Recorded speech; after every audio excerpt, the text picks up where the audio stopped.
Hello. There we go. I guess I have to fucking tell people this is live.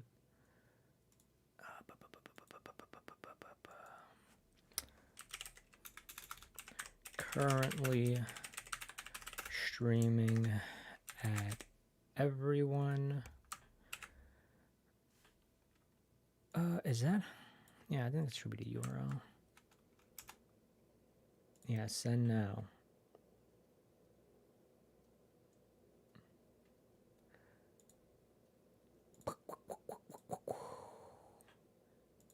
I wonder if anybody is going to be here.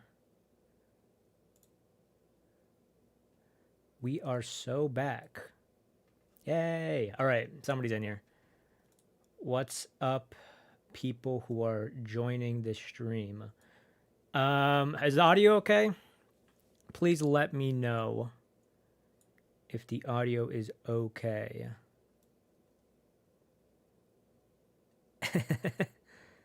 Who did Norbit sweep? Totally.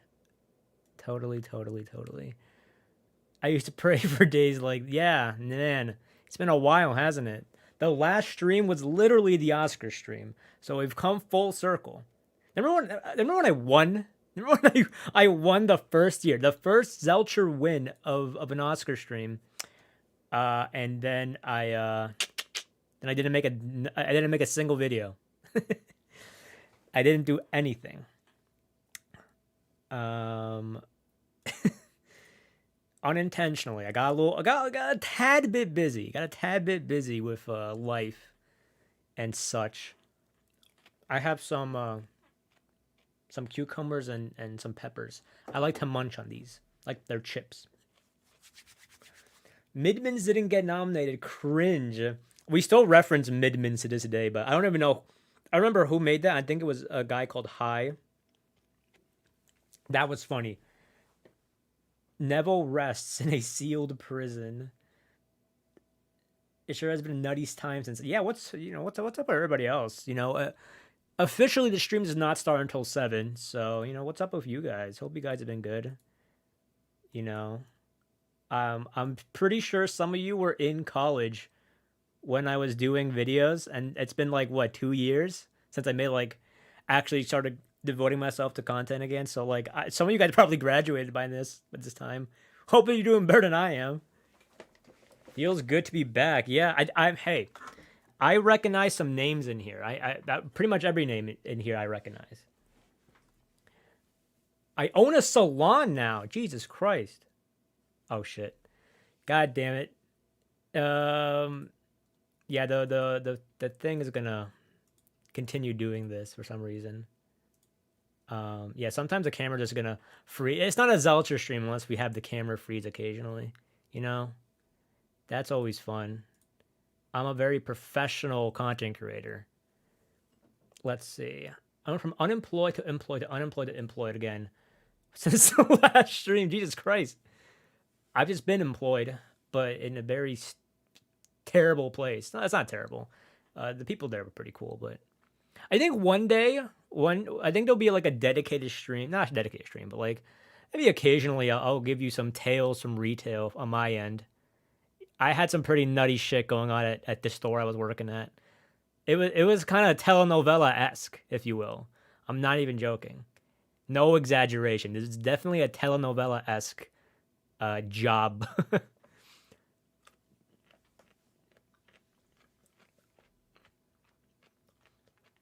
I am 28 years old now. I'm about to be 26, so I'm like keeping up there. So you were my age the last time I made any content. That's awesome. Thoughts on K-pop Demon Hunters possibly joining Criterion? We're gonna get into those thoughts soon as the stream progresses, but stay tuned for that. I think I'll also gonna try and make a video out of this stream. No promises because I am very busy. These few days leading up to the Oscars, I gotta get a video out for my employers, real quick. I think the last time I was streaming, I was like looking for, editing work, video editing work, and I finally got it. And then I took away time from this, but now we're back. Now we've got some good time to do this stuff, which is why I'm here. So yeah, I don't know if I'm gonna get. I mean, I'll probably still make the video regardless, because like at this point, I'm just kind of, just having fun with this YouTube stuff. So if I don't get the video done beforehand, before the Oscars, I'm probably still gonna put it out. It'll just be like, oh, Zelcher's stupid and he didn't finish the video beforehand. I am simultaneously responsible for Norbert and Midman's being a part of Zelcher. Yeah. Norbert and the. I haven't even seen Norbert yet. It's been 2 years. I still haven't seen Norbert. 28 is fun. I think 30 is going to be better. Woohoo, jobs. Yeah, we all got jobs now. We're all part of the. You know what? When I was a kid, I wanted to increase shareholder value, and I'm glad I can do that. Anyways, the hardest thing I've ever experienced have come out of retail. Yeah. Retail kind of crushes your soul. That was mainly the thing that was holding me back. It was a pain in my body, but mostly a pain on my soul and my mind. I didn't want to think about writing like scripts and all that. I still wanted to do it, but I just didn't have it in me to do it. So I got burnt out, but not from YouTube. It was from just actually doing like actual work. Let's see. It's been 3 years actually of you not having lost your Norbit Cherry. I think when that one Norbit account posted my joke review I did for one of the streams. That's really fun. Oh yeah, I thought about that recently too because like you came up, you talked about Norbit. I was like, oh yeah, there's like a meme or like a joke image with my name in it, and nobody even knows it.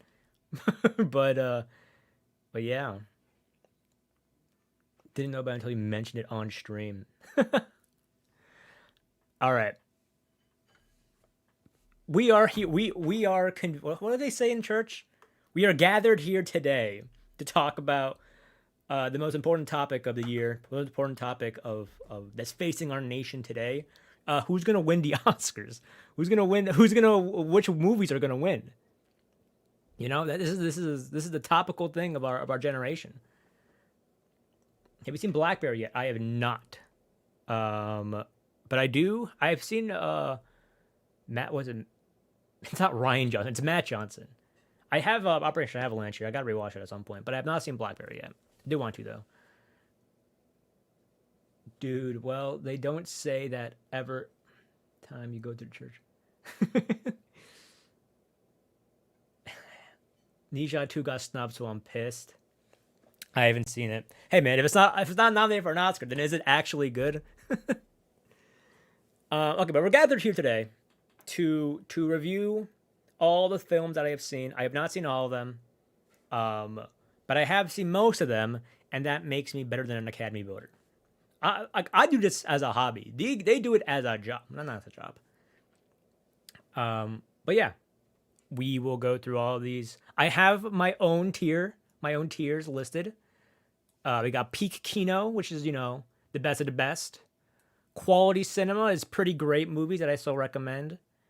Good filmmaking is for like the mid-tier, pretty all right. I got positive things to say. Not exceptional, but I like them. A movie that exists is what I would like.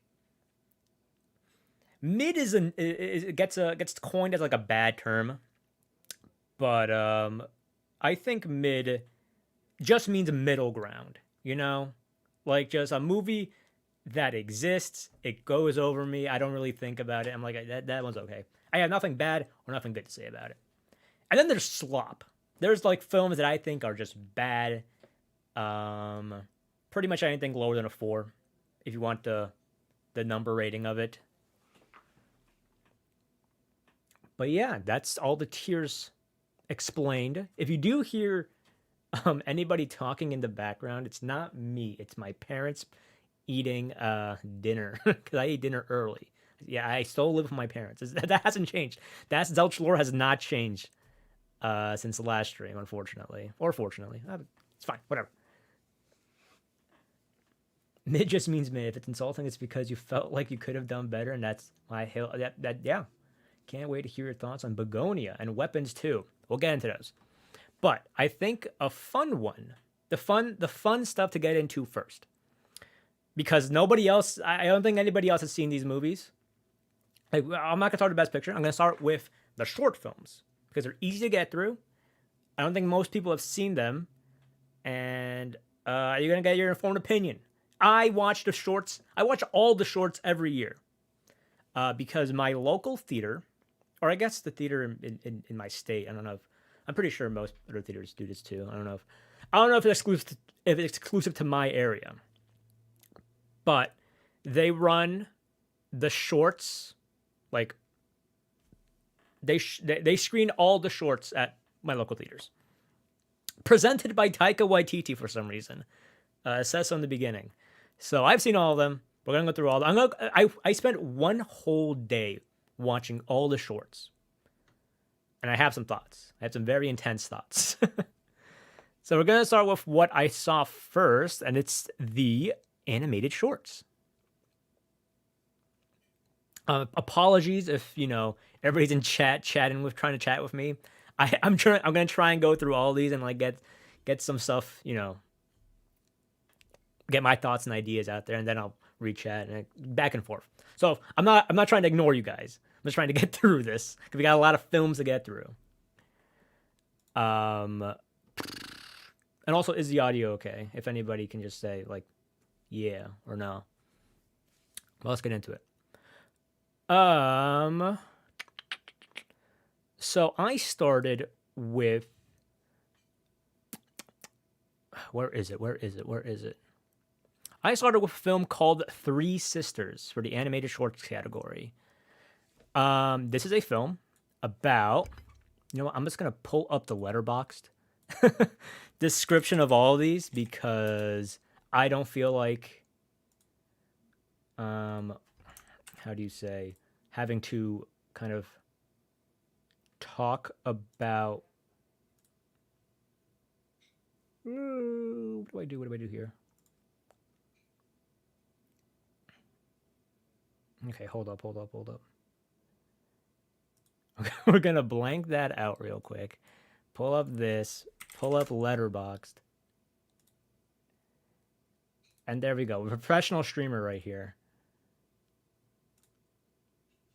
What am I trying to do? What am I trying to do? Okay, Three Sisters. I am sure none of you guys have seen this film. This is a film about three sisters who live a lonely life on an isolated island, each in their own small house. And then one day, circumstances develop in such a way that they are forced to rent out one of their houses. This is slop. Now, I'm gonna tell you. I'll explain to you why. Three Sisters, as its name implies, surrounds itself around three sisters. And the inciting incident of this short, it's like 12 minutes long, maybe 15 minutes long, is that a man comes to the island and rents out the house that they have to rent out. And the rest of the film, this happened in like the first 2 minutes. The rest of the films, the rest of this runtime consists of the three sisters fighting for this man's attention. And it's really odd. I was sitting there watching going like, this seems a little, like, maybe not misogynistic. Maybe that's not the word I'm looking for, but like, it seemed a little, like, not of this time. Like, this is a film that would be made like 20 years ago. And I was like, okay, but maybe they're going to subvert my expectations here. And then they didn't. And then the movie ended. No, it's just a bunch of, I saw a review on Letterboxd that said something to the effect of like, you can tell a man wrote this, and which was true. A man did write this, and a man did make this. But yeah, it was so odd because I'm watching this, and it's like maybe it would be cool for like a YouTube animation, like a guy on YouTube animated this thing, but no, it wasn't. It was made by a professional that's Oscar nominated. Like, I don't understand what about this deserves recognition at like the most quote unquote prestigious award ceremony. It was very odd. Yeah, because like again, like I really am struggle to say anything. God damn it. Hold up. My camera. I don't know why it does that. Yeah, I struggle to say anything about this film, um, because it literally is just three women. The whole thing, the whole bit of the short film is three women fighting for the attention of a single man, of a rugged sailor man. And what's funny is that, and this actually makes it even worse, is that the sister, the first sister, two of them initially don't like him, but then the shortest sister is the one that's actually like interested in him, and initially does all, like starts like doing stuff for him to get his attention, to win over his love. And then the other sisters are like, well, I want his attention too, and then they do stuff for him so they can get his attention. And I'm like what is this? What am I watching? People, nicer people than me will say, yeah, it at least looks pretty cool. I think the animation style was also pretty ugly. I don't have clips to show you, but like this is kind of like what it looks like. Yeah, it kind of looks like this. I don't know if you, actually, you can't see that. If there's a video, if this becomes a video, I'll show clips. But yeah, no, the animation style is also not very pleasing to look at. Actually, you know what? I'll just Three Sisters animated short. Yeah, it kind of looks like this. I don't know if you guys can see that, but it's not a very it's not very visually interesting, I would say. It's very amateurishly made, in my opinion. Maybe that's the style it's going for, but I don't know. I didn't think it was very good. So we're starting off with slop. That's what we're starting off with.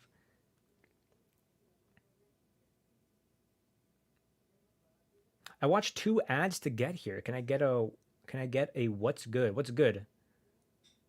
Looks like a low budget movie made for TV. It's pretty much, yeah. Do I have ads enabled on the stream?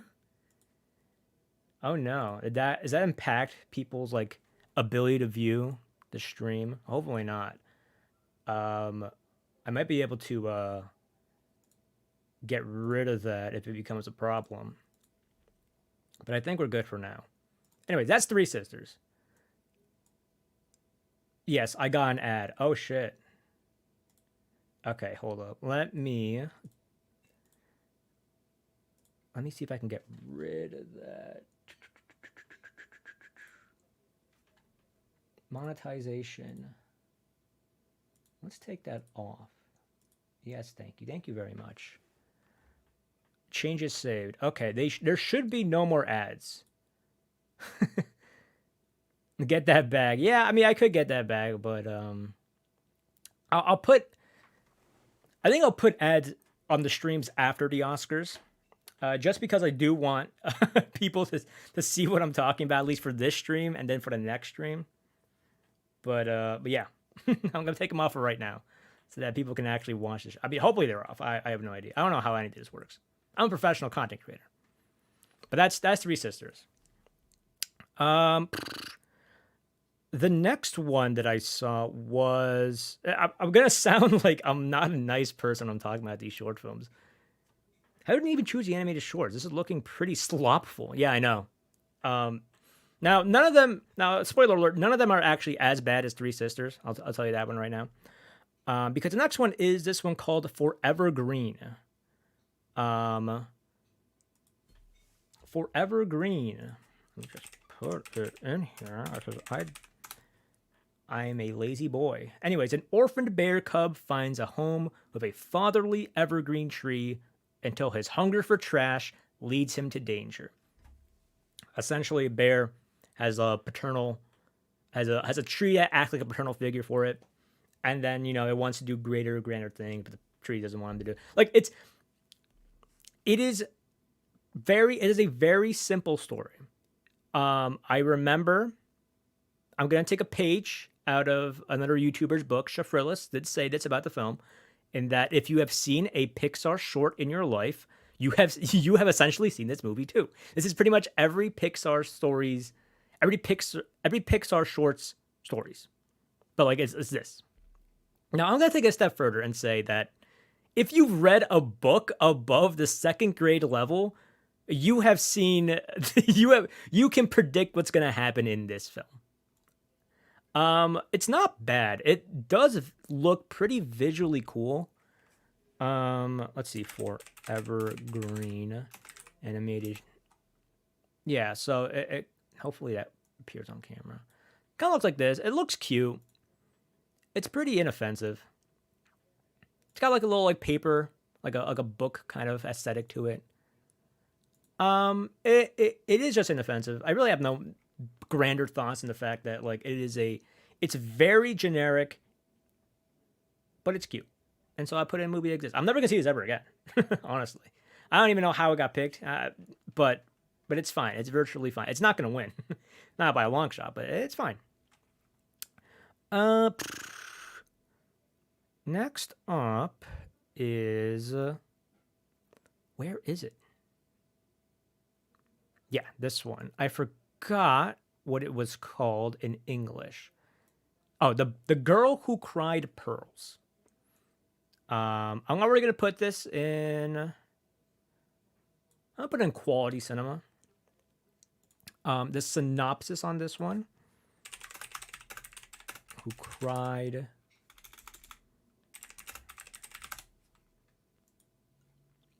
It's a haunting fable about a girl overwhelmed by sorrow, the boy who loves her, and how greed leads good hearts to wicked deeds. Yeah, it has a pretty interesting animation style. The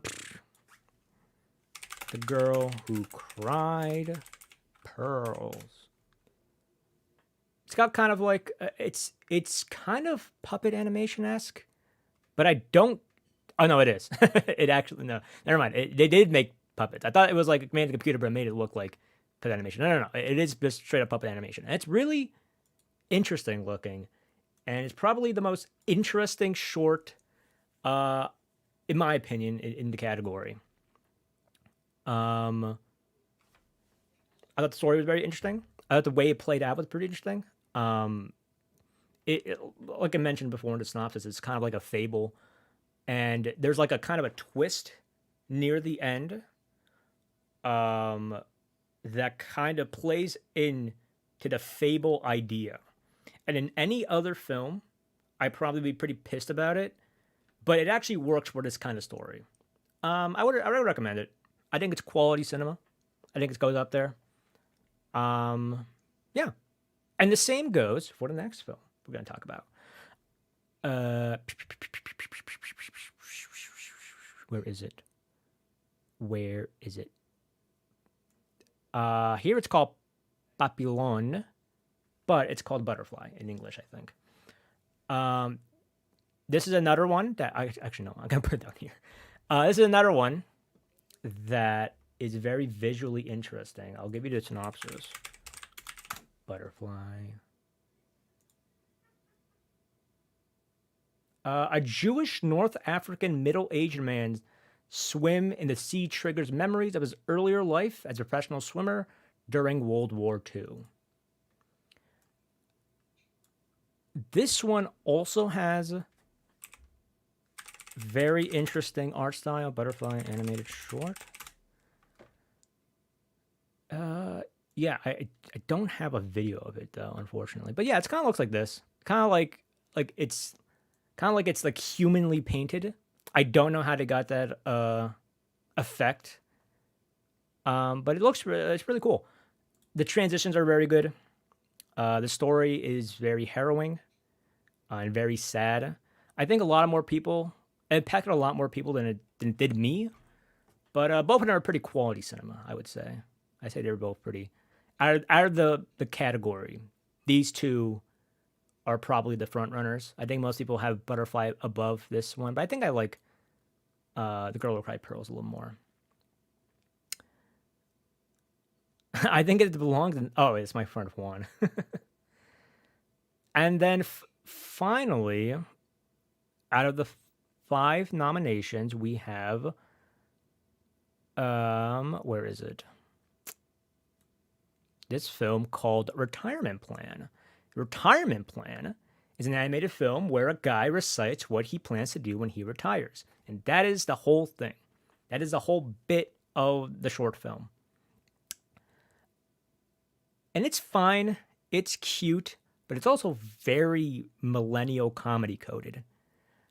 And that's pretty much like it's 10 minutes of a guy going like, when I retire, I'm gonna go hiking, or I'm gonna try wine, or I'm gonna do this. And like it keeps getting more and more ridiculous.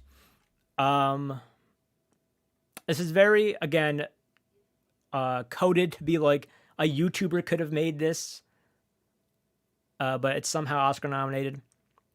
I think it's okay. It's whatever. My theater got a big laugh out of this one. A lot of boomers in the audience were laughing there. We're having a hearty laugh at this one. Maybe when I'm 50, I'm gonna revisit this and be like, that was actually really funny. But personally, but as 26 years old, I'm not thinking about this. Thinking about this actually depresses me. So I'm putting putting in a movie that exists, and that is the animated shorts. Boomer, yes, boomer humor. If you remember from last stream, the last time I did these Oscar rank stuff, you will remember that there were there were also another shorts that were very boomer humor-esque in the past. But yeah, these are the films now. I think that's where they go. And now okay, so we had some fun with the animated shorts category. The laptop one, yes. The laptop one was the one that was the boomer humor one. And that, I think that one won. I don't remember correctly if it was, but I think that one won. That one pissed me off. That one pisses me off really. Listen, we're gonna get, once we get to the shorts live action, we're gonna have another one where Zelcher has some thoughts. What a surprise! The Academy of Boomers like it's boomer humor. Yes. All right, so we're gonna transition into documentary shorts, which is a far more depressing category. But first, give me 1 second. Give me 1 second.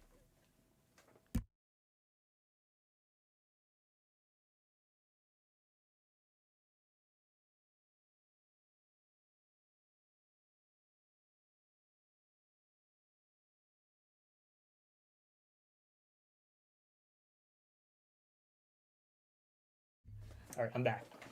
My parents were watching Facebook Reels. It was getting pretty loud. This is awesome. I love Zelcher screams. Are you guys? I was gone for like 5 seconds.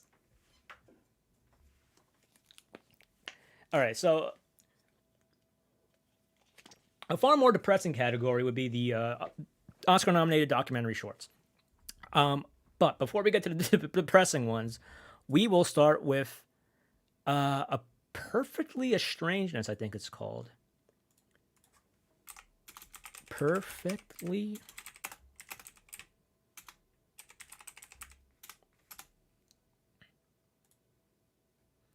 Yeah, it's called Perfectly Estrangedness. It is, here's the synopsis. In the dazzling incandescence of an unknown desert, 3 donkeys discover an abandoned astronomical observatory and the universe, a sensorial, cinematic exploration of what a story can be. Essentially, an experimental documentary short film about donkeys wandering like this. From what I remember, it was like a space telescope or something. Based on like what I'm saying right now, I think you guys might be able to predict that I did not really pay attention to this one. I like experimental films. One of my favorite films of all time is experimental film called La Jetée, and it doesn't even have like motion picture. It's fantastic film. But I could not, for the life of me, be invested in this film. It is I'm gonna put it in a movie that exists for right now. It is a very visually interesting film. As you can see, there's like a very close-up shot on the donkey's eye. But aside from the cinematography, it actually doesn't say anything. There is no documentary. It's not documenting anything. It's documenting donkeys looking at a telescope. That is it. There's nothing else. I was like, oh, this is pretty interesting. I wonder where it's gonna go. And then it ended. And the film ended. And the film was finished. And what's really funny about this film is that it is going up against because it's in the documentary short category, it's going up against 4 stories that are very sad and very, some might say, it's going up against 4 films that are very sad and that are about topics that are very intense. And so you have these 4 films doing that, and then you have the one film that's about donkeys looking at a telescope. And I'm like, oh man, I wonder which one's not gonna win. But yeah. Like the Hubble Space Telescope? Something like that. Again, I don't remember. I watched the film in a theater setting, so I gave it the best chance I could possibly have it capturing my attention, and it just didn't. I just remember there was space, and the donkey was looking at something, and then space within its eye. Again, very good cinematography, but it just didn't have anything else. Like, there were just good shots in it. Films that are visually interesting but say absolutely nothing sounds very 2001: A Space. Did my brother take a hold of your account? It's a very my brother coded. Should we remain movie that exists in the mid-mince tier, since that's the perfect definition of a movie that exists? Yeah, it goes in the movie. It's a movie that exists. I can't in good faith call this slop because the cinematography was very interesting and very cool. But aside from that, I had nothing else going for it. But there was a bit of passion in it, though. Like, there was a bit of passion there. For these next films, I'm gonna kind of put all 3 of them. Like, I'll explain what all 3 of them are, but I'm just gonna put them where I actually kind of I would place them. I'm just gonna put them right in their category, right off the bat. We have The Devil is Busy. The Devil is Busy. What was that? What's the other one called? Empty Rooms. Empty Room something. And then Armed with Only a Camera. These are all in the same category. I saw them all like back to back to back. This one, Devil is Busy, is about the day-to-day kind of cycle on the people who work at an abortion clinic and the trials and tribulations along with that. Not even just like, they talk about, the laws and stuff, but also the people who protest these abortion clinics. Empty Rooms, it's about school shootings. And it's about school shootings, and, it's about a journalist that goes around trying to document the empty rooms of school shooting victims, and it's about why he's doing this project, and then the rooms themselves. It documents 3 rooms in this film, and then the next one is Only with a Camera. It's about journalists who died in Ukraine, documenting what's going on over there. Died during some conflict. And then it's his life, the life that he, and then it centers around his work throughout the years as a journalist, because he's gone around the world, essentially, documenting a lot of history, but also documenting stuff because he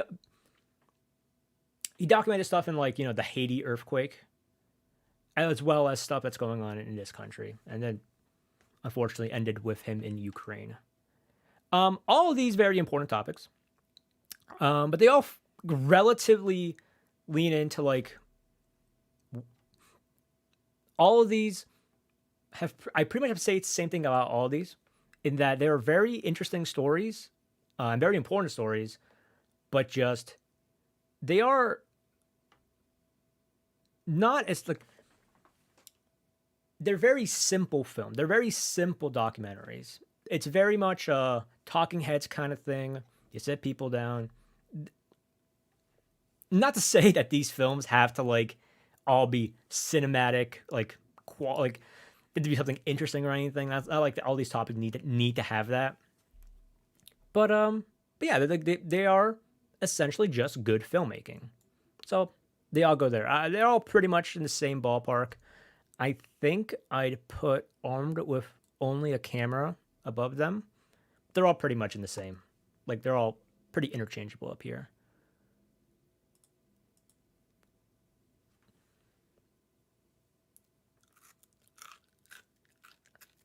Bros, okay. My friend Mark, to putting the tier list aside for a second, my friend Marco is in the chat right now, and he's always telling me like, "Yo, Zelcher, you're always not responding to my messages in the chat. You're like dono walling me. Like, do I gotta donate to like get you to read my chat?" Then motherfucker comes in here and its first message is, "Can you make a race tier list?"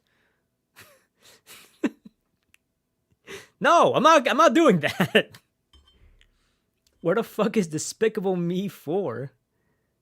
He'll just put Ecuadorian S tier, bro. Yeah, I will. I will actually. You know what? I'm gonna do that. I'm gonna do that. Bro's like, yeah. Read out my chats and fucking. He said, make a race tier list. So hard to take awards from documentaries seriously because more often than not, it comes down to the passions of the voters and like they care about. Yeah, not to be like a Debbie Downer or not to be like contrarian. I don't know what the right word is, but it always feels like people, when it comes to the documentary stuff, people's thoughts and critiques are always more so leaning into like the way they review the quality of a film more so has to do with like the topic they're talking about rather than the actual quality of the film. I feel like happens sometimes with documentaries. It's very easy for it to happen because like they're about serious topics. But I've seen a fair share of films that are like about serious stuff that just aren't very like the filmmaking of it. It's just nothing special. And we'll get into that when we get to the documentary feature film of the Oscars. Nah, solar system tier list. Let's go. If we have time, I will do like a random tier list that we can all like agree on. If we have time. But I think we will. And then the last one is this one is I unfortunately gotta talk about this, I gotta talk about this right now.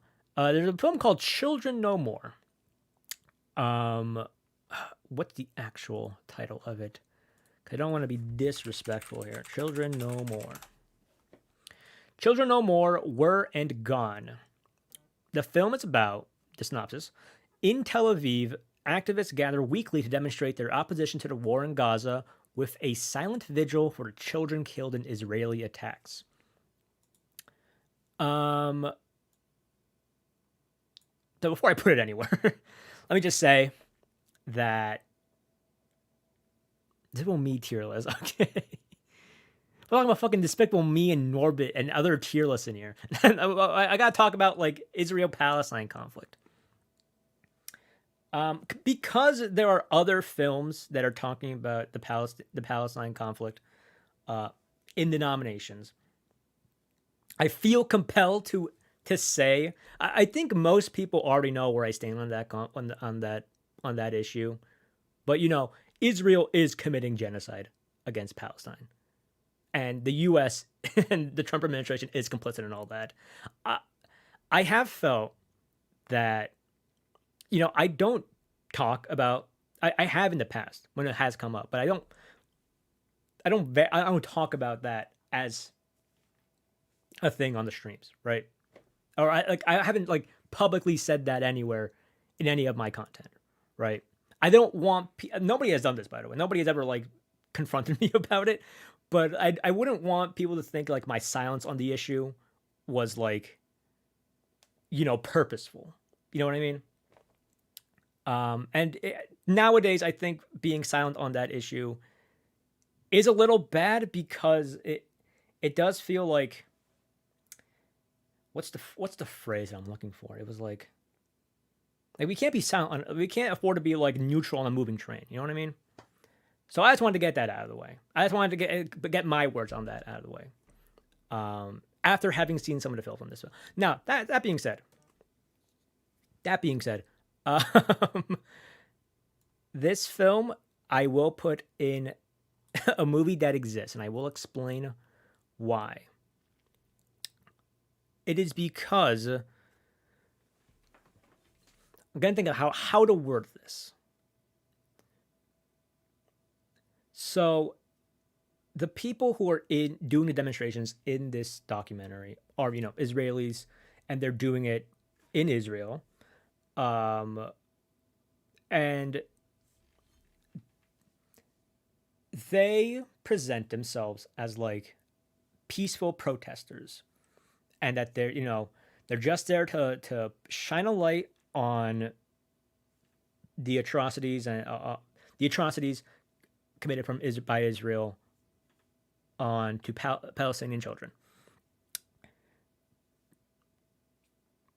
The thing that I didn't very much like about this is that it was the way I framed it was that it was a little soft because multiple times in the film, um, a lot of Zionists, obviously in Israel, and they confront these people, and the demonstrators, um, are purposefully being silent because they want their thing to be peaceful. And that's fine. I think what they're doing is still commendable. However, they acknowledge this in the film too. Like they're not gonna change anybody's mind doing this. Unfortunately, they're not because a lot of Zionists. The one thing that this film does do is shine a light on the fact that Zionists are like just atrocious people.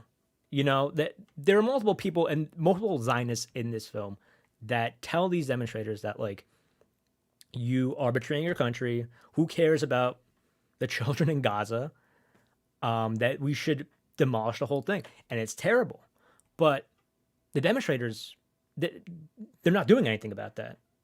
You know, um, I hate to say it, but the things like it's not going to change anything in the area they're doing. They acknowledge this in the film too, that they're not going to change anybody's mind. That's exactly the problem with documentaries like this. Yes, I think it's a little too soft on the people. Like, oh shit, my thing fell. I'm gonna, god damn it. I think it attempts to do something, and what they're doing again is commendable, but it's just too soft for this type of issue, and it's like it's not. They're not convincing anybody from where they are. I wouldn't. I don't know if I would personally say it's performant. I think it might. Actually, I think you might have hit a nail on the head. It does feel a little performative, and it feels a little two-state solution-y too. I think. Um, I wish I could probably explain myself better. I think everybody kind of generally gets what I'm trying to say. But yeah, it wasn't particularly didn't particularly like this one that much. Didn't hate it, but I think it for me this film is just a movie that exists. So there we go. So hopefully we've breezed through the documentary shorts.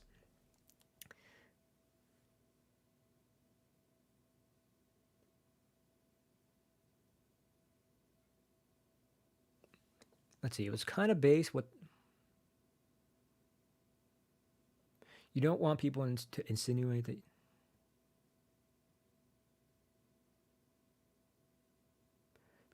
I want the. Any blows out the vids makes the video worse. And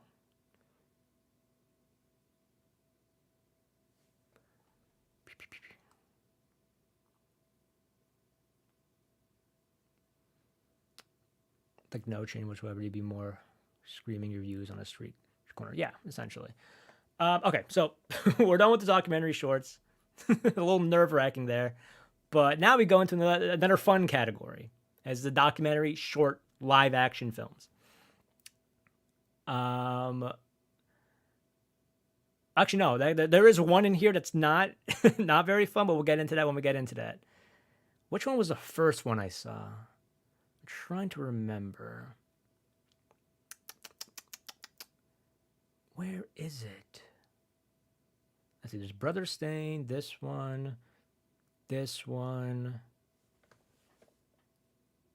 Am I blind? Am I stupid? Oh, Singers. Okay, Singers. Singers is good filmmaking. It's guys at a bar. Um, Bartender kind of makes this little like singing competition for the patrons of the bar. And then one by one, everybody starts singing, but then we come to realize that everybody's a really good singer. Like as we go one by one, it's kind of funny. It's kind of a vibe movie.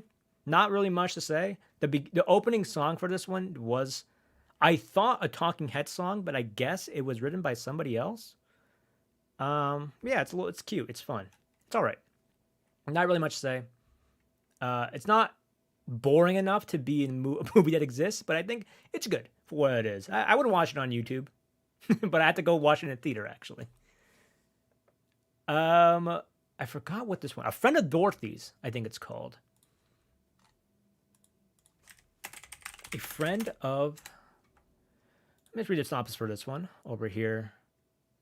Dorothy is a lonely widow whose body is failing, but her mind remains as bright as ever. When 17-year-old JJ accidentally kicks his football into her garden, he upends Dorothy's daily routines of pills, prunes, and crosswords, and an unlikely friendship blossoms.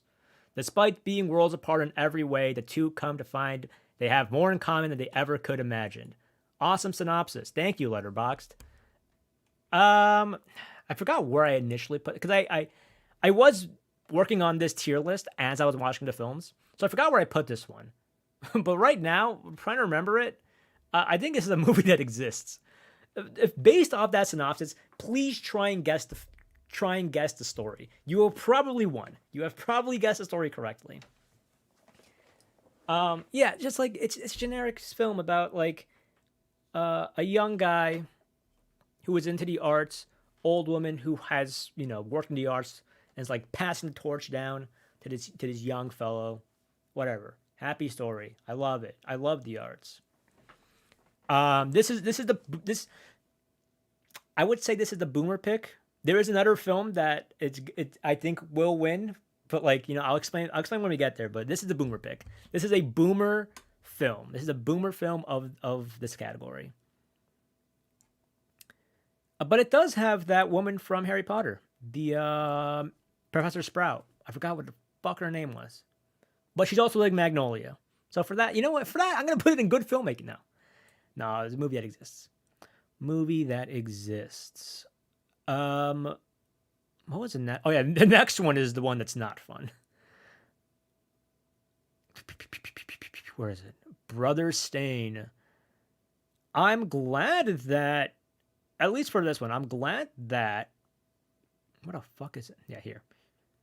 I'm glad that the Israel-Palestine issue is something that is being talked about now in media, even though it's still being kind of censored at award ceremonies.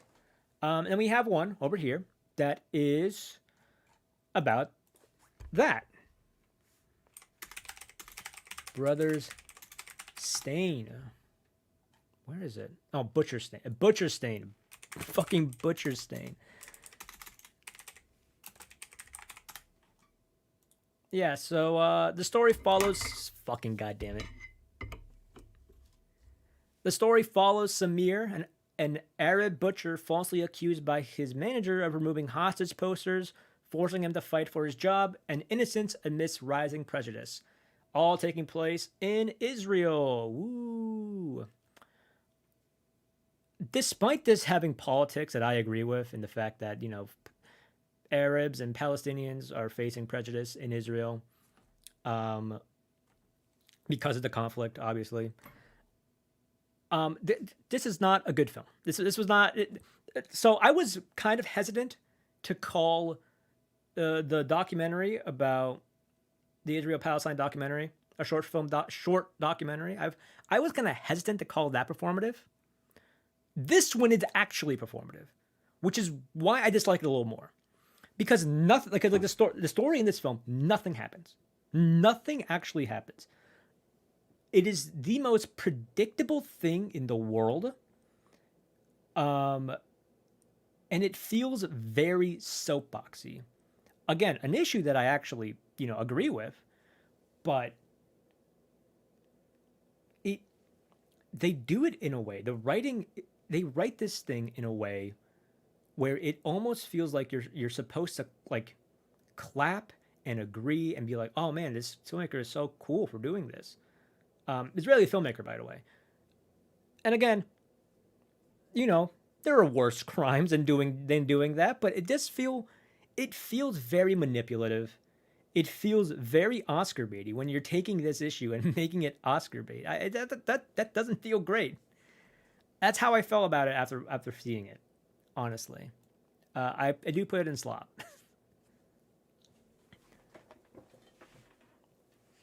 Dyslexia coded moment right there. Yeah, my fault, bro. I called it brother stain instead of butcher stain. She's a crazy lady. I love her. Yeah, Miriam Margolis. Yeah, but Butcher Stain, I did not like. It felt very performative, with every sense of the word in that one.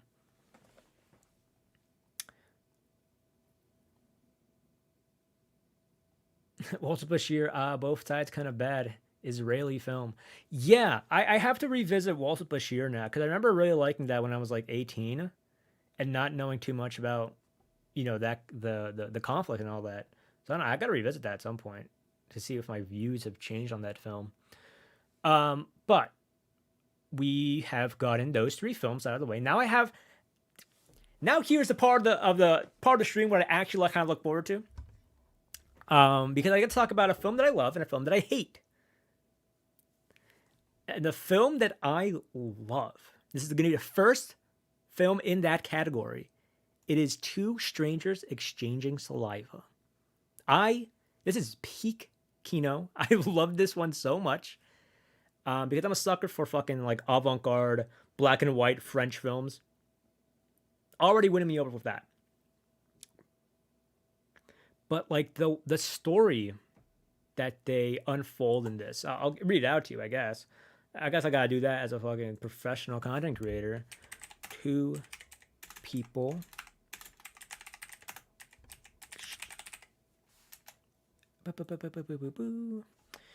in a society where kissing is punishable by death and people pay for things by receiving slaps to the face, and Jean, I have no idea how to pronounce that, an unhappy woman shops compulsively in a department store.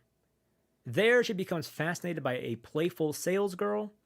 Despite the prohibition of kissing, the two become close, raising the suspicion of a jealous colleague. That's pretty much like the entire plot there. But I really I mean, I don't know. I think I'm a real sucker for on-film Yuri. I think that's what it's called, right? When a love story between two women. I think I'm kind of a sucker for it. I really like it. It reminded me a lot about the film Carol by Todd Haynes, which is another film I really like. I think the way they set up this kind of it's not sci-fi, but the way they set up this like weird version of the world in their story, and they managed to convey love in a very unique way for that universe essentially, and to make it like very impactful, I think was very impressive. I really like this one, and the cinematography for being rather short was very impressive too. I liked it a lot, and I thought it was very cute. I thought the characters were very. There's a way that let's fucking go, yeah. There's a way that like these two main characters meet that I was really into. I really liked the first meeting these two characters had. I was hooked by them. I was hooked. And yeah, fantastic film. I really enjoyed it. I think I don't know how you're gonna watch. I don't know how you're gonna watch this. I don't know where to watch it, but I watched it in the theater and I loved it. Yuri, an art house movie, an art house movie form. Yes, it's good.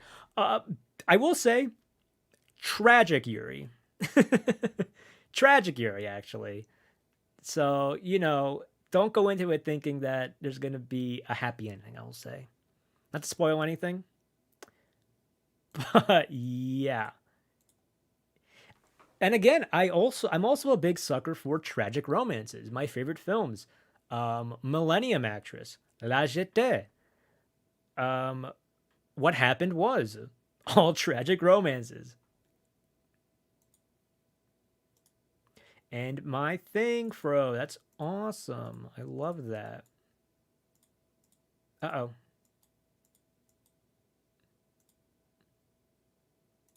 Ah! Well, shoot.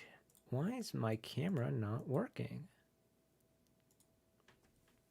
God damn it. Hold up. Give me 1 second. Right when we were about to get to a good point. Okay.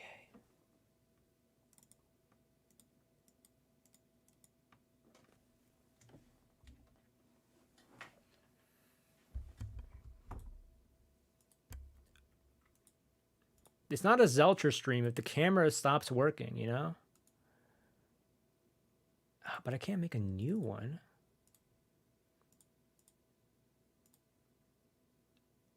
Bro, why am I frozen? This is fucking doomed stream, bro. Fellas. We back? God damn it. God damn it. Why does it never work? Why do things never work out the way I want them to? Dude, this has got to be like an OBS issue. Like, I swear. Okay, here we go. Then there's 2 Zelchers. Whew. Okay. Everything's fine. Everything's okay. I need my camera because we're going to be talking about... Okay, there we go. That's fine. Everything's fine now. I do need my camera for this one because I want to talk about the last live action short. What was that? What did I say? Okay, what's chat saying? That's what you get for liking sad women. My bad. And so, Armin, we are so back. Okay, we're so back. And I really needed my camera for this. I want to talk about a film called Jane Austen's period drama. The top of the purple blue shirt is Boss, by the way. Thank you. Hold up. Let me see if I can get it on camera. I know, right? So cool. I very rarely get to wear it because I don't think my friends are not ones to like really be into like, hey, Henry, like, hey, Zelcher, you know, why the fuck are you wearing this? They would feel embarrassed. I would not, but they would feel embarrassed. So I don't wear it. But I wear it on stream. Okay, Jane Austen's period drama was, let me just say this, it was a crowd favorite in my theater. Me personally, I fucking hated this movie. This movie was ass. Let me tell you why. Let me tell you why Jane Austen's period drama is the worst film I've seen in this category, and probably the worst film I've seen in this entire Oscars thing. Right after I had just seen, you know, a beautiful film known as Two People Exchange Saliva, artful, made with passion. Then I had to watch this. So I'm not going to give you a synopsis on this one. So what this essentially is that you take the Jane Austen novels. Pride and Prejudice is the one I know most. It is essentially parodying. Is that how you say it? It's essentially a parody of Pride and Prejudice, except imagine that scene where the guy is confessing his love, and then the woman has a period, and then, you know, like the lady, the main character lady, has a period, and the guy is like, "Oh my god, what's happening to you? I don't know what that is." Takes her home, and then the rest of the film is just her talking to her sisters, going like, "Oh no, I'm on my period," and then the sister is like, "You can't tell him," and then she ends up telling him about what a period is, and then for like 5 minutes we're talking about like, this is what a period is. You know, I have it every month. Blah blah blah blah blah. And it's a comedy, by the way. So all this is supposed to be funny, but it's not. Now, I'm not one to fucking sit here and say like, and the periods aren't funny. You can't make humor out of that. Women can't talk about it. No. I'm a very progressive guy. You can, like, I'm not one to be grossed out by by talking about periods at all. I have conversed about it with my mother. You know, we're very open about that. My issue is that it's like it just isn't funny. Like maybe for like one bit, but for a 15-minute movie that's just period jokes. The whole premise is just aren't periods like isn't the fact that men don't know much about periods really funny? And I just don't find that very funny. And not because I'm a man, because it's like does anybody find that funny? Do you guys find that funny? Do women in my audience find that funny? Let me give you the level of jokes aside from that, by the way. We have something like the main character. Here's the main character's name. Estrogena. All right. The guy's name, Mr. James Dickley.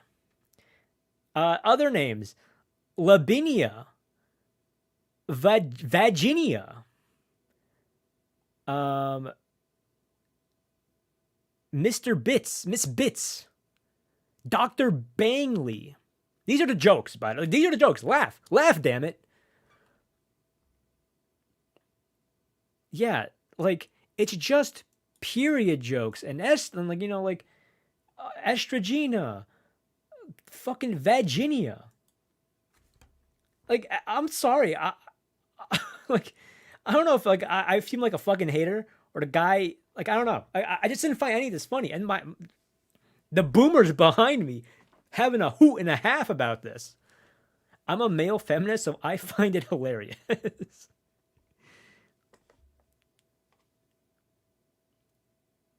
Grown, oh man, I don't know what a period is, bro. Is he 10?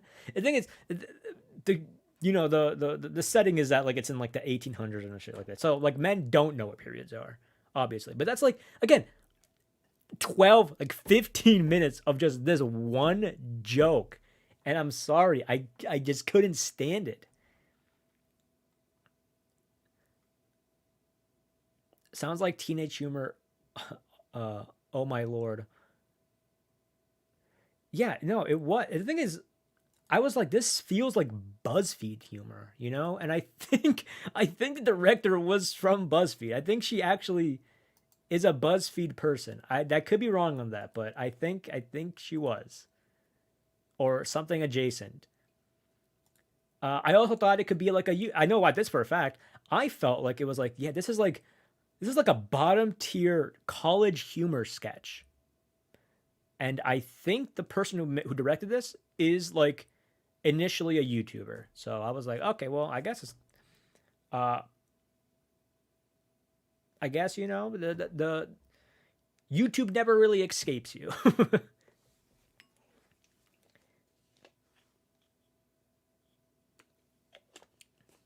Oh, I get it. It's a period piece. Yeah, it's just like, yeah, I don't know. I really don't find explaining what a period is that funny.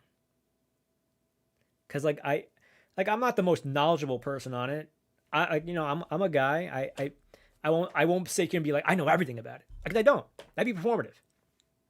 But I just like I don't know. I just don't find it funny. It's like the equivalent of like that one scene from Avengers Endgame where all the women come on screen to like be like, see, we like, we like women too. Like I don't know, man. This seems so pandering to like. It seemed like a very pandering kind of film. I thought it was very lame. This was a very lame film. So I put it in slop, put it all the way at the bottom. It's worse than the misogynistic one. This felt actually no, that's not true. I say this felt more misogynistic, but it wasn't.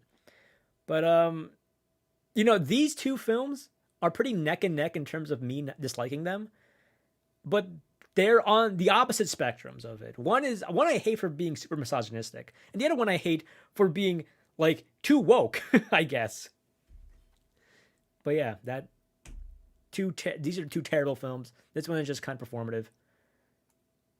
But that is all the shorts. That is all the shorts. So I paid like 16, 32, $48 to see all these shorts. Um, and you know what? I think I know. I you know what? You know, I really like this film. I really like um two people exchanging saliva. I really do like that film, but I don't think paying $48 to watch mostly mid, like down here, mostly mid, was worth it. I would have paid $20. Like I would have paid a regular ticket price for just this film. That's this film up here. That's how much I liked it. But everything else was kind of mid, or everything else like over here, like movies that exist below. In a performative and misogynistic world, which one are you? I think I'm actually more performative than I am misogynistic. I'm gonna be so real and so honest. That Avengers scene genuinely radicalized me against performative feminism. Yes, it did to me too. You're not alone there. Because I sat there, even when I first watched it and I was like really having fun with it for the first time. Even then, I was like, why is this here? And then I thought about it. I'm like, do women even like this scene? Like it's not for me, obviously. You know, like I don't like it, but like, and I was like, okay, well, you know, maybe it's for the women. I'm like, do women feel empowered by seeing these fucking like I don't think so. I would like to think not. That's my favorite scene in the whole movie. I love women so much. Oh, true. Actually, I do love my women. Actually, you know what? I love that scene. You know why? You know why I love that scene from the Avengers Endgame? It's because Mantis is in there, and I love Mantis. I think Mantis is so pretty. I think Mantis is beautiful. But just Mantis, like, I've had this conversation with myself. I'm not even like into her actress. Like, I think she's fine. She's a good actress. She's very pretty. But I love Mantis. I really do. I love her so much. Awesome that Chris is in here. As I just said that. That scene took me to the movie instantly. Mantis is best girl. Yeah, I'm sad she's not in the movies anymore, but that's enough of that. That's enough of that. Okay, okay. So now we got through all the short films. Now we talk about some real films. All right, now we talk about some real films. So you got a neat design and model. Yes, I do. I used to main Mantis back in like the first like 3 seasons, including season 0. And then the skill level got too much for me to handle. And then most people like left. Most people I played with left the game. I did not. I still play it. But now I just play like Rocket Raccoon and Scarlet Witch because they don't require much skill. And when I have time, when I have some time to myself, I don't want to like play hella and like have to snipe people from across the map and like have actual skill. I want to play Scarlet Witch and just auto aimbot, even though I know she's the worst character in the game. He likes bugs. No, I don't. I don't. Zelcher's a bug eater confirmed. No, stop. Stop. Don't put that on me. I like Manta because she's pretty. She is. Are you telling me she's not? Okay. I don't want to hear it, Chris. When we've literally had a discussion about this in TF2, and you were like, "Yeah, she's like an alien. She's not a bug," and I was like, "Thank you." But now you're saying she's a bug. So fuck you. Anyways, fuck you. Stop being inappropriate. All right, we gotta talk about the Oscar film. We gotta talk about F1. Okay, shut up, everybody. Shut up about fucking Mantis. All right, we're gonna talk about F1 for Best Picture. She's a bug alien. Shut up. Everybody shut up. Everybody be quiet. Class is in session. What do you all know about F1? F1, kind of a sneak pick. You know, not a lot of people expected it to get nominated. Then it got a slick nomination into there. It slipped in. What does Zelcher think about it? What do I think about F1? Formula One, the movie? It fucking sucks. I think this movie was actually garbage. I got so mad watching this movie because it is the most cliche film I have fucking ever seen. I'm being so real. So there were multiple times where I had to pause the movie. I put my fucking face to my fucking hands, like just Like I was like, there's no way they did that, and then they did. It's the most predictable thing ever. If you think like this is Hollywood slop. This is like perfect for this category because it's Hollywood slop. People will say like oh, but the Zelcher, this guy made damn it, you gotta be kidding me. I froze. No. Give me a second, guys. Boom. Why? It's gonna be like 14. Are we good? We good? Yeah. All right. So someone might say, Zelcher, this guy made Top Gun Maverick. Like, what do you mean it's not good? Well, let me tell you something. I hate Top Gun Maverick. I didn't like that movie. I gave it a 6 out of 10 because I barely paid attention to the movie. Then I saw the fighter jets and I was like, oh, that's cool. I looked back on the movie. I don't like that movie. I don't even like Top Gun. Fuck Top Gun.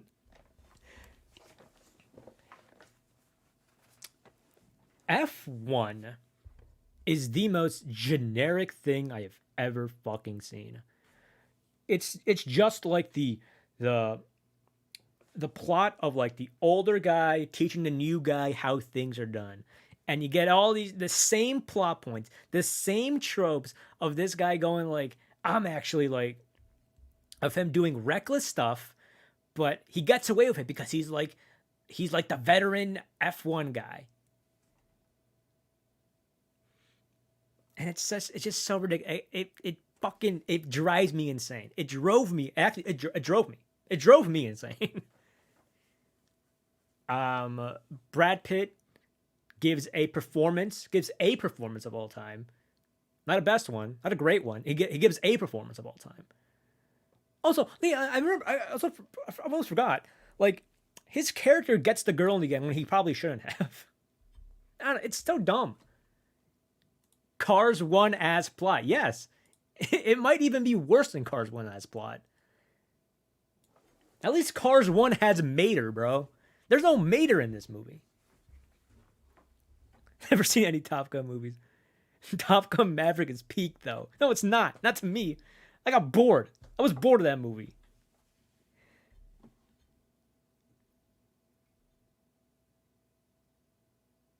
You should put all the stills of yourself next to you so you can have an audience. Yeah, I should do that. But yeah, those are my thoughts on F1. Not very cohesive, but it was just so boring. I guess like it got nominated for editing. I guess it's probably gonna get sound because it's a very loud film. But man, like what are we making here, bro? It doesn't look like I don't know, man. This shit pisses me off, bro. F1 or Gran Turismo. I didn't see that movie. I didn't want to see that. I didn't want to see this movie, but I had to because it's Oscar nominated. And then once again, talking about it makes my fucking thing freeze. So we gotta move on. So yeah, F1 is slop. F1 is literally the definition of Hollywood slop. I guess we'll go from I don't know. Sound equals loud. Yeah, no, for sure. Gran Turismo is painfully average. It probably is better than F1. I have not seen Gran Turismo, but it probably is better. I saw a trailer for it, and you know what? I can kind of guess it's probably better. Next one, I'll just go in the lineup that is on this screen. So next best picture one was Begonia. Begonia. Again, I made a tier list of this back while I was watching this in real time, so I forgot where I put Begonia.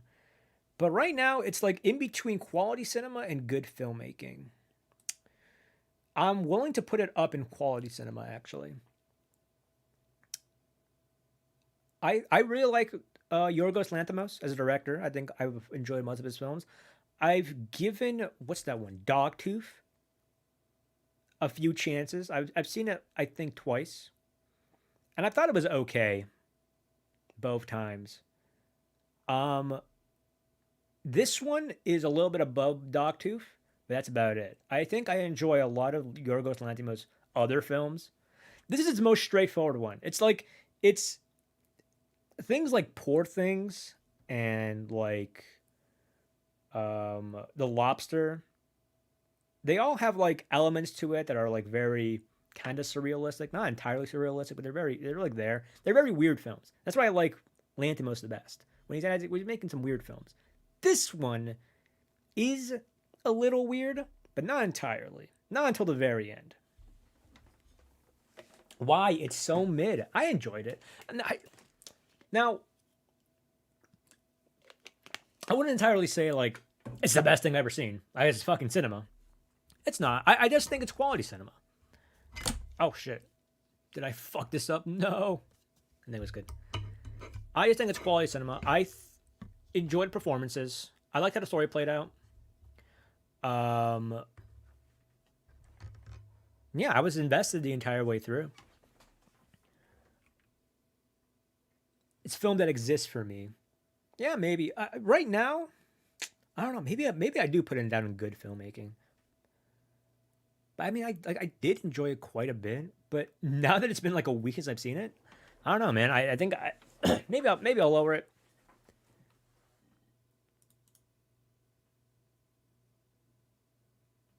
I'm still here, by the way. My fucking camera. God damn it. Well, one of these times, when it freezes, I'm just gonna like not talk anymore and see how many people like start refreshing the page. Um, yeah, it's definitely one of his lower films. I think I might put it in good filmmaking. Actually, I think I'm gonna keep quality cinema for true quality, and I'll fix it up in the end. But yeah, well, it's not one of my favorites of his, but I do like it. I do like it. I would show it to my parents probably at some point. What does this have for nomination? I think that would be a thing I should probably look up to actually comment on, during this. Where is it? Begonia Oscar nominations. God damn it. Why can't it just be simpler? Accolades. I'm gonna put it over here so that you guys aren't inundated with whatever is going on my screen. Where is the Academy Awards? All right, here we go. Academy Awards. Best Picture. Probably not going to get that. Best Actress. Emma Stone. I thought she was good. I don't think she was like Best Actress territory, in my opinion. Adapted Screenplay. I have not seen the original film, so I can't really comment on if it's like a really good adaptation of it or not. An original score. I don't know. I think the score really blew me away. I'm glad it's nominated.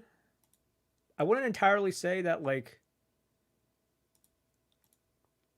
that all these are like I don't know, like justified, I guess. It is a good film, in my opinion. It's a good film. It's good filmmaking. But that's about it. Other people, what are you guys saying? It feels more like a fun toy that you can play with once and then never again, more than a quality movie to me. I can see that. I do think I would probably like.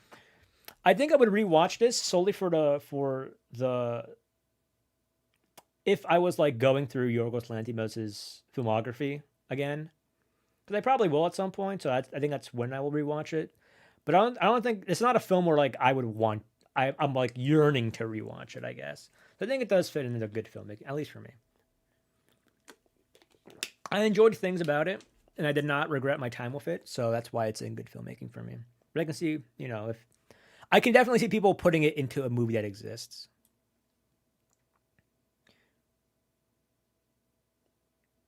Yeah, it's rewatchability. It relies solely on looking for signs that hint towards the ending. That makes that's a good. I agree with that statement. But yeah, not really much else to say about Begonia. Frankenstein. Up next is Frankenstein. I like this film. I enjoyed parts of this film. I think the first part, the first half of the film, the part about Victor, the scientist, Frankenstein, the scientist, that shit was boring. That shit was boring as fuck. I think it was pretty visually interesting. There's a lot to like chew on, I guess. But I thought that, it was very boring. And also very Netflix aesthetically. You know what I mean? Like, I know he did everything like practically. Tried doing things like in actuality instead of doing a lot of CGI. But it did not look good. It actually didn't. It looked kind of ugly. At least the first part. But I really enjoy Frankenstein right now. But I really enjoyed the stuff with Jacob Elordi, where we get Frankenstein the monster. Is where I really enjoyed the film, where I was actually kind of invested. First half, not so much. But I really like Jacob Elordi's performance as Frankenstein, in my opinion, honestly. I don't know much about Frankenstein as a property, as Frankenstein proper. I've not read the book, so I have no idea if it's a good adaptation or not. From what I understand, it probably isn't. I have a friend for that. I have a friend I have to contact to understand if there's a good adaptation of a property, of a horror property. But I really like Jacob Elordi's stuff. Segment in this, and then like the final act was pretty good too, in my opinion. Not something I'd ever revisit, I guess. There are things I think to like about this film. Why do modern Netflix originals look so bad? I know, right? Like, what happened? Because again, I've seen the behind the scenes footage, and Guillermo del Toro was really proud about doing things like doing his practical effects. But it doesn't look like it. It looks pretty bad, actually. I don't know what Netflix did. They put in the Netflix juice and killed it. Okay, but is it better than Jurassic Park Rebirth? We'll get into that in a minute. Frankenstein. Fuck, bro. Now that I think, I gave it a 7 out of 10. Hey, bestie. Hey, hello. Ooh, I think you guys will disagree with me on this, and that's fine because it's based on like how you guys are talking about this. I will put Frankenstein probably around here, maybe below Singers, because at least these films are competently made, good filmmaking, but they're also short, so they don't like. I don't need to invest a lot of time into it. I think Frankenstein. There's a little too much. I would put it into a movie that exists, but I really like the stuff with Jacob Elordi. I'm like it really gets saved by the Jacob Elordi Frankenstein segment for me. I really like it, like that segment. Zelcher, my goat, I missed you. I know I've missed all my fans too. I'm glad we're doing this again. I also want to stream more, so hopefully. This continues. I think this is a limbo in between. That could be. Maybe we'll make more tiers near the end, but I think I'm willing to put it down here. Did you do weapons yet? My connection is so I can't see it. I have not done weapons yet, but I will be getting to weapons after all the best picture stuff. So it's actually gonna be a while. But I'm hoping to make a video out of this. I still don't know if I will. But yeah, we'll see.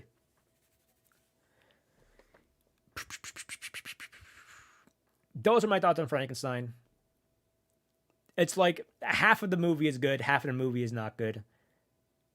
Enough of the good stuff outweighs the bad stuff, in my opinion. But yeah.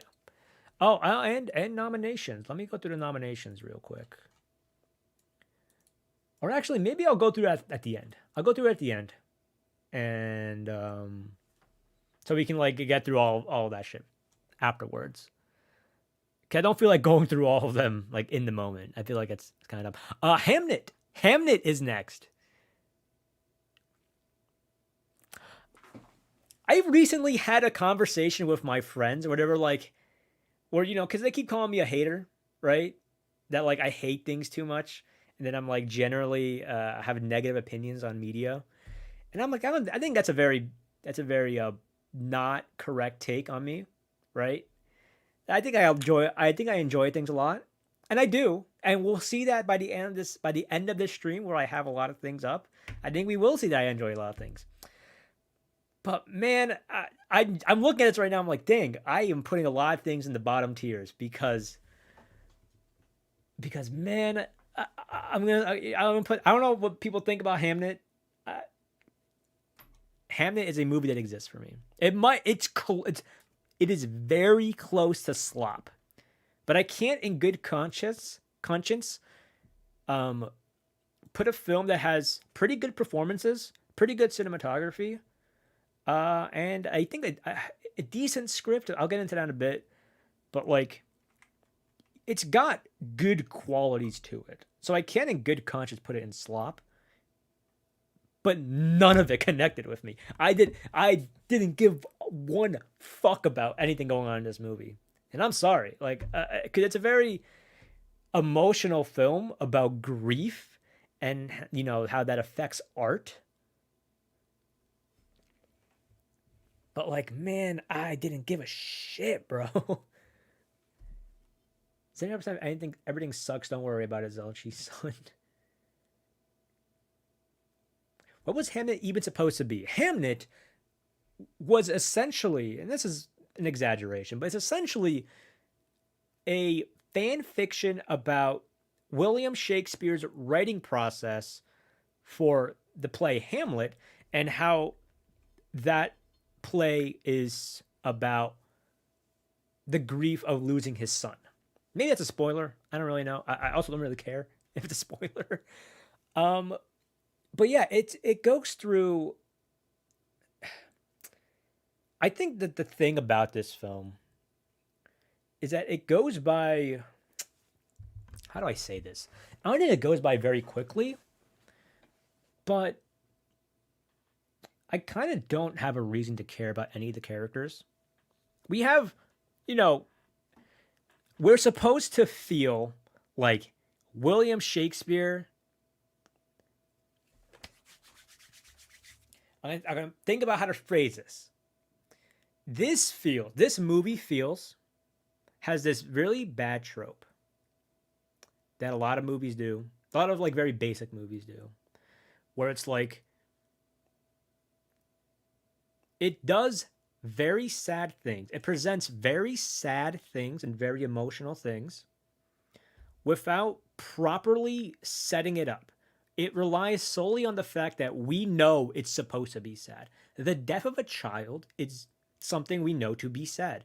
The death of a mother is something we know to be sad. It happens in the film as well at some point. Not Jessie Buckley, but like at some point in the film, a mother does die, and we see that somebody's emotional response to that. And we know these things are sad. But the film proper,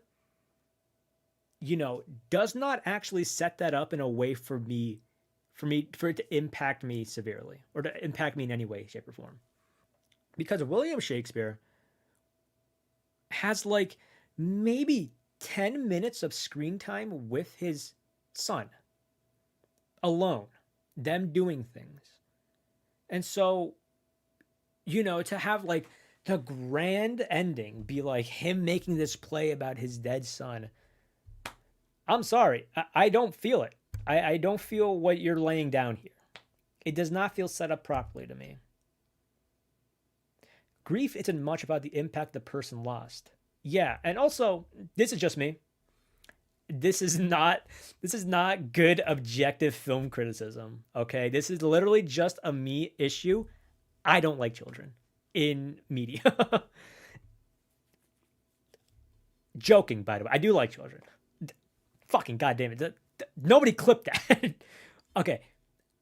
I generally don't like child acting.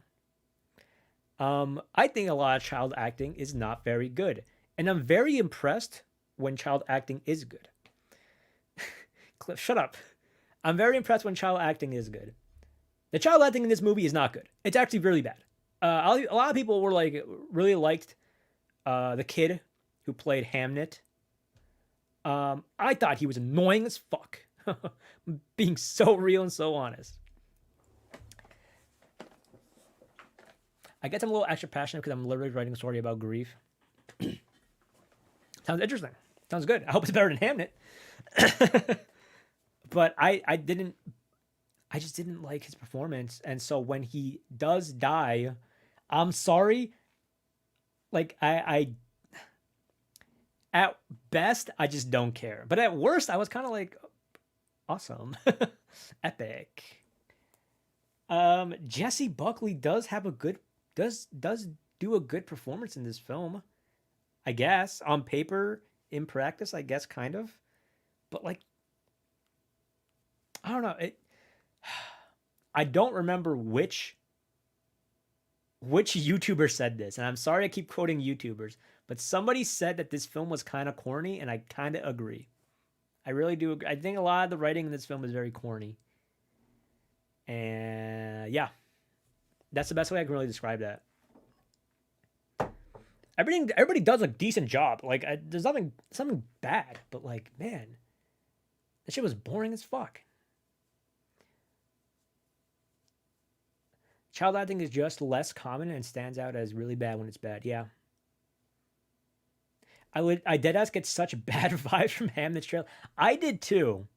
But it was more so like I saw the trailer in theaters when I was going to theaters, you know, when it was coming out. I was like, this looks really boring. And it's made by Chloe Zhao. I'm gonna be honest, I don't like Chloe Zhao as a director. I've seen what's the fucking movie? Nomadland. And I gave it a 6 out of 10 at the time because I was not very comfortable giving lower scores, but I think that movie deserved a 4 out of 10. I don't remember anything about that movie. Then she made The Eternals, which my friend Richard loves. He loves that movie. He is always like, that movie was peak. Oh man, I wish people would, I wish I got a better chance. And I'll be honest, like after seeing Nomadland and after seeing Hamnet, I'm like, there's no way I'm gonna like The Eternals. I'm so sorry, dude. I don't think there's gonna be a chance where I like that movie. But I don't know. I'll see with open eyes. But like, I just don't think Chloe Zhao does not make movies that interest me, and I don't like her direction is just so corny. I'm sorry. I'm sorry, Chloe Zhao. But yeah. Zelcher, do you like Jong Ho? I don't know who that is, but you know what? If you like them, I like them. What do dads and sons even do to bond in 1500s? Catch the plague together? They were in the movie. They were reenacting, like they were playing with swords, like not cardboard, like wooden swords, I guess, or wooden sticks. And I guess that him playing sword sticks with his son was the inspiration for Hamlet in this fan fiction story of William Shakespeare's life. Also, by the way, this is also kind of funny because the movie is called Hamnet, and the film opens up with saying like Hamnet and Hamlet are interchangeable names. I guess from a quote from somebody. I have no idea. So the comparison to Hamlet is already there from the get-go. Hamlet made by William Shakespeare. But they treat the reveal of William Shakespeare's name like it's a fucking Avenger title drop, like at the I just said Avengers, but like remember at the end of Oppenheimer when the guy's like oh yeah, there's a guy from whatever the state was. What's his name? John F. Kennedy or John Kennedy. It was like a blockbuster name drop. It was so odd. It was very funny too. Hamlet the Manlet. And then one last thing about Hamnet that I'll get off it after this.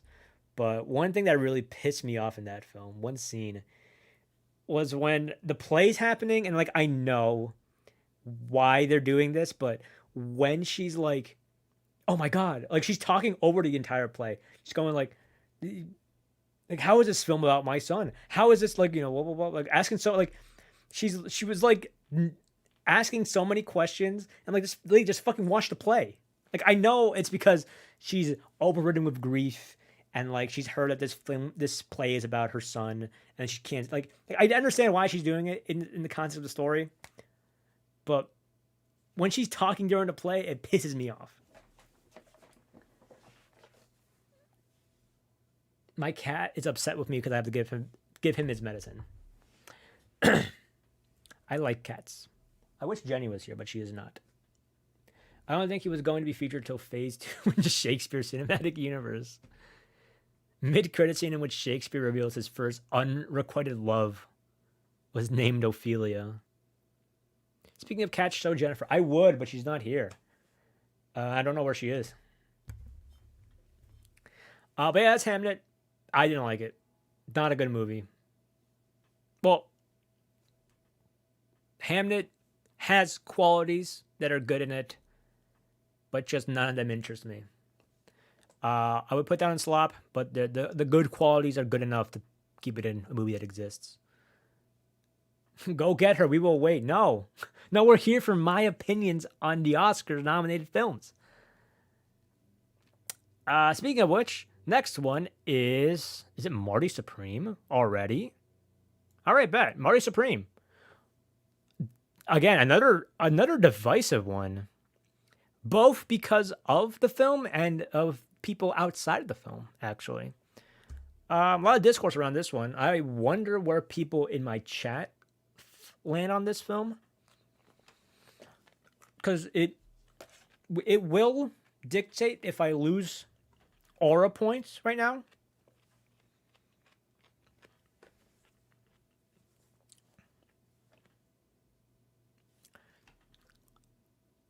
So, okay, nobody haven't seen it, to be honest. All right, I'm glad the chat is up to date on their Oscar knowledge.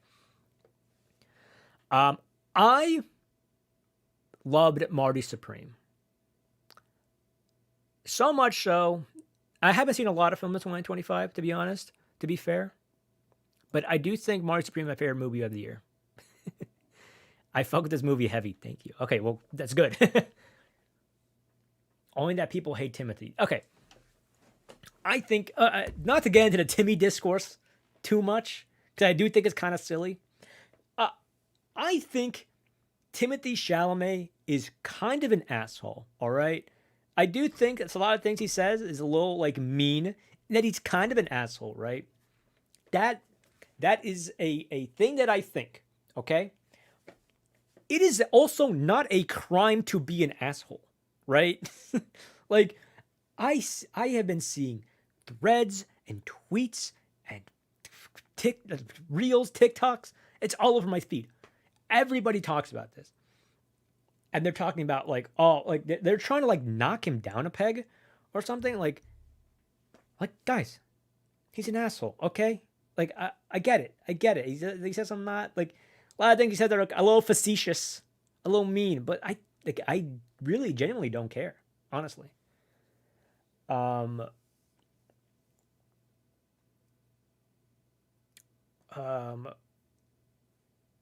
Like there were there were worse people to devote my energy to, essentially.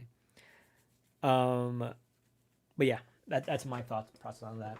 Like he did say, like there are like really bad things he said. Like, I don't remember the exact quote, but it had something to do with like women should have children, like some pronatalism, I think that's what it's called, discourse. And I'm like, yeah, that's kind of not cool, but also like I don't know, man. Like I don't agree. Like there we go. Sometimes fame affects brain, yeah. I will say though, like he is talented. Like I feel like people want to knock him down a peg, humble him a little bit, and I think that is generally fine. But he's also really talented. Like we can't deny that. I don't think people should deny that. A lot of people have been going like yeah, his films fucking suck, and it's like I don't think that's true. I don't like all of them. Hell, I hate Dune as much. Like I'm kind of a Dune hater, known fully as a Dune 1 hater.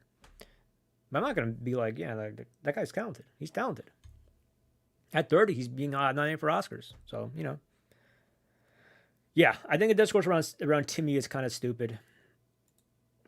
But what do I think about the movie? What about the movie? What about the movie? Is the movie good? Yes, it's good. I really liked it. I know that was it Josh Shafty made this movie, and I know that his previous films are literally kind of like the same thing. These high stress, these high stress kind of stories that are reminiscent of After Hours by Scorsese. But I'm a sucker for them. You know, I like feeling stress. I like the exhilarating feeling I get out of these films, and I don't really get that out of many films in a year. You know, I was on the edge of my seat. I could not predict where the plot was going. Um, I was engrossed with the characters, and like hoping that I was like, oh man, I hope nothing bad happens to like this character. Um, and like I don't get those emotions out of many modern films. I get those emotions out of like films from past decades, but not a lot out of modern films. So when a modern film gets those emotions out of me, I'm gonna be honest, I do get kind of like happy. I get kind of excited.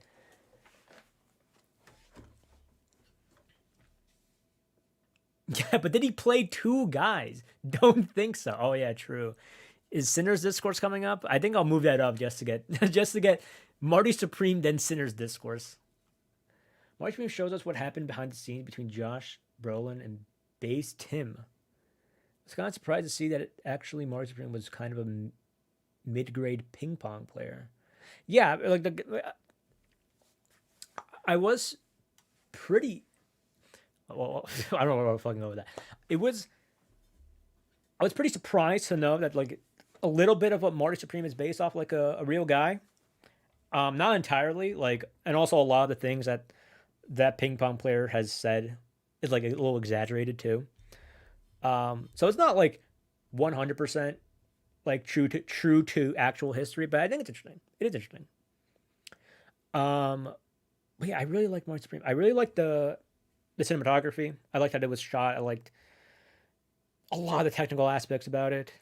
And the score. I know for a fact that Marty Supreme was not nominated for score, but I really think it should have. And it's because like it's electronic and like the Oscars don't really nominate electronic stuff. They usually nominate like orchestral stuff. But man, the score was good. I listened to the whole Marty Supreme soundtrack album score thing while I was shoveling snow. And it was the most intense snow shovel ever had. I do feel as though if you're going to make a ping pong film, the main character should be Asian. I mean, there is an Asian character in the film, but I mean, there is a reason he's not Asian.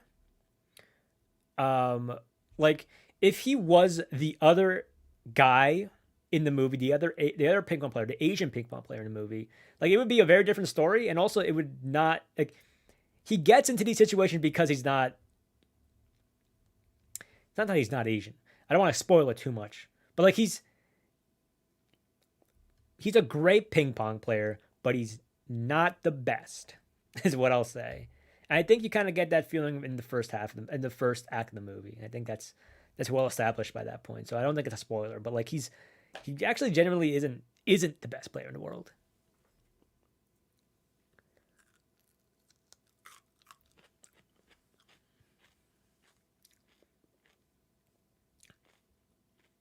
East Asia takes ping pong so effing seriously, and for the longest time we made fun of the sport because lol, tiny tennis. I think that is true. I think there's like a huge ping pong. I mean, there is. But yeah, I really enjoyed Morty's Supreme. I saw it with my friend. Saw my friend at like a huge IMAX screening. I really enjoyed my time there. That the actual Asian player in the film was a real player, and I think was he actually deaf? I didn't know about that. But yeah, I really enjoyed this film. This is my favorite of the year. Although I haven't seen a lot of 2025 films, but I don't see it moving too much if I continue watching more 2025 films. But I will move Sinners up to talk about the discourse, to get a little bit of Sinners discourse going on in here. I don't know about you guys. What you guys thought about Sinners? Um, I am just by the way I'm talking about it. You might think I don't like it. I do like it. I, geez, where do I put this? I think I'll put it in quality cinema. I think I'll put it there. And I did enjoy it, and I can see what people see in this as exceptional. Um, I do think it is very overrated. Black man here. Oh, I'm glad. I'm glad that you opened with that. Black man here. Sinners was good, not mind blowing. It is kind of where I lean into it. I think I gave it a little more leeway. Um, can't wait for the next camera feed. It's gonna be peak. But yeah, Sinners is a film I can see being made with a lot of passion. It's got a great cast, um, good cinematography, a lot of great technical things. It has what I think is one of the best scenes of this year in the kind of music through the ages kind of scene where like they're all playing music and then you have the electrical guitar and you have old time music, like all black music throughout the ages. I think that was a fantastic scene, and it's one of my favorite scenes of the year. And I knew it was coming too, and I was still amazed by it, which is how good it was, right? But I wouldn't say I loved this film. I think a lot of the best parts of this film are like after the halfway point when they're in the shack. But man, is there a lot of fucking setup in this movie. And there's some good things in that setup, but there's a lot of setup. It's like it's not a perfect film. Let's get that out of the way. It's not a perfect film as much as a lot of people want to say it is. I do know, because there's a lot of discourse around this too, that Michael B. Jordan got nominated for the dual role of Smoke and Stack. And that people have been going like, he's got to get that award because he played twins. He played two roles, unlike the other nominees who played one role. One role is less than two, if you didn't know. I'm going to be honest. I'm going to be so real and so honest. Michael B. Jordan is the worst part about Sinners. And he's not bad. He's not like terrible. I'm not going to be like, I didn't hate every scene he was in. I didn't hate him at all. He is the weakest actor in this ensemble by a mile. Everybody does a much better performance than Michael B. Jordan. And I actually think it's kind of a travesty that he was nominated. I'm going to take it there. I'm going to take it there. I don't think he should have been nominated at all. For a guy whose dual role necessitates him to be costumed as like a Mario and Luigi kind of thing, you know? That's how you differentiate them, like a fucking blue and red.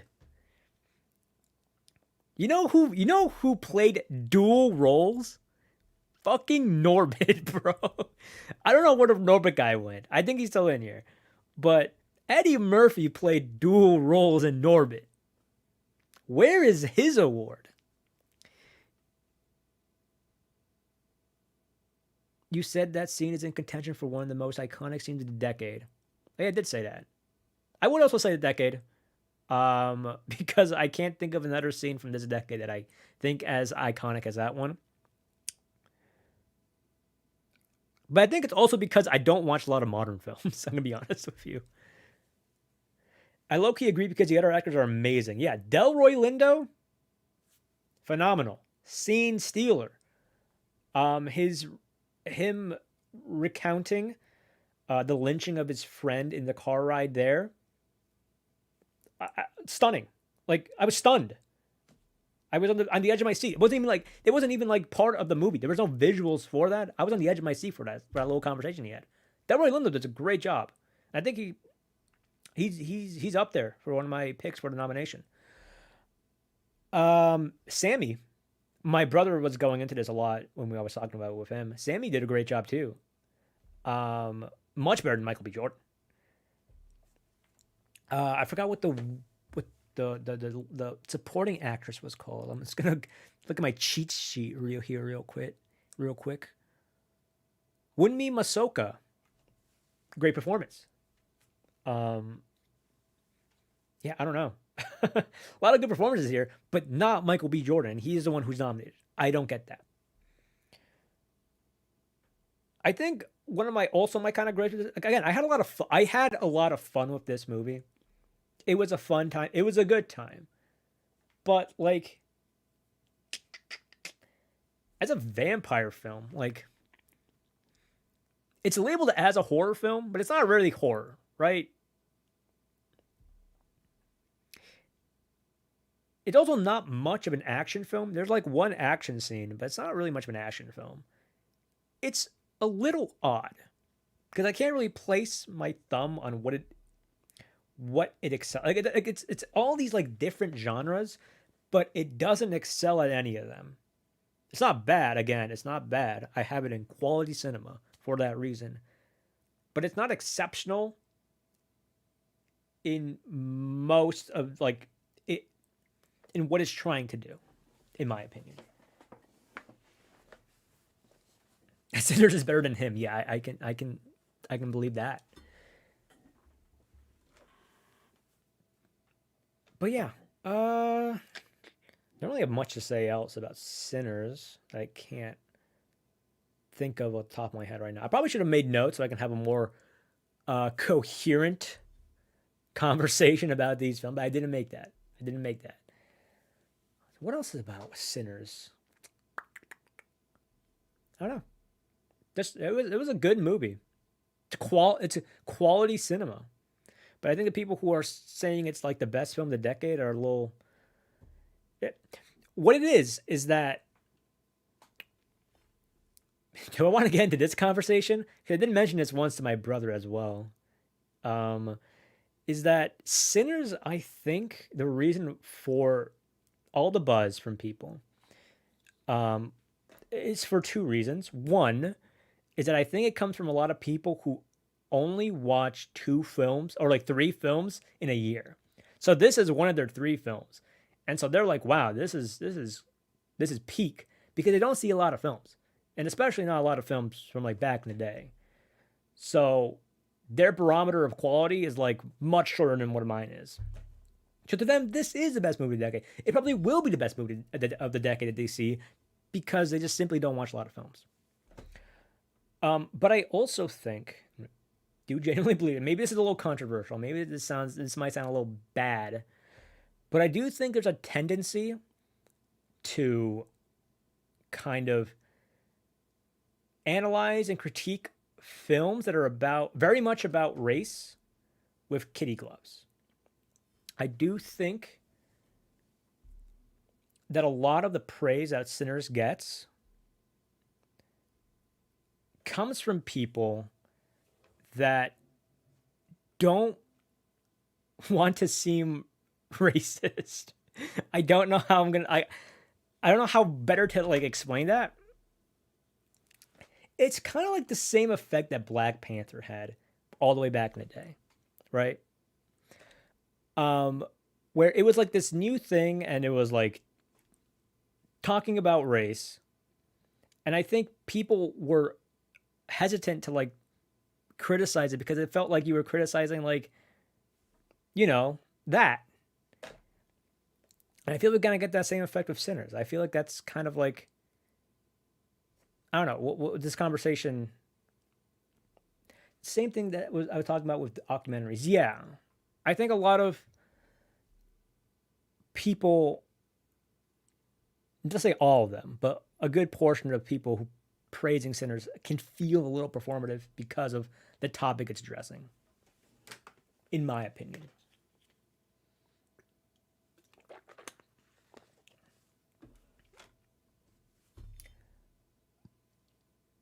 Anywho, that's Sinners.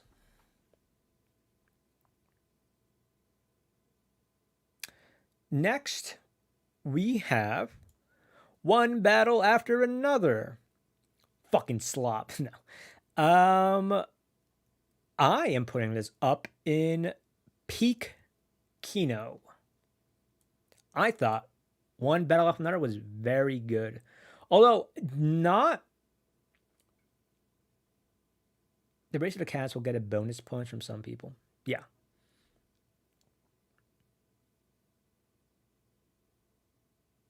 I don't even think it's that much about race either. Yeah, but it was just it's a film that has an all black cast, and I think people want to give it more praise because of that. Because it's like we've had such, just decades of like of what do I call it? Inequality. We have decades of inequality in the filmmaking. So like when a big movie that's like centered around a black cast gets out, I think people want to praise it even more because of that. But I don't think the movie's good. I didn't watch, but it was dumb. PTA making a film about revolution and saying I'm not a politician. Yeah, it was kind of weird of him. I don't. I think people really got mad at him for that, and I can see why. But I like. I feel like you kind of understand what his politics are just based on the film. Like I really like I know he said that. That feels like a coward's response, and like again, I can see why that would be upsetting for a lot of people. But the film really does speak for himself, Like the politics are very obvious in the film.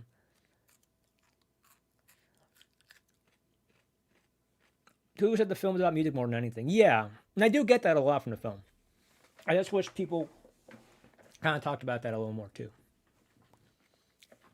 But yeah, One Battle After Another, I think is great. I think it's fantastic. I think it says something that this is probably not PTA's best film. It's really good. It's on the lower end of PTA, but even then, it's still peak Kino. Even in in that with that caveat or that my feelings on that. It's a lesser PTA, but it's all up here. I think One Battle After Another was great, but people saying it's better than There Will Be Blood and The Master is kind of wild. People are saying that. Honestly, I'm not even the biggest fan of The Master or There Will Be Blood, but those are probably better films than One Battle After Another.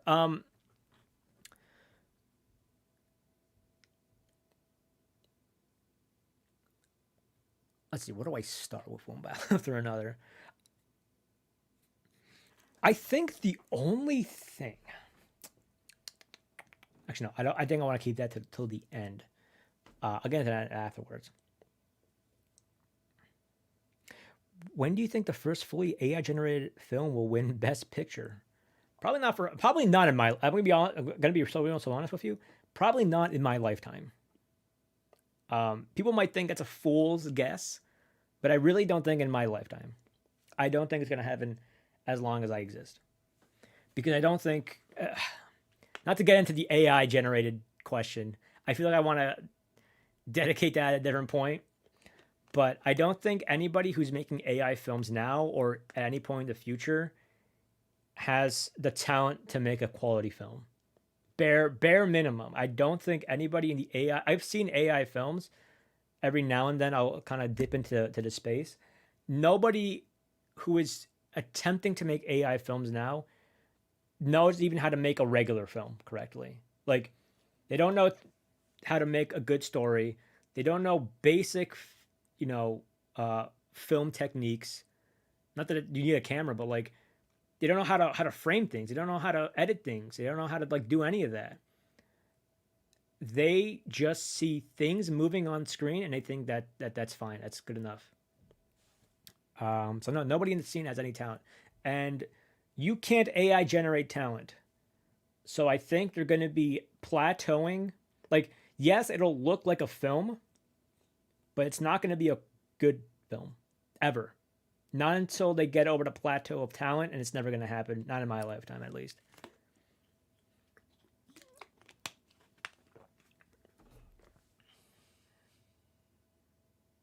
Someone I watch frequently on YouTube hated One Battle After Another, so I think I might actually hate it when I finally see it. Um, I think a lot of the hate I see from people on One Battle After Another um, comes from, you know, the story or how things play out, which is not how I view films. Trying to get a Michelin star without knowing how to cook. Oh, is it for my AI rant? Yeah, I feel like I do want to make a video on AI filmmaking to like make that point. Yeah, they're gonna make films, AI films that look like real films, but like they're not because the people who make them have no talent. I truly and honestly believe that. There's only one guy who has talent, quote unquote, who's like a filmmaker, which is Harmony Korine. And even then, I don't even like his films.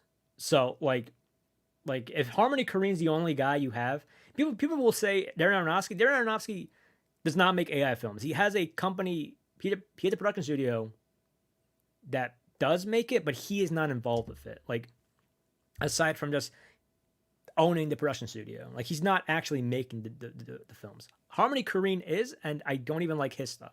So like, hey, Harmony Korine's like the one guy you got in your corner. Like you gotta nut up or shut up. But yeah, One Battle After Another. So I don't stray off topic. I think the people who don't like that film and the discourse I see around it has mainly to do with the story or how things play out in that film. Um, like the things that happen in that film they don't like. Particularly a thing I'll get into in a bit, but the way that I watch films is the things that happen in a film are not the most important things to me. It's how all that is shown visually. Like I like a mix of both. So like even if there are films with stories and like ideas that I don't necessarily agree with, Buñuel sometimes comes to mind. At least one or two of his films. Most of his films I agree with. One or two of his films maybe have things written in them where like I disagree with like the politics behind that idea or that scene. But I still very much enjoy all his films because they're all very well made, and the filmmaking is very important to me. I don't think the filmmaking is important to a lot of other people. So when people watch One Battle After Another, and this is again, I don't really like. I can't. I think this is bad or anything, but the people who don't who criticize One Battle After Another are mainly doing it from like a point of view of just story and like they didn't show the exact politics that I like. At least that's most of what I saw.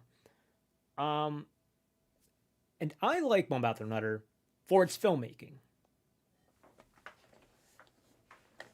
His first one was about how the film portrayed black women. He said the film felt violent towards his wife. I can't agree with that. I won't get into that. But the things that I did like about One Battle After Another was the filmmaking. Um, there were there's a lot of amazing cinematography, a lot of good direction. I think a lot of good performances. Much like Marty Supreme, there was the story unfolded in a way where I was always guessing where it was going to go. It's a very sharp writing. The way there are like some moments where characters that I think are very because it's both a serious movie and a very entertaining movie as well. It's a good balance between the two, in my opinion. But I will agree that I didn't think I was going to because I saw this discourse before watching the film. But the way they portray black women, particularly the Tiana Taylor character, felt very offensive in a way that took me out of the film. And I'm going to be so real and so honest with that. Because, like, I'm Hispanic. And if that's how they portrayed a Hispanic woman in the film, I'd be like, I wouldn't feel great about that. So, I can see why people took offense to that. and found issue with that. Now, that's not the way they treat that character is not the entirety of the film. It is an aspect of the film, and it's not my favorite aspect of the film. I don't like that aspect of the film, but it's not the entirety of it. There, I think there are good qualities about this movie that I enjoy, and it's for the most of the runtime. It's like first 20 minutes of the movie where all that happens. The rest of the runtime is not that. So,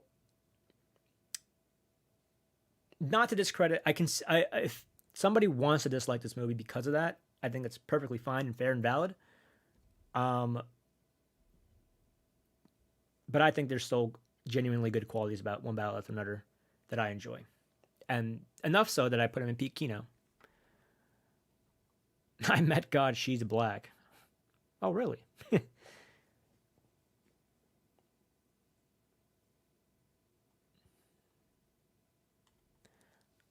But yeah, I feel like PTA was trying to portray certain concepts that he has no real grasp of half, but then second half was Kino. Yeah, I would say that too. Second half being like post time skip, in my opinion, because what also genuinely surprises me is that the initial part of the film, the inciting incident part of the film, not inciting incident, like that first act, quote unquote, is like just 20 minutes of the film. And then the rest of it, like it's a 2 hour and like 40-minute film. So we've got like 2 hours and like 2 hours and a half of like actual quality film, and then like this bit of it that I don't think is all that great. Please talk about weapon. I want to hear you dunk on it so bad. We will get to weapons. We will get to weapons in a bit. I think you might be disappointed in the things I might say about the film, but we'll get to that when we get to that.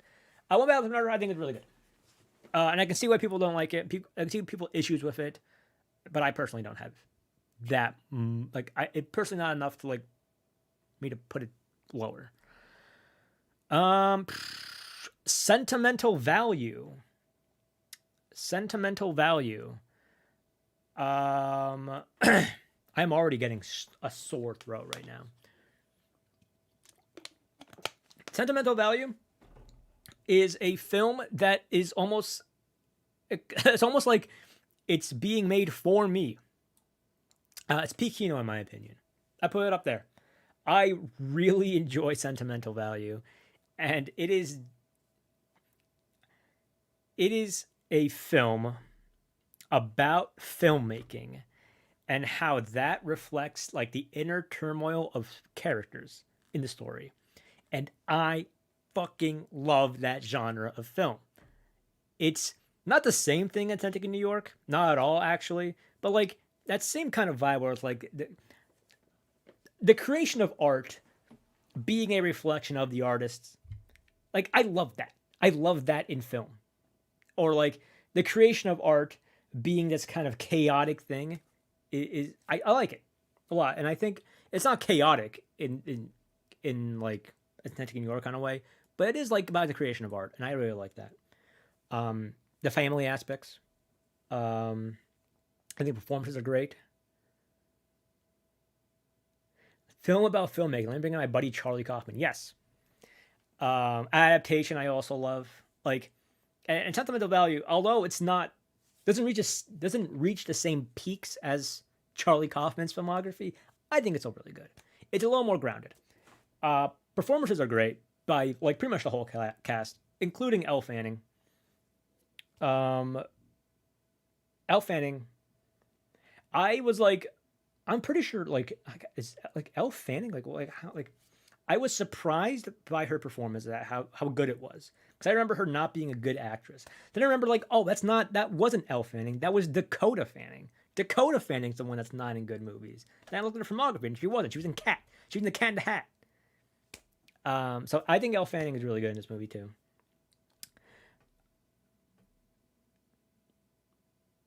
A lot of emotional moments, really good screenplay, really good script, a lot of great quotes. I also really love a film that delves into characters that are depressed and they like try to come to terms with the fact that they're fucked up. I also like those films. A really good example of that is like Shame. It's my favorite example of that because there's a certain quote from that film that really sticks with me to this day since I've seen that film, and it kind of influences how I watch films of that kind of nature, of like these depressed individuals realizing they are depressed, and got the same vibe from Sentimental Value. So like just the way the story plays out, the screenplay, the performances, like it just is almost created in a lab to like just hit home for me. And I was really happy leaving the theater, with just the way everything all culminated at the end. I have a lot of positive things to say about this film. I have a lot of positive things to say about this film. I think I'm because right now I have it below one battle after the other, or one battle after another. I think I kind of want to put it above, but I think I still will pull it below, and I do genuinely think that I do think I was entertained and more on the edge of my seat for one battle than I was Sentimental Value. Going for two different, plots and stories, but yeah, I liked it a lot. I liked it a lot.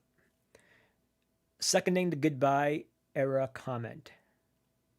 Have you read Goodbye Eerie? It has a similar concept. I have not. Let me look it up.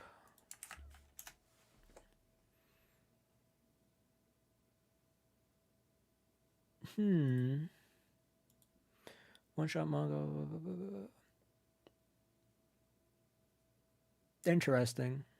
I think somebody might have, because it looks similar. I think somebody might have recommended that 2 years ago, and I haven't even looked into it. So it looked interesting.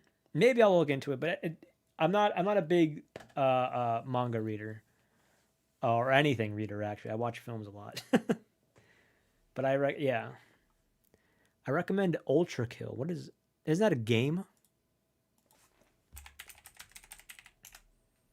Yeah, it's a game. What does that have to do? What does that have to do with anything? It's peak video game. We need a Charlie Kaufman X PTA collab. That is a fantastic idea. But yeah, Sentimental Value. I really like Sentimental Value. Good movie. And I recommend it a lot to anybody who heard my description of the film and is like, I want to watch that. So go for it. What else is there for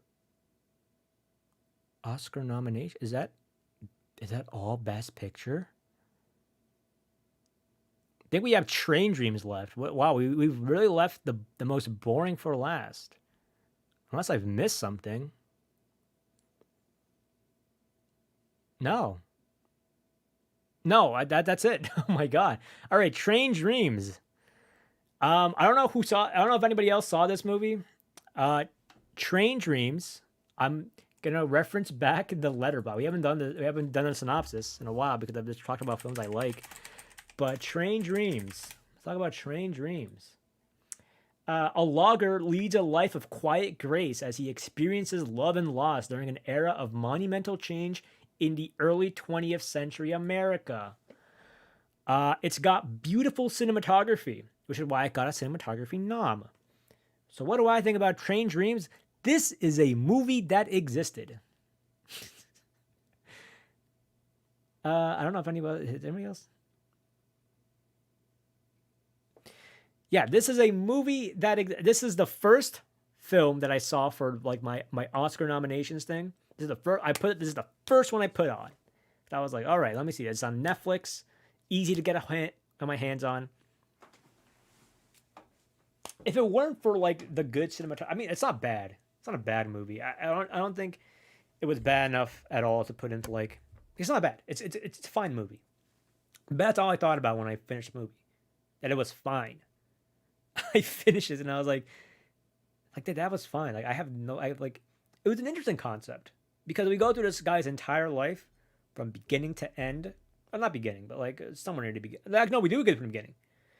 And like we see technology change from beginning to end because he's logging, and then by the end of the film, we see TV, bro. I think that's a really interesting concept for a film, and I really like that interesting concept in life because I think about my parents.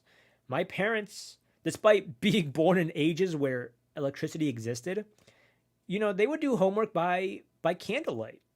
That's how they grew up. They didn't have electricity like that, like other people did. And so they actually got to experience the going from candlelight to like iPhone in your pocket, which is crazy to me. So on paper, this is a film that I would actually be really into, but I just wasn't. It also, one thing that rubbed me the wrong way is that it kind of romanticizes what is it? Early 20th century America. Who's calling me? Nobody. It's fucking scam calls. The one thing that I don't particularly enjoy about this film is that it kind of romanticizes 20th century America. Old timey people. Like they have him. This is gonna sound wrong, but they have him in the kitchen with his wife, and I just I'm like that wouldn't happen in that time period, right? Like it was a very patriarchal time period. I don't think they would be have him doing kitchen work in this time period. I really don't think that would happen. And that time period also had a lot of racism. And from what I understand, I didn't read the book, but in the book he is like complicit in a lot of racist acts against Asian Americans at the time. But in the film, they kind of whitewashed that. They don't. He's one of the few good white guys. They really just write this guy to be one of the good ones essentially of this time period, and I don't think that's terrible. I mean, it's not like oh man, he has to be racist, he has to be sexist, but you're kind of portraying this time period not faithfully. You're kind of trying to hide the smudges of American history, I think, and I don't think that's a good thing. Honestly, I think we should have to hold a mirror up to the wrong things that happen in America. But if this guy was, I gotta go, Zelch. But it was great watching your annual Oscar stream / roast. Thank you for being here. Oscars on the 15th. We will be watching it, reacting to it. So I hope you join me for that. But thank you. We still got a lot to go through in this. I hope the guy who wanted my thoughts on K-pop Demon Hunters is in here. But yeah, it's from that aspect. I don't really fuck with Train Dreams. And then just those are just kind of boring in my opinion. Even beyond some of the more whitewashing of American events. Oh, wait, you are here. The guy who wanted me to talk about K-pop Demon Hunters. We'll get into that in a bit. Actually, we might get into that after the best pictures, so you might get that real quick. Oh, man, I hope you don't hate me. Anyways, Train Dreams, very just fine film. It's very okay, very average.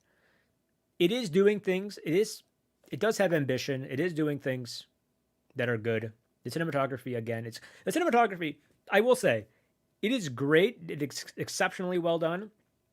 But there's not a lot of purpose to it. It looks good for the sake of looking good, but not for the sake of storytelling, in my opinion. When we see a bunch of really well shot forest scenes, or establishing shots of American landscape, those look really good, but they're also not. It's not really I don't know. It's not impacting me because there's no storytelling behind it, in my opinion, at least. Did you put on Subway Surfers gameplay so I can pay attention? No. Haven't seen it, but I want to hear you talk about the Avatar film because I find those films to be mega slop. You're gonna be disappointed. I did not see it. There are some films I have not seen on this list, so I haven't seen all of them, but I have seen most of them. Anyway, that's all Best Picture. We got the Best Picture. All right. Some things you guys disagreed with, some things you guys agreed with. That's fine. Anywho, now we can go into animated feature. I'll go through the ones that are not K-pop Demon Hunters before we get to K-pop Demon Hunters, because I think that's the one people want to hear me talk about. But first, I'll talk about the first one I saw. Elio. I saw Elio. Elio, kid gets, fucking... anybody who gives a shit about Elio? Elio is fine. It's okay, but it is slop. It is a Pixar movie of all time. All right? Elio is just kind of slop. I didn't even hate it. I didn't dislike it at all. Nisha too easy. I didn't dislike Elio at all. In fact, I kind of there were some moments where I'm like, oh, it's kind of cool. It's kind of cute. But I finished watching Elio and I was like, this was made by Pixar, I think, right? Yeah, this is Pixar. Zootopia 2 is Disney. This was made by Pixar, and Pixar used to make some fantastic films. WALL-E and like Ratatouille and even Monsters Inc. For me, at least. I know not everybody loves Monsters Inc., but I love Monsters Inc. These films are films I love, and that really impacted. Toy Story 2. They made some bangers back in the day. And I'm looking at Elio, and I'm like, is anybody gonna remember Elio 2 years from now? I don't think so. The project got so ruined because Pete Docter had to be weird about women and what the fuck? Wait, did Pete Docter do bad things on the Elio production team set? Oh no. But Elio, yeah, like I don't know, man. Elio was just kind of okay. It was okay. And for a studio that used to make really peak, that sucks. Elio. But yeah, it's going slop. It's Pixar slop. Fucking F1 is Hollywood slop. Elio is Pixar slop. What else did I see after that? Hey Zelcher, movies. Pixar fell off so hard. It did. That's so sad. I try every time to be like, okay, this will be in that. Like, I don't think that. I don't think it's gonna be in that one. But I'm like, make a good movie. Come on, Pixar. Amelie, and I forgot what the fuck the rest of the title was. I also don't care enough to know what the rest of the title is because I think Amelie is a movie that exists. I think Stranger is probably better, but Little Amelie. What the fuck is the full title of that dumb movie? This is another one where I was like, this is just boring. Yeah, Little Amelie or the character of Rain. The world is perplexing. Peaceful mystery to Amelie under a miraculous encounter with chocolate ignites her wild sense of curiosity. It's not none of this fucking actually explains the fucking synopsis of the movie. Hold up. Little Amelie. Give me a better synopsis. Okay, Amelie's a little Belgian girl born in Japan.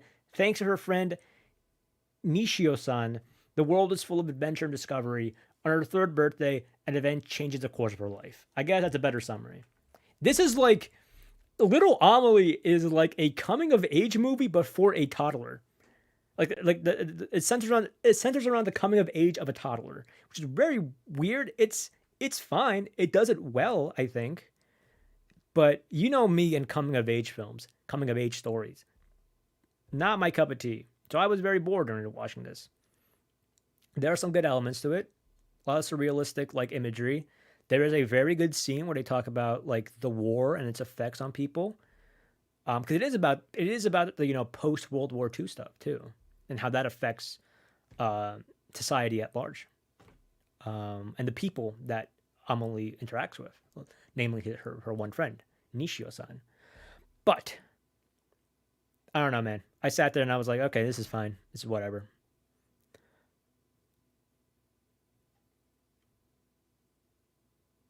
Begonia isn't a classic. It's just not. Everything sucks. Evan Almighty over coming of age movies for yeah, that's actually true. Evan Almighty is probably up here as quality cinema. It's actually above Sinners, in my opinion. But yeah, that's Amelie, little Amelie. What else is there in? Oh, Zootopia 2. Did anybody watch Zootopia 2? Did you guys watch Zootopia 2? I watched Zootopia 2. Uh, you know what? You know what? You know what, guys? I actually kind of like Zootopia 2. I actually kind of like Zootopia 2. I really enjoyed Zootopia 2. I enjoyed Zootopia 2 more than Zootopia 1. Nobody watched this movie. I wasn't going to watch the movie at all until it got nominated for an Oscar. I was like, okay, I guess I'll watch it. And you know what? I had fun with it. I had fun with Zootopia 2. You know, it was a fun movie. Now, I do gotta mention, why do they make Judy Hopps so hot? Why do they make the bunny thick? You know, like why do they make her attractive? That's weird of them to do that. You know what I mean? Like there were scenes in this movie that are like why did you animate it like that? Why did you make her look like that? Why'd you do it like that? I'm not a furry. I'm just saying that that's what the animators did. They made Judy Hopps hot. They know what they're doing.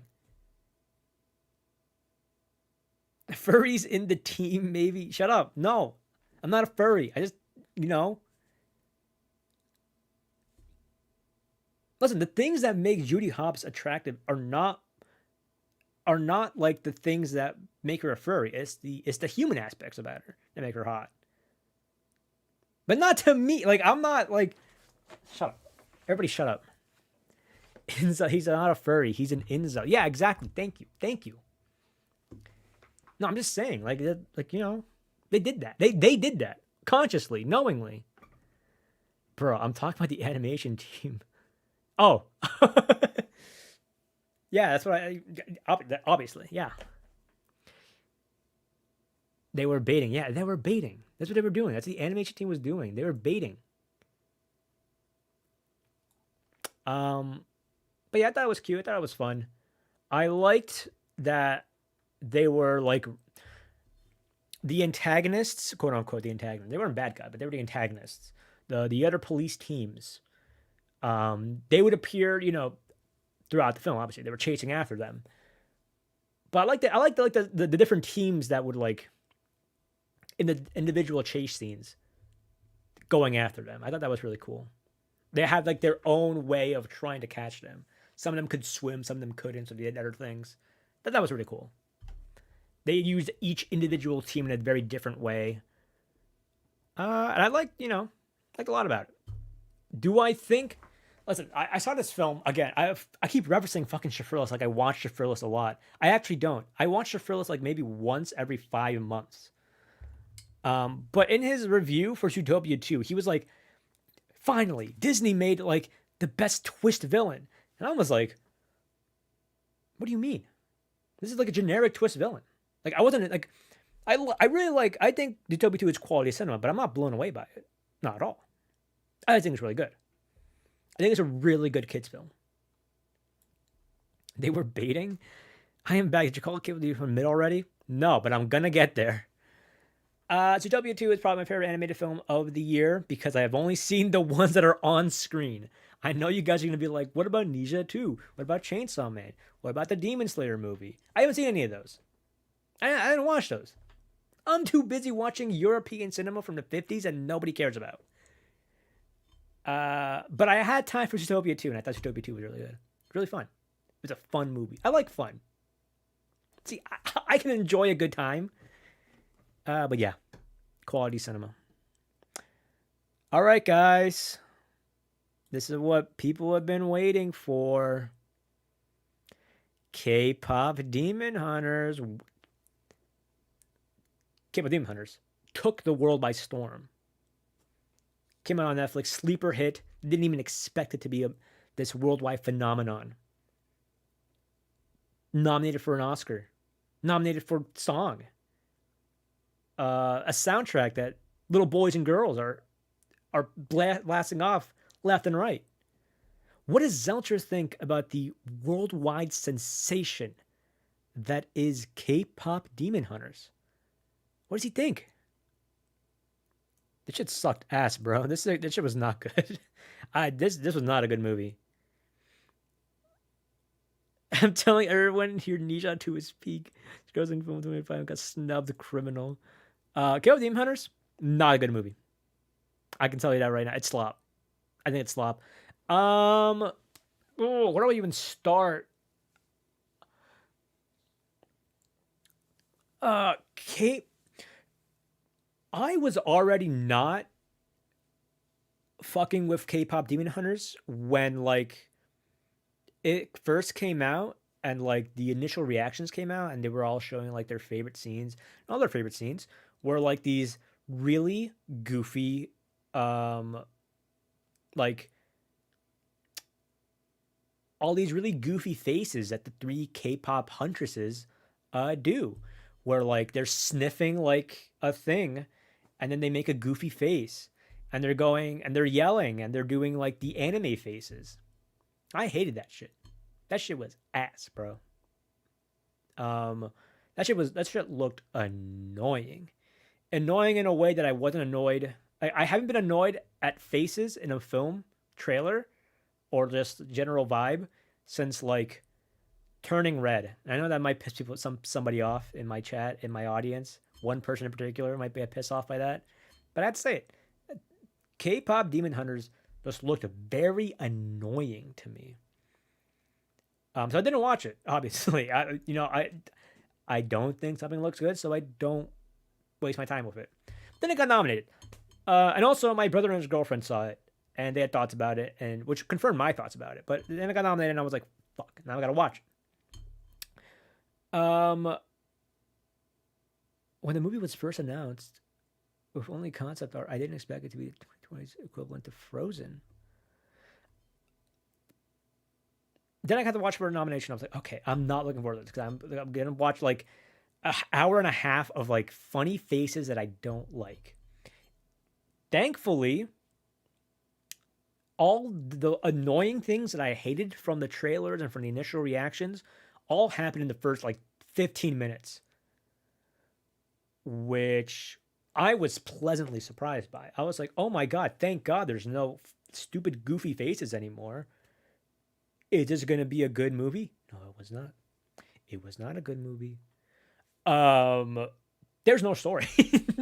Listen, they forgot to put in a story. It is a movie. Like, yes, it's obviously it's a musical. It's gonna have K-pop music. That's not my issue, right? But there's 20 minutes of credits in this movie. There's probably, I don't know how. Let me look up. Let's look this up. How long is K-pop Demon Hunters without credits and musicals, I guess? Okay, K-pop Demon Hunters total runtime of approximately 95 to 100 minutes. Excluding a musical, the core narrative runtime is approximately 75 minutes to 80 minutes. I thought it was going to be less. But, like the music and the credits take up a lot of the runtime. So they don't have a lot of time to actually make a story. And it shows. It is the most basic, bare bones story of all time. And it doesn't really have to be, right? There are actually things it sets up that would be a very interesting thing. Like Rumi being, I think her name is Rumi. Rumi being both a hunter and a demon, being born from, a demon and assumedly a regular hunter, being together. And I thought that we were going to explore that. We did not. We didn't do any of that. I thought we were going to explore the dynamic between the three group members. We didn't do any of that.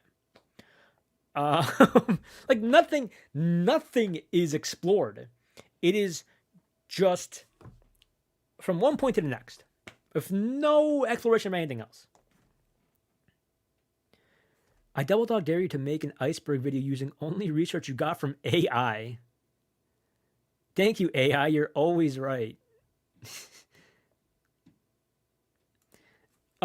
So what was I with weapons? Not weapons. K-pop demon hunters. K-pop demon hunters. There's one particular scene in K-pop demon hunters that really pisses me off, and it's when Rumi tells the standoffish girl,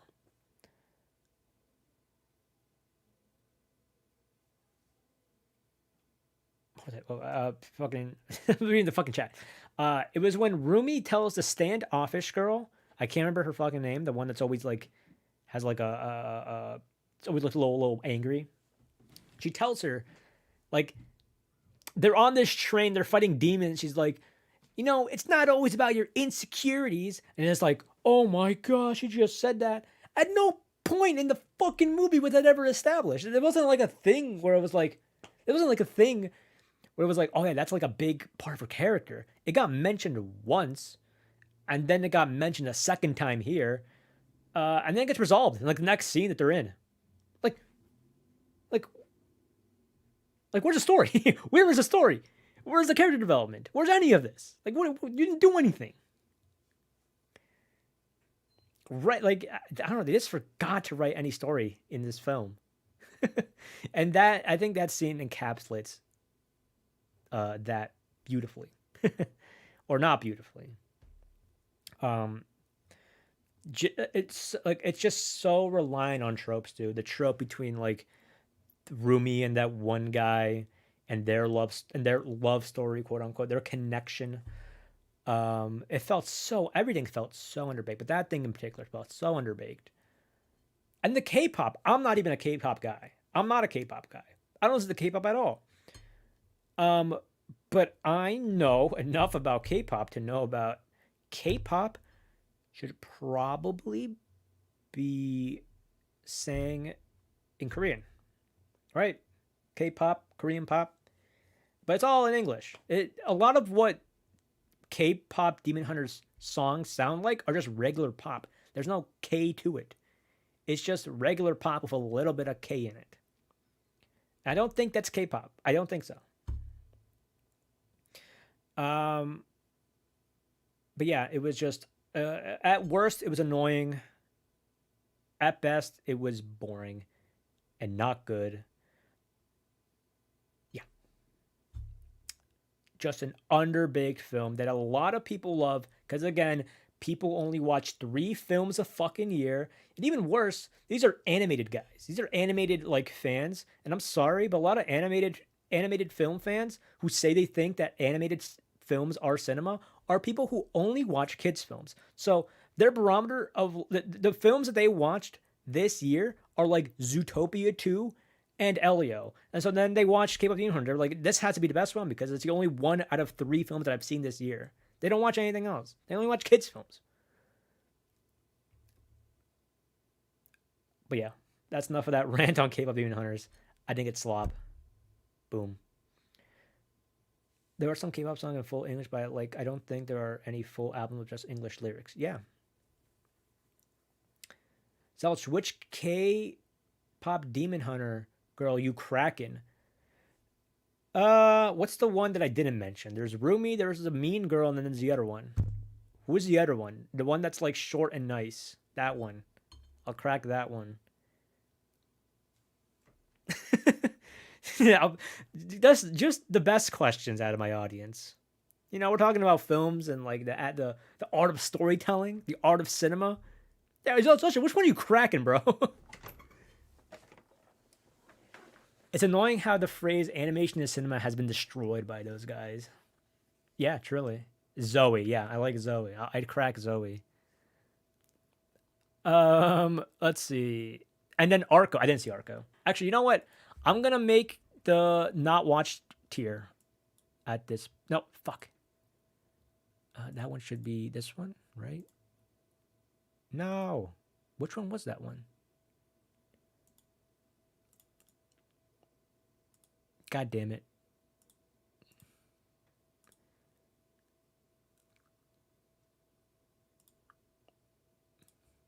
What did I do?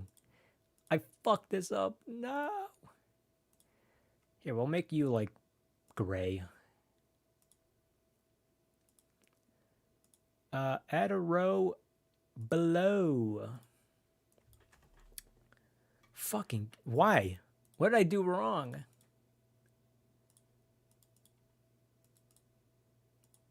Okay. Didn't watch. And then I got two. I got two for you guys. Didn't watch Fuck. Guys, don't judge me. How do I spell derogatory?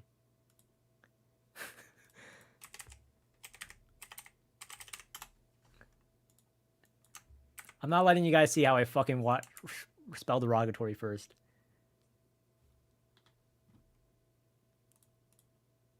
There. Okay. Here we go. Okay. Thank you everybody for spelling derogatory in my fucking chat. Okay, so didn't watch. I did not watch Arco. Let's get the ones I didn't watch out of the way. Didn't watch Arco. Didn't watch Blue Moon. Did not watch this one. I did not watch The Lost Bus, The Smashing Machine, Viva Verdi, and The Ugly Stepsister. I didn't watch any of these. I didn't get a chance of watching any of these, all right? Now, there's also didn't watch Derogatory, all right? These are the ones I actually avoided. I didn't want to watch these. I didn't want to waste my time with these movies. Avatar. Listen, James Cameron. Make something else, bro. Make something else. I ain't watching. I have seen the first and the second film technically because I watched them for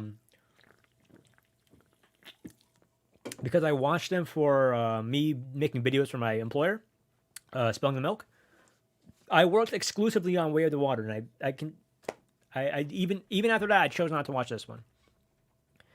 You're not missing much of Avatar. That's why I didn't watch Derogatory. You know what else I didn't watch?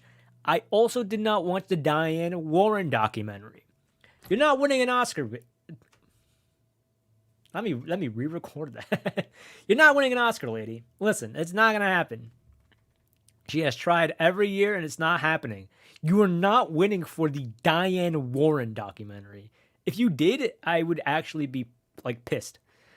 Win for something else. Win for an actual film. Maybe, hey, Diane Warren, how about stop making songs for films like the Cheetos movie? Maybe make songs for good films.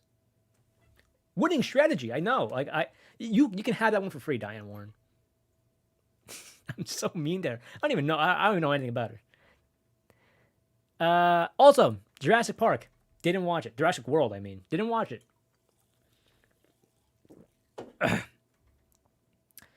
My excuse is always that, like, I haven't seen any of the Jurassic Park movies, and I feel like I have to watch the whole cinematic universe, you know, of Park to World.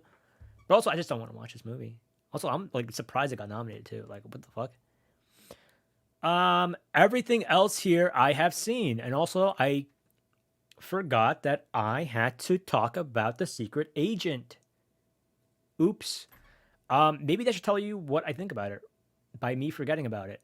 I think Secret Agent is... Ooh. Actually, I might put him in above this one. Actually, no. It requires less of my time. Secret Agent. A film that is very good on paper. Secret Agent is very interesting on paper because it's about... not... You don't initially know this, but it's a film where, like, a group of students, I think journalist students, are listening back to tapes of a kind of like of events that happened in like the 70s. I think the 70s. Again, I can't remember much about it. Of events that happened in the 70s, and they're piecing things together, and we're watching it in real time from like their perspective and perspective of the past and present. We're watching past and present kind of converge, right? It is very interesting to talk about that aspect of it. But man, is it boring. Again, I'm sorry. I keep saying that word, and I feel like maybe you guys think that like I'm not a real cinephile. Like I've seen long, drawn out, even boring movies that I really fuck with. But man, I did not get anything out of The Secret. And I watched The Secret Agent in like the best possible way I could. I went to a nice theater in the city, and I I got a good seat. I was in the best possible setting for it to be good, and I just could not fuck with it. I was very bored. It's 2 hours and 40 minutes. I was sitting there like this the entire time, just waiting for it to be over. I just wasn't invested. This film is also being advertised as like a big ensemble cast, and I'm like, I I don't know, man. Like none of the individual characters were like all that impactful either. Like I remember seeing a tweet where it was like the old lady character should have gotten a supporting actress nomination. Like, are you fucking nuts? What movie did you watch? She was in the movie for like 10 minutes. She didn't really do much. She just talked in like one long sequence between in the apartment. That's it. Like, I don't know, man. It's a political thriller with no thrills. Not to say that it should have thrills or it should be entertaining because it's a movie about a topic that's kind of like, serious, but like also it just did not grab my attention at all. Zelcher, would you crack Varang for? Yes, I would. I didn't even finish that sentence. Yes, I would. I would fuck Varang. I will repeat what I said in the start. I was disappointed. The film felt like a film for 20 minutes. The directing was too basic for 2 hours. Yeah, I was actually really invested in that opening sequence. I was like, where is this going? You know, I wonder what's gonna happen with this. Then I just didn't care after that. It was so boring. She was so F for movies, man. I like. There are some movies that I really enjoyed, like these up here. I really enjoyed these Pete Kino movies. I do, but like also, there's more slop than there is Pete Kino. That I'm realizing it. Oh no. But there's gonna be more movies that I like in these categories down here. So stay tuned for those. But I do get what you mean. Like, yeah, I feel like I've just been hating on a lot of shit right tonight. Um, yeah, people are hiding and the film is like tens for 15 minutes. Yeah, it's 10 for 15 minutes. Now, Wagner Moura is a very competent actor. You should watch the film he acted. Exactly. There's no thrills. It's like history, but clever.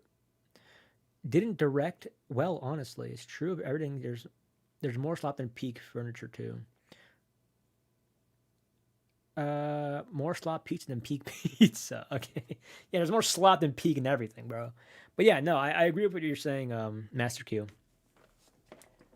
Um, yeah, I mean, I haven't seen anything else by this guy I have not seen anything else by this director. But from what I've heard, they're all kind of similar. And if you found this boring, you might find the other films boring. That's what I've heard. I don't know. I can't really speak on that. But man, yeah. I was so disappointed because I was expecting better. And what also sucks is that around the same time, like a few days ago, I saw that David Portnoy decided to watch The Secret Agent, and he didn't like it. He thought that it was a mess too. He thought it was boring too, and people were clowning on him, going like, "You're not smart enough to watch smart movies." And I'm sitting here going like, "Well, I think I am, but I didn't like it either. Why am I in the same corner as David Portnoy? Fuck that guy."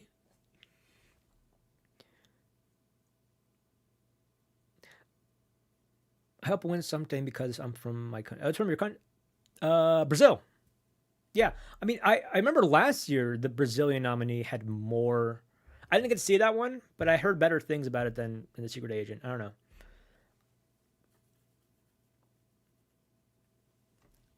but yeah, that's my thoughts on Secret Agent. There's again, it's not nothing in it is bad. Like there's nothing like I'm not sitting there going like this is terrible. This is fucking terrible acting, terrible shit. No, it's all good. It's all technically good. It's all technically good on paper, but just did not. I didn't connect with me at all in the slightest. Just waiting for it to be over. I think I'm gonna quickly go through the documentaries. I think is what I will do. Because they are again rather depressing. But yeah. But it is okay. So here we go about the documentaries. I'll put it like this actually.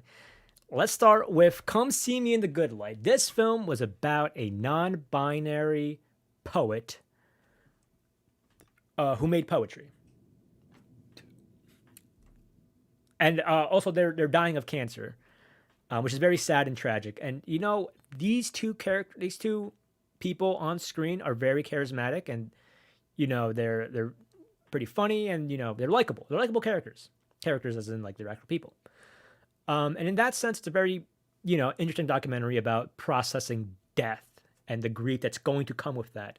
And also being, you know, an artist and how's that going to, you know, thinking about your art before you pass away. So some good things in here. The filmmaking is not there. This is a vlog. I'm sorry to say. And I'm sorry to say this because the character, the main subject of the documentary also passed away.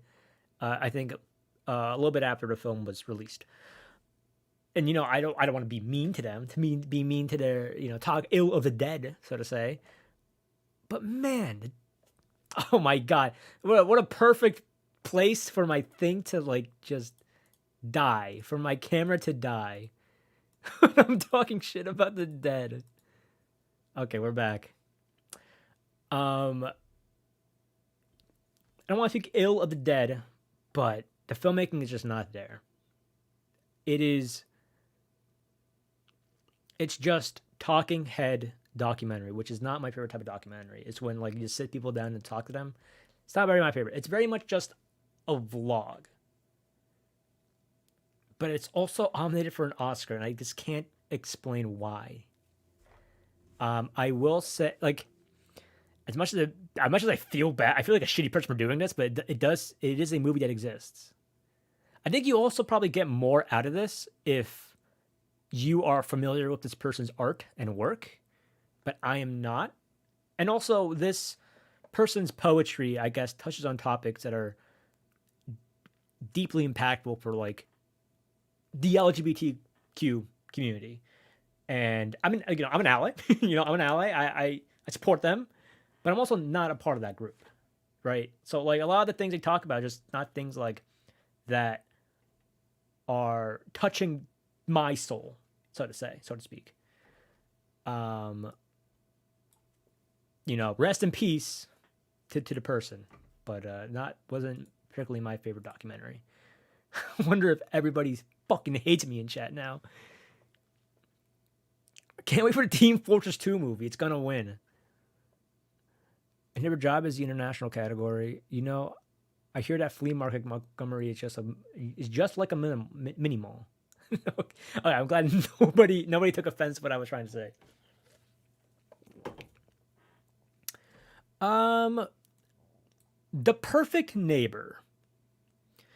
Again, these are all films that I feel weird talking about because they're all about very serious subjects. But I think we're all grown up enough to know that I'm not criticizing the topic. I'm criticizing the film, or critiquing the film, analyzing the film. The Perfect Neighbor markets itself as being a documentary that is told exclusively through footage from either police body cam, ring cameras, or just general security footage from around the area.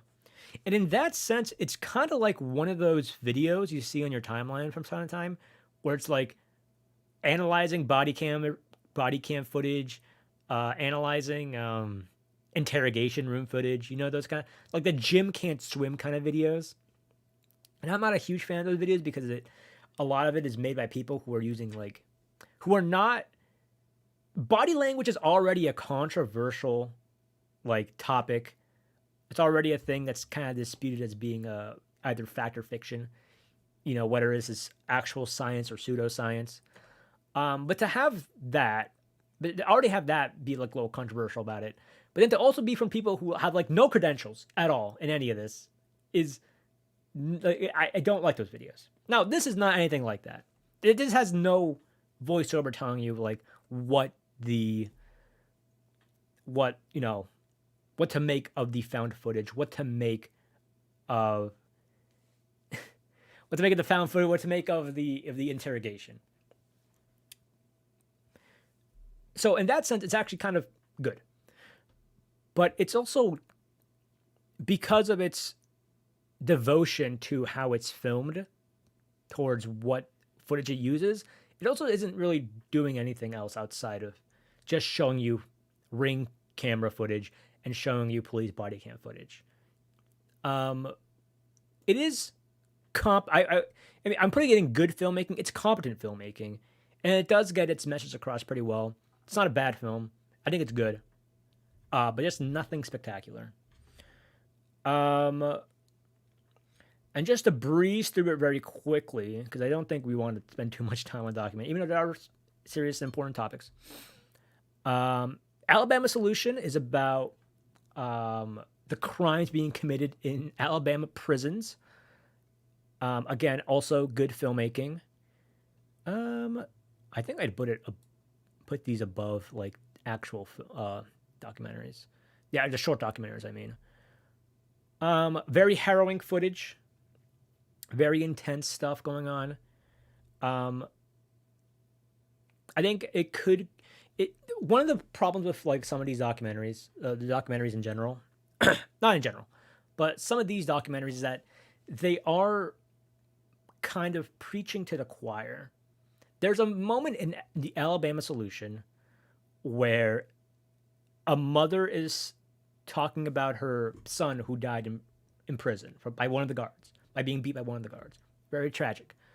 And she's telling a person at like a diner she's talking to that what happened. And the person at the diner was like, well, if he was in prison, I bet he deserved it. And then the conversation ends there. And it just reminds me that despite these films, it's important that these films are made, but they're also preaching to the choir in the sense that I already agree with the fact that the prison system is not good, and that there's issues with it, that there's brutality going on inside there, and it should be reformed.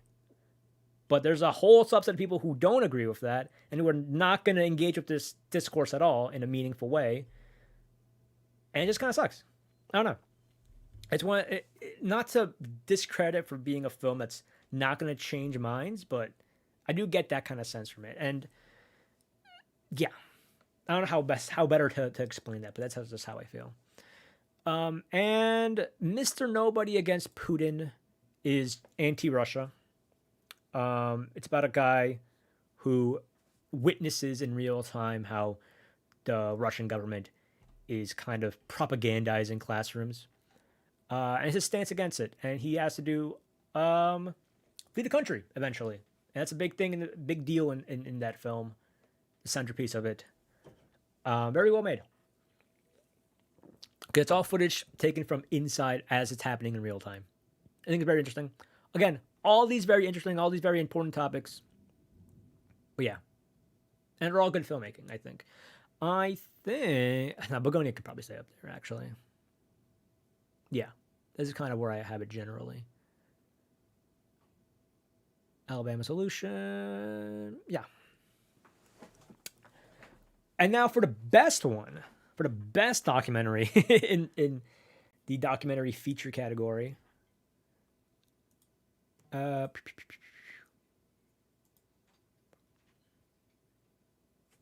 going on over here?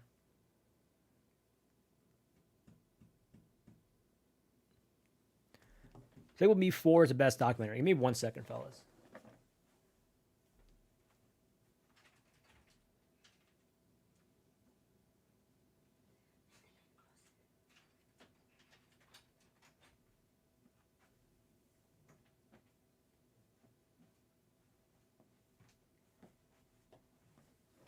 All right, fellas.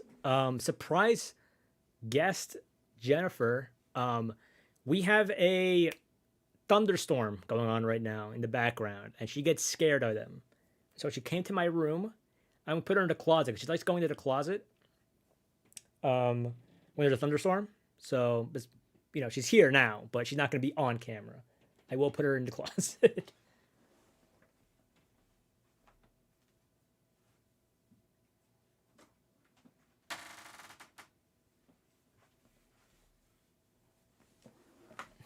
Jennifer number one. I had to leave for a bit and came back to Jenny. Yippee. Yeah, Jennifer gets scared by the thunder. So her safe place is my closet. And yeah, I had my door locked, unfortunately, so I had to like open it up for her and everything. So yeah, she is in the room, but she's in her safe place. Put on Despicable Me for her to chill. Yeah, I should. I'll make her an iPad cat.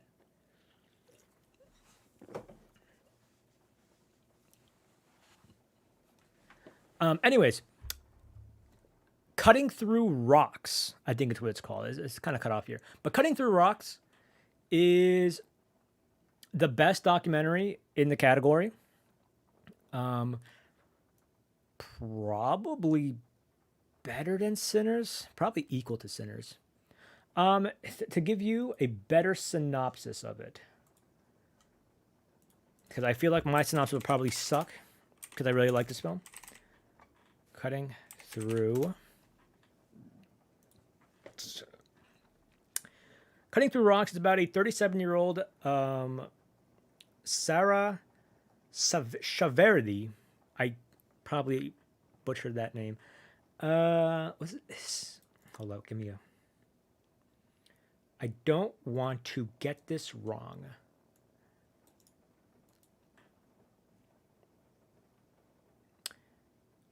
It's about the first female counselor in her Iranian village. And she challenges, obviously, just because she is the first female counselor in an Iranian village, she challenged the tradition by teaching girls how to ride motorcycles and fight child marriage, despite doubts. This is the synopsis. I butchered the synopsis. But essentially, one of the first female politicians in her area of Iran. And I thought it was a very good documentary because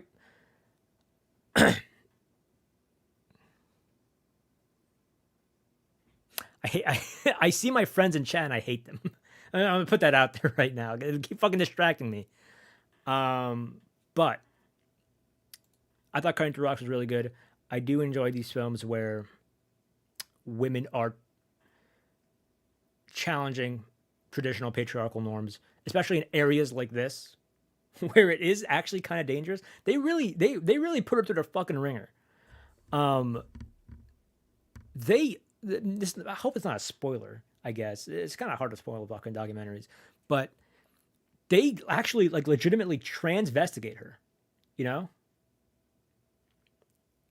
lock in Zelch. Yeah, they literally like fucking transvestigate her. They do like the men do everything in their power to try and like devalue her.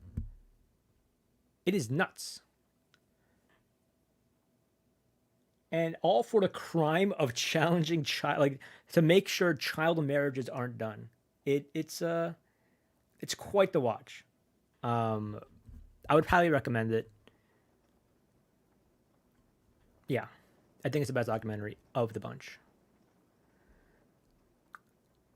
Oh yeah, I also didn't see Song Sung Blue. Did not see that. I think somebody wanted Weapons, so I'm gonna do Weapons now. I thought Weapons. Now, I was interested in Weapons because the person directing it talked about how Magnolia was a big influence for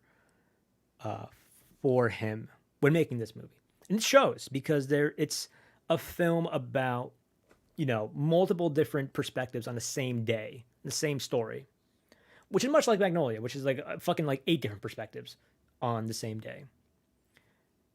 All my homies hate Weapons. I don't hate Weapons. I'll tell you that right now. I don't hate Weapons, but I did not like it as much as I wanted to. This might ruffle a few feathers. This might ruffle the feathers of irrelevant reviews. Fucking goddamn it. But I am putting it actually over here. I'm putting it in good filmmaking because I do think it's good filmmaking. I'm actually interested to hear why you dislike, because I don't love it. Obviously, I don't.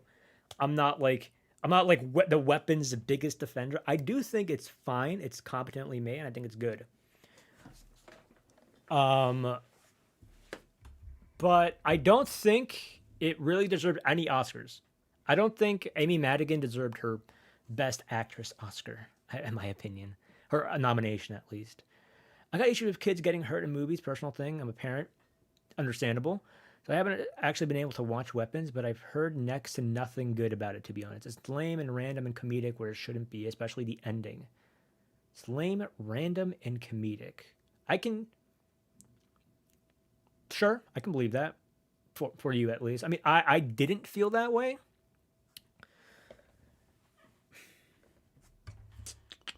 How would I describe my feelings with this? I was just kind of interested in see where it was going, see where it was going. Doesn't deserve an Oscar, doesn't even deserve a DVD really. God damn, bro. I like that, but I just felt as though the story felt small. Yeah. I feel like it set up something very well. It set up some things very well. But just it took too long to pay off. I don't know, things just it was just all right in my opinion. It was good. It was just fine and competent in my opinion. And some of those really obnoxious and in your face is fine. I mean, yeah, the fucking giant machine gun in the sky. That's very funny. That was pretty goofy. And I don't think it's trying to be goofy. I don't know. I feel like there was kind of like a tongue in cheek vibe to it that I don't like. I think people are allowed to like not dislike that still, but I never got the sense that like it was being too goofy. I thought it was it remained the same level of goofy throughout the film, in my opinion. Like Josh Brolin being like, she turned them into weapons with gravity. Like that doesn't actually mean anything. I forgot that happened in the movie. I don't remember that happening in the movie. Only at very specific moments do we see how the rest of the town reacts to the crisis. The conflict just feels too small. I don't know. Yeah, I could see that. I just thought there was going to be more. Like, we get the grief subplot with the first two stories, the teacher and Josh Brolin. And then the other stories just kind of don't have the same investment in the main story that I find interesting. In Magnolia, every character, like all the characters are going through different things entirely. They are in different parts of the fucking area. They have like very little connection until the very end. But the connection they have throughout the movie is that they are all dealing with like very similar issues. Their stories revolve around very similar themes, particularly about like love and loneliness. And I think that's what keeps things glued together for that film for 3 hours. Whereas in Weapons, I don't. Besides from the first two storylines, when we get to the cop and we get to the drug addict, there's like not much that's holding it together with the other previous stories. And I think that's where it falters. At least for me. I think people probably felt worse about it, but I didn't hate it, but I just felt it's very weak in that sense. Henry and his Bay start speaking. Okay. Only at the very specific moments. The story is dark and depressing, and the ending could have had circus music. That is true. Again, I do feel like there's a consistent level of goofiness throughout the entire movie. I didn't feel like the ending was too goofy, in my opinion, in my humble opinion. I wasn't really taken out, but I can see that being the case. I remember seeing a lot of people dislike this movie, like when I was scrolling on TikTok, and I was very surprised. I heard really good things from my circle of people, And then I watched it and I was like, okay, I can see why people dislike this. I don't particularly. I think it's still good. I think it's fine. But I can see why people don't. Honest to God, Shelby Oaks is a better horror film than Weapons. Honest to Frog, that's true. It could have been an amazing movie about grief and loss, but it was like watching a parody movie. Yeah, I can see that. I can see why. I can definitely see why people dislike it after watching it myself. But I think I liked it fine. I do have it up here. Despite me being able to talk more bad about it than good, but I do enjoy things about this.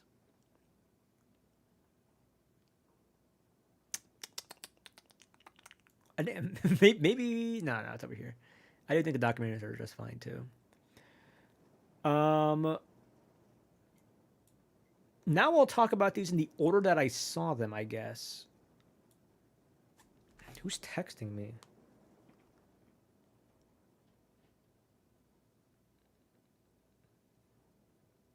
I'm gonna send my friend a middle finger real quick.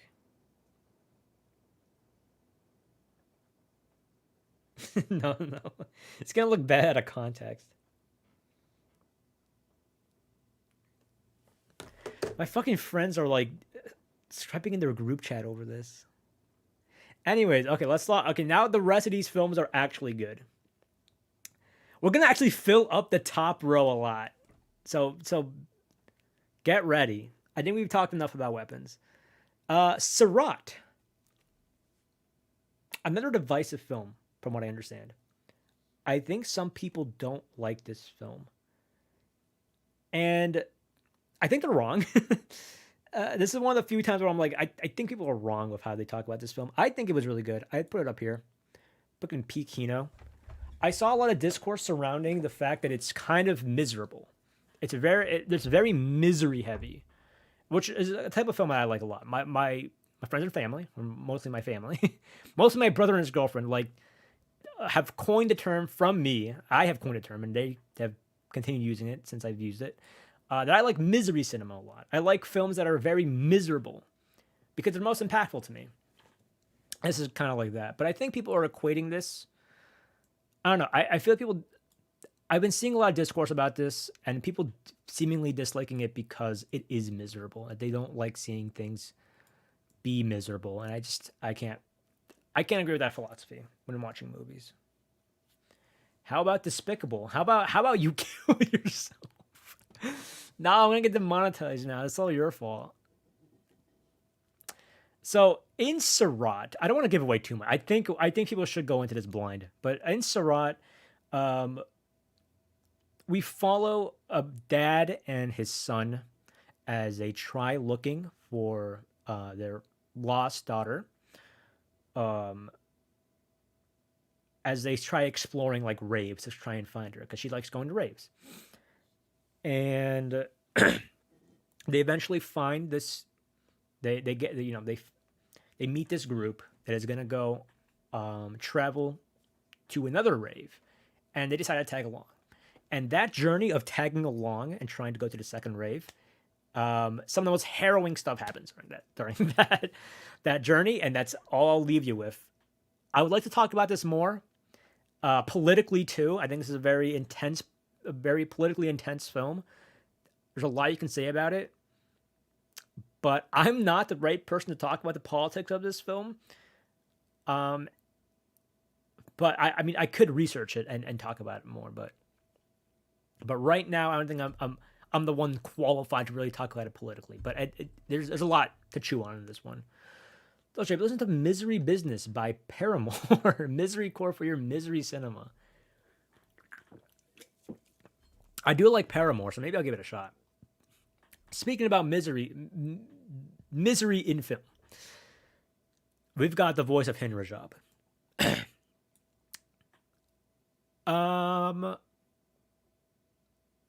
Man, I think I'm putting it down here.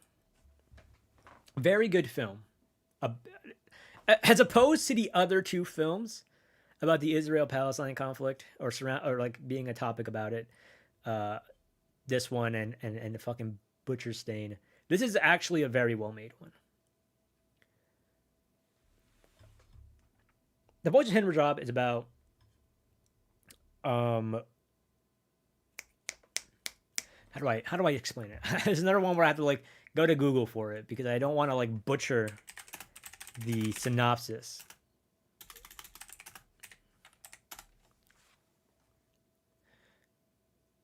Okay. Volunteers at the Palestine Red Crescent Society stay on the phone with a 6-year-old girl who gets trapped in a car in war-torn Gaza. I knew how this was gonna play out because I know the news. I live in real life. I saw the news. Um, but it was still a devastating watch. Um,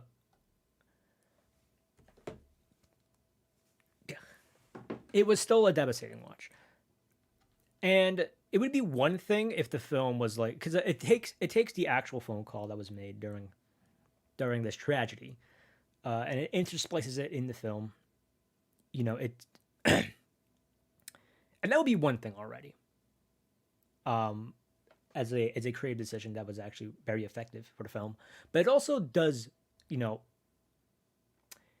it also implements like video of the event happening in real time too, and that was actually very expertly done as well. Like, there's a lot that's going on in this film that is like, even beside the fact that it's like a very heavy topic and it's about a very serious issue and all that, very important issue.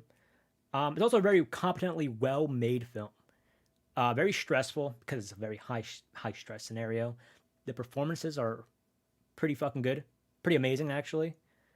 And it's just it depicts very accurately the issues, the trials and tribulations that come with what's going on here. So I like it a lot. I thought it was a really good film. I put it in peak Kino.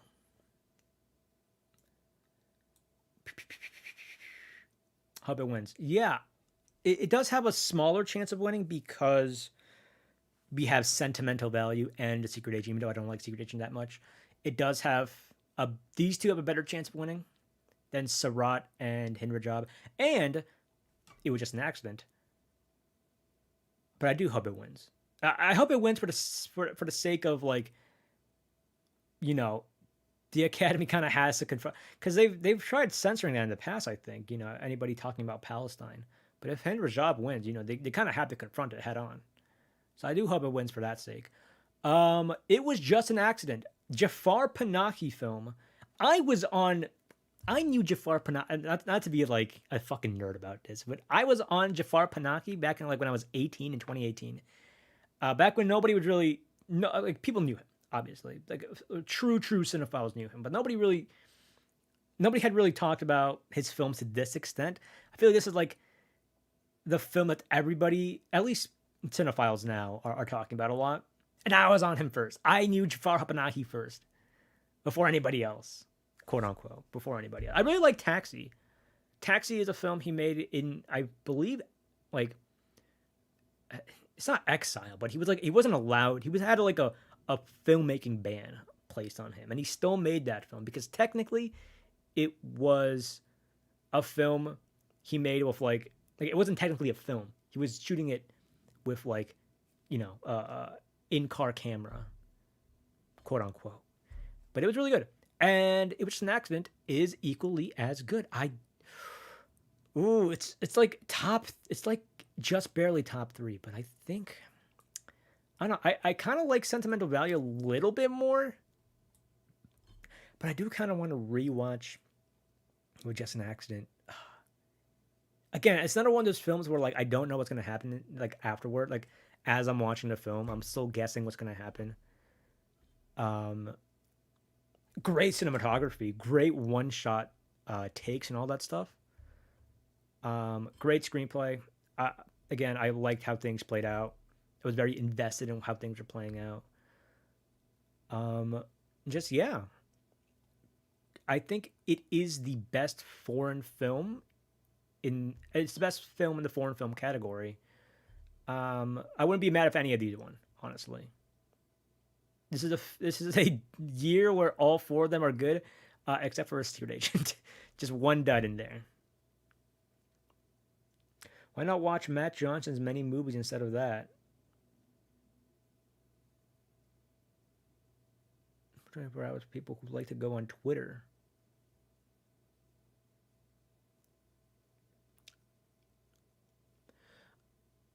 And then finally, we have the last film on. I just like I like licked my lips while on camera. I don't like that. If I had legs, I would kick you. I only knew this as a film with Conan O'Brien and ASAP Rocky. I don't know anything else of this film. So when I was like, so my brother came over for his birthday with his girlfriend. I was like, we should watch this movie. You should put it on. It has Conan O'Brien in it. It's going to be very funny. It's a comedy drama. They're like, okay, let's watch it. And I'm sorry. It's a good movie, but I'm so sorry to the both of them, because this was like Marty Supreme levels of stress, but like centered around a female story. I think it's probably over here. Rose Byrne gives the best performance. I don't know how this is not nominated for like screenplay or something like that. Like this, I don't know. I haven't seen the fucking nominations. I'll check them after this, but it has some very good writing in it. A lot of subtext, a lot of things that like you can figure out for yourself, and the film won't tell you about it. Like a lot of Netflix films will be like they're telling people, they tell their writers to write in a way where people can watch while they're doing something else. This is not written like that. This film comes in knowing that this film does not hold your hand. You can read into everything and understand it like that. But yeah, I really enjoy this one. It occupies a horror genre that I saw on Twitter after watching not Twitter. I saw on Letterboxd after seeing The Girl with the Needle. And it was a Letterboxd user that said that film occupied a horror genre known as women existing at 99% women existing at any point in history, which is kind of like this. Except the point in history is today. It's modern history. And I enjoyed it. This is their best role since the X-Men. And there you go. There's all the movies ranked. Stranger Things Season 5 was the peak of watch while you're on your phone cinema. There you go. There's all the movies ranked. Do I have to make some corrections?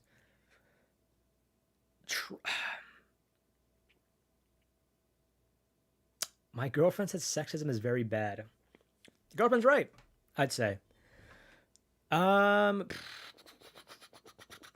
Hamnet probably deserves to be down there. These don't require me to have a lot of brain power.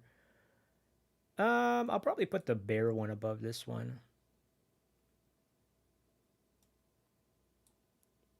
You can be right there. Amelie. I probably liked Amelie a little more than Secret Agent. It's much shorter. I could tell. I like the conversation I have about Train Dreams over anybody else in this category. Good filmmaking. Yeah.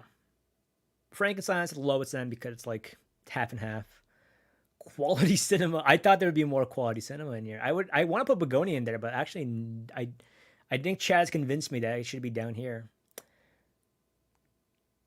This is all quality. I do like these films. I would recommend these films. No questions asked. And then these are the best ones. The Pete Kino ones are the best ones. Marty Supreme, One About the Other, Sentimental Value. It was just an accident.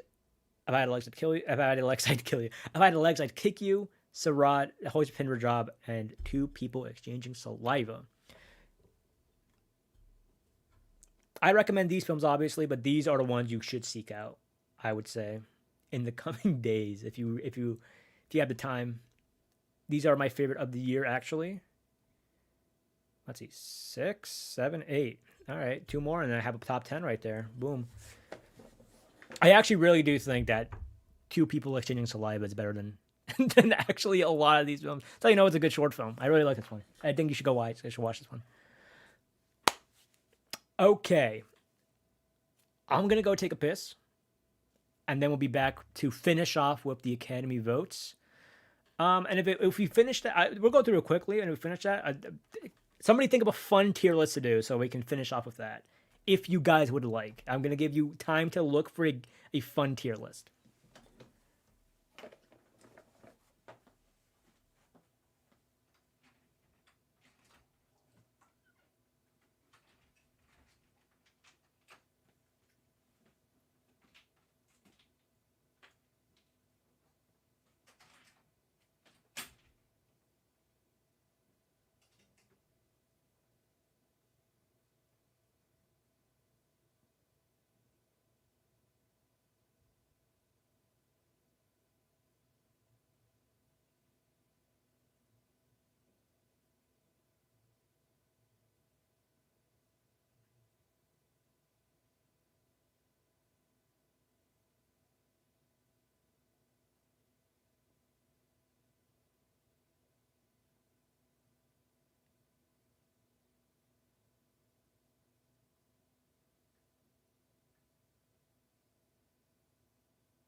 You guys are never having ever like you guys aren't having control ever. The Pogs tier list. Why is the first thing I see in my fucking chat, bro?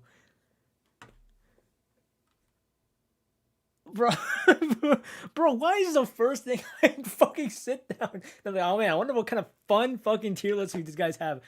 Bro said fucking Pogs tier list, bro. Fuck you. Okay, wait, what did everybody say? Put weapons down to slop tier list. Oh man, you fucking hate this movie, bro.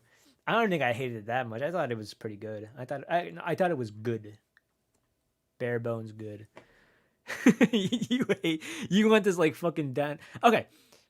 If I could put weapons down in slop tier, would it be like over here? Like what would it be behind in your opinion?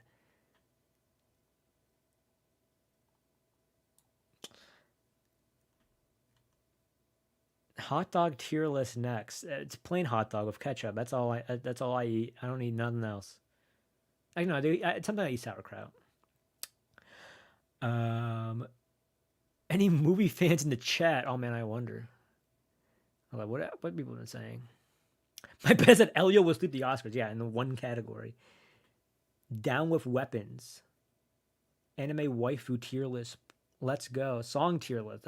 Ultra iceberg tier list, obviously. Food tier list. Pogs tier list. YouTuber tier list.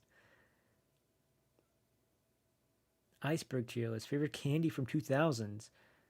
Honestly, it would be at the top of slop, but it is in slop. David Lynch tier list. I'm not doing a David Lynch tier list, bro. I've seen like 3 of his films. I think I'm pretty okay with how this. Actually, no, wait, hold. I put Diane Warren below. that was really that was a very important change I had to make. I didn't watch Arco. I didn't watch 30 minutes of it. And from what I saw, I thought it was going to be like pretty good. I thought it was probably going to be over here. Probably over here. Probably. Oh, I'll put it right here. I'm going to put it probably here. That's my prediction for Arco. Maybe I'll watch it in between before the Oscars happen, and I'll decide what I feel about it then. But that's what I'm predicting it's going to be. American military intervention tier list. Goddamn, bro. Iraq War, obvious. Spooky Rice tier list. I'm glad somebody still remembers I don't like Spooky Rice. Anywho, we are going to go very quickly through the Oscar nominations. Oh, wow, that's already... Very well set up for me. Okay, here we go. Actor leading role. Put it right there. Actor leading role: Timothy Chalamet, Leonardo DiCaprio, Ethan Hawke, Michael B. Jordan, Wagner Mauda. Me personally, I do think Timothy gave the best performance out of these 5 people. I haven't seen Ethan Hawke, obviously. Did not see that movie. Wish I had. But if I had to choose the listing, it would be Timothy, Leonardo DiCaprio, Ethan Hawke, Wagner Mauda, then Michael B. Jordan dead last. Michael B. Jordan's not even me this list, if we're being so honest. I could tell Zelcher was seething with K-pop Demon Hunters came out. I mean, I initially when I first saw the trailer, I was like, that looks pretty cool. And then I saw the initial reactions with all like the gifs people were all the gifs people were posting, and I was like, this looks fucking annoying. Like, don't like it. And then I saw it and I didn't like it. There you go. Timmy sweep. Timmy might sweep, to be honest. Actor in a supporting role: Benicio del Toro, Jacob Elordi, Delroy Lindo, Sean Penn, Stellan Skarsgård. In order from my personal favorite best to worst. These are all good. I think for me, it's tied between Delroy Lindo and Stellan Skarsgård. I would probably give it up to Delroy Lindo because I think Stellan Skarsgård had like a more consistent like impact for me, but that one scene with Delroy Lindo talking about that lynching was like a bigger high. Stellan had like a more consistent like goodness range, greatness range, but Delroy Lindo had like that like really good peak. Is how I'm going to describe that. So I think Delroy, then Stellan. I really do like Jacob Elordi as Frankenstein. I might be like the odd one out here, but I think he is number 3, and then number 4. I mean, I love Benicio del Toro in that movie, but I think it's Sean Penn and Benicio, and I love Benicio del Toro in that movie. I really do. Fregin tier list. How the fuck do you guys know? Who the fuck is Wait, Jive Stalker, how do you remember that? That was like in one stream that I ranted about for like 15 minutes. Like 3 years ago at this point. How the fuck do you remember that? Frankenstein was great. I thought Frankenstein was pretty good. I didn't think it was great. I thought it was good. Actually, no. What did I think about it? I already forgot. Yeah, no, it was in good filmmaking. Yeah, I think it was good. I liked the second half better than the first half. By a lot. Gender tier list. Women and then men. There you go. Jake Gyllenhaal movie tier list. My brother's girlfriend would fucking hate that. My brother's girlfriend thinks Jake Gyllenhaal sucks and would probably put all the movie in slop. I'm an OG Zelchoid. Apparently. I didn't think anybody would remember that fucking Fregend. My fucking Fregend rant. Actress in a leading role: Jessie Buckley, Rose Byrne, Kate Hudson, Renee Renziv, I don't know how to pronounce her last name, Emma Stone. I'm going to be honest. Rose Byrne above all else. It's Rose Byrne and everybody else, in my opinion. But it's Rose Byrne, followed by Renee. Afterwards, I didn't see Kate Hudson. Actually, no, I'm not even going to do that. It is Jessie Buckley. I think I do have to give her dues for doing a good performance, even though I didn't really like it that much. Then Emma Stone, then Kate Hudson. From what I hear, Kate Hudson did not give a great performance at all. Like, it was good, but it wasn't like Oscar worthy. It's very odd that she's in here, but whatever. Chef tier list. Chef is notoriously not a well-liked movie on the Zelcher Productions. Actress in supporting role: Elle Fanning. Her. Amy Madigan, Wunmi Masoka, Tiana Taylor.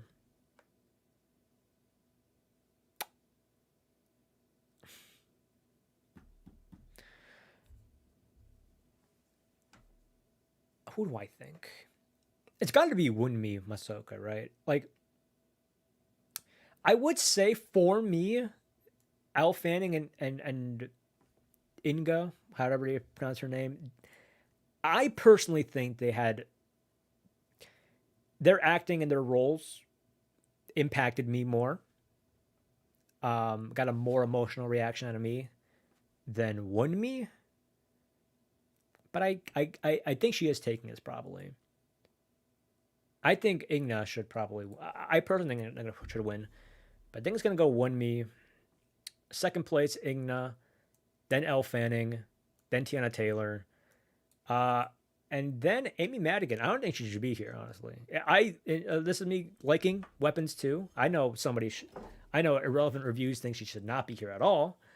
I don't think she'd be here either.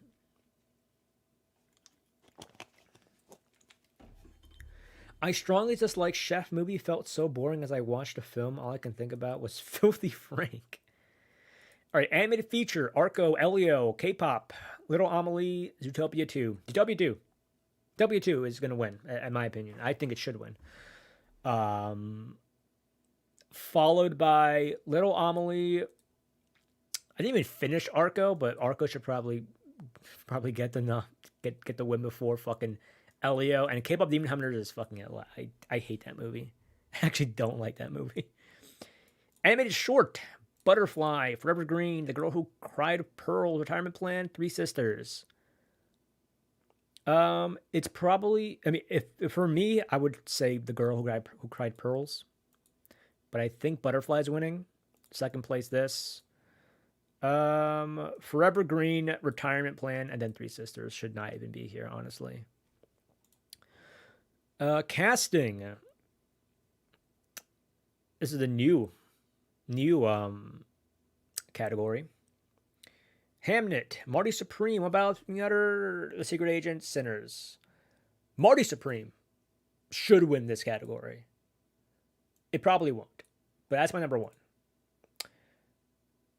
Number two is Sinners, I think. That one makes sense. Followed by One Battle After Another.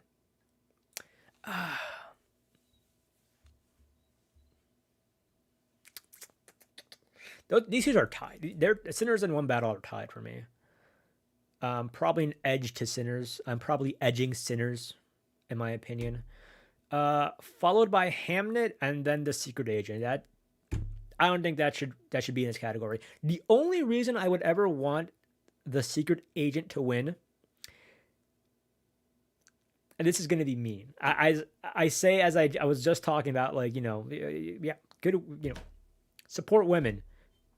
But it would be really funny if in the new category, which is almost dominated by women, the single guy who's nominated would win. Like, women can't have shit, bro. I think it'd be kind of funny, but I don't think it should happen. But it would get a chuckle out of me.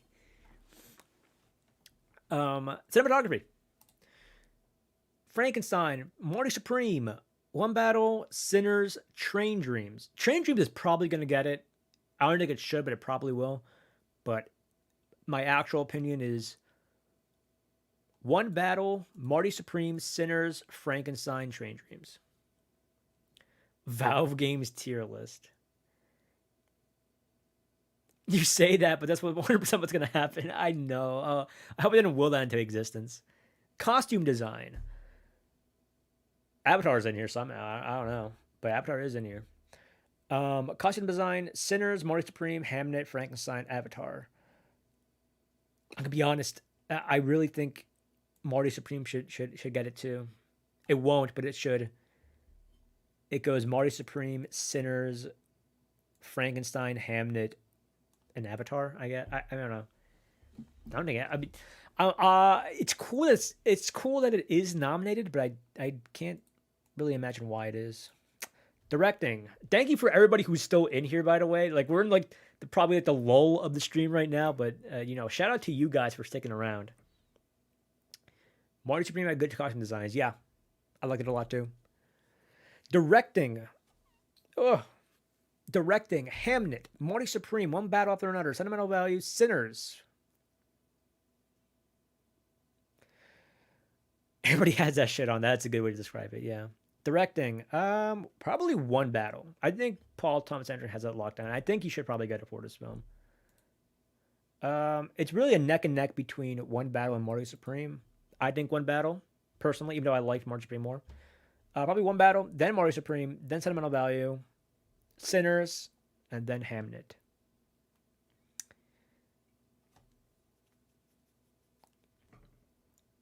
Documentary feature film, Alabama Solution, Come See Me in the Good Light, Cutting Through the Rocks, Mr. Nobody Against Putin, Perfect Neighbor. Come See Me in the Good Light, no. Cutting Through Rocks. Easy win, I think. Easy win for me. Followed by Mr. Nobody Against Putin, Perfect Neighbor. No, Mr. Nobody Against Putin, Alabama Solution, Perfect Neighbor, Come See Me in the Good Light. My actual prediction, what I think is actually going to win, is probably Mr. Nobody Against Putin, because it's anti-Russia, so kind of an easy win for easy brownie points for the Academy. Documentary short, Empty Rooms, Armed Camera, Children No More, The Devil Is Busy, Perfectly Estrangedness. That shit ain't got no chance of winning, bro. So my best guess is probably Armed for Camera. Again, a little bit anti-Russia in there. Empty Rooms, The Devil Was Busy. Those two are kind of tied. Children No More, and then Perfectly Estranged. Actually, no. These two are tied. Perfectly Estranged and Children No More. What about your Letterboxd review on the Ice Cube War of the World? I saw your movies. You will never see.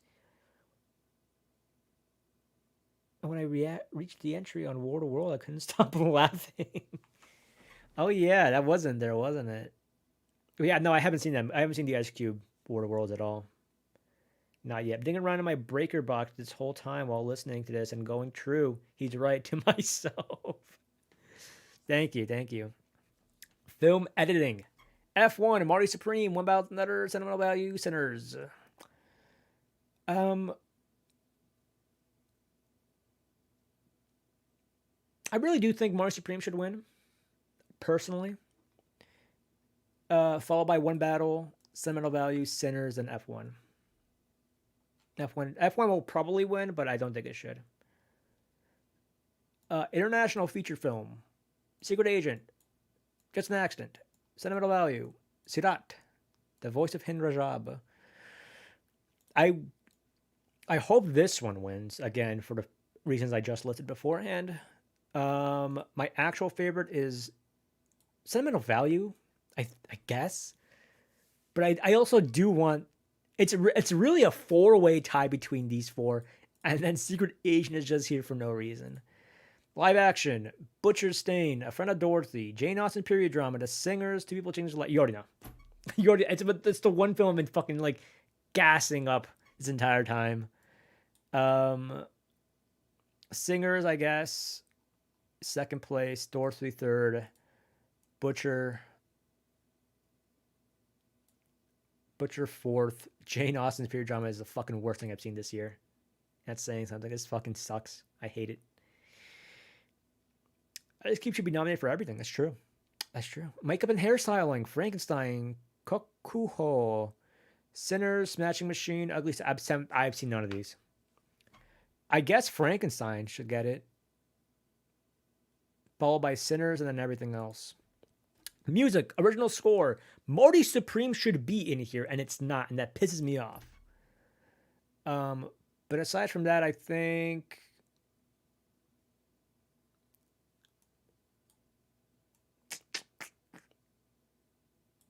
probably One Battle, then Sinners, Begonia, Frankenstein, and then Hamnet.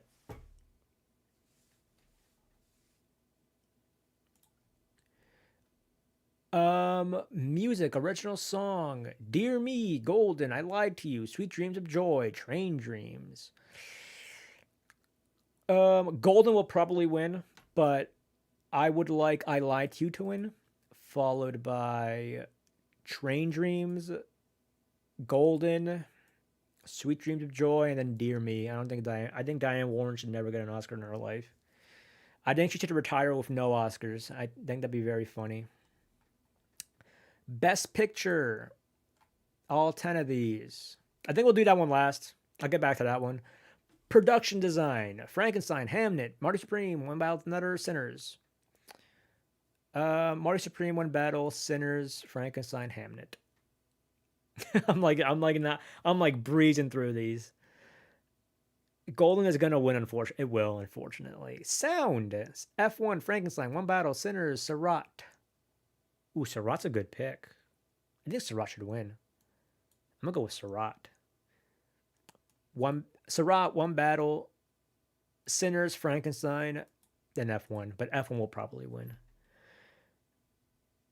Visual effects: Avatar, F1, Jesus Christ, fuck Jurassic Park, Jurassic World, The Lost of Us, Sinners. I've only seen Sinners, so I guess Sinners. F1 technically I've also seen, but I don't think it should win. It might win.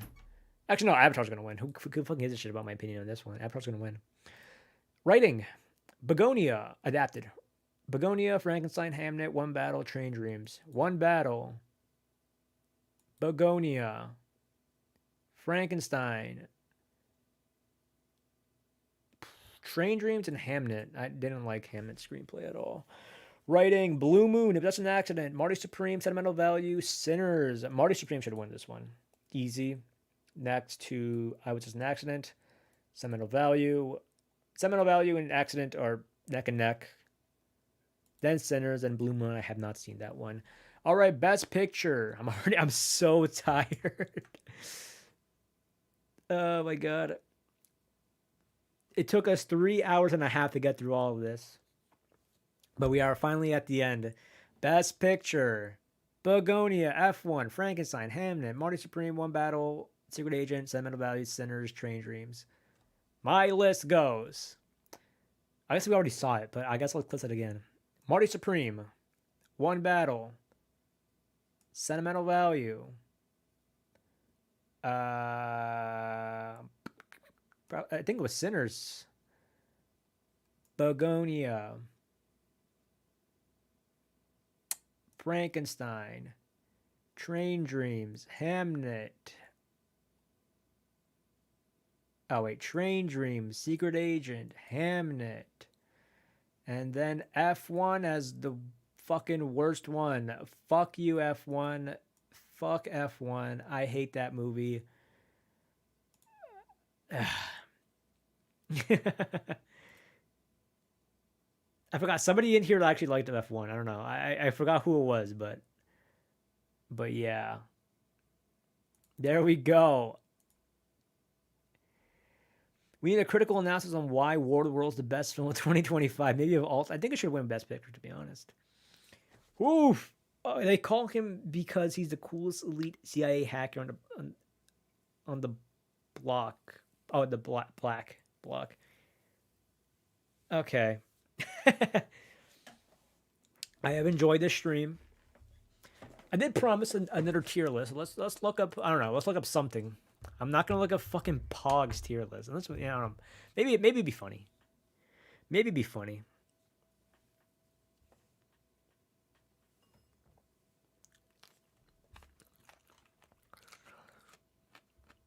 Okay.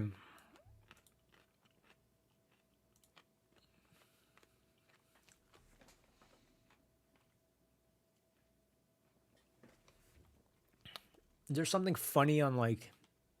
Actually, no. Well, let's download this real quick. Download image. Yes. There we go. No, Sam, I'm not making no fucking account, bro. Let's see. Anything funny in here? Album cover art. I don't know any of these.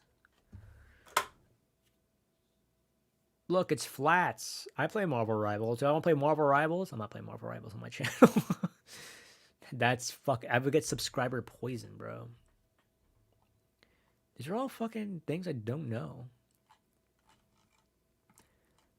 Video games, Genshin Impact, sports, tier list, live.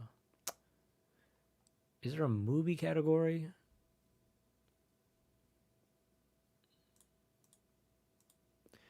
Your interests are too niche for a tier list. It's actually so true. That is actually like immensely true. Because look, if I do like a fucking food list tier list, I'm not gonna get anything in there. Like I'm eating McDonald's, Burger King, Wendy's, um, and Chick-fil-A. That's it. That's 4 things. I'm not like it's not a. I'm not bringing in no pogs, bro.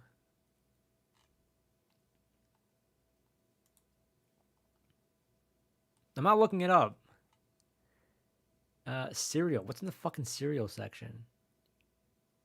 I only eat Cheerios.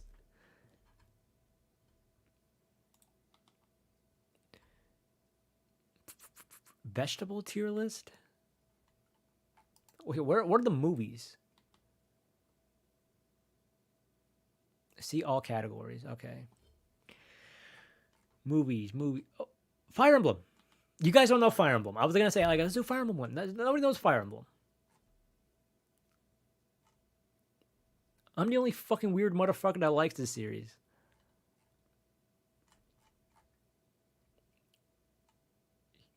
Where's films? Why does F1 have one? No, where's movies? Where's movies? Where is cinema? Oh, here we go. Valve game tier. I've played TF2 and Portal. That's it, guys. I want to see the Fire Emblem tier. Let's see what's in. Okay, well, let's see what's in movies first. Okay, let's do Pixar, bro. Okay, let's do Pixar and let's take one from Fire Emblem. I would do games, but I gotta play the games again. I gotta go through the games again. Okay, let's go Awakening characters because there's like a reason why. Oh no! I fucking died again. No!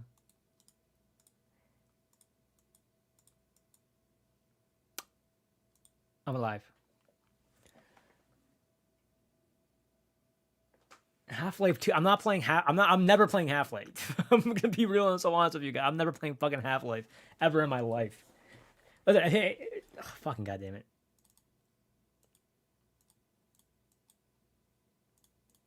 Listen, if you want to watch somebody play Half-Life, you can go bug the Twitch streamer Cash Money Dollars, who I've been begging to continue her playthrough of fucking Half-Life 2 or Black Mesa. She just hasn't. So go bug her about it. You go into the links somewhere in one of these videos, probably in like the fucking the Young Girls of Rochefort video. What did that say? Hold up. Gaben smites your camera for insolence. All right, here we go. Timeless, great. Okay, now we're gonna do again what we did. Peak. Good. It exists. Slop. Okay, here we go. Toy Story. That's quality. Quality cinema right there. Bug's Life. I don't remember much about it, so I'm going to put it in It Exists, unless anybody can give me a good fucking argument for it. Toy Story 2 is peak. That's peak. And so is Monsters, Inc. Although mine is a very biased answer. I'm very biased towards Monsters, Inc.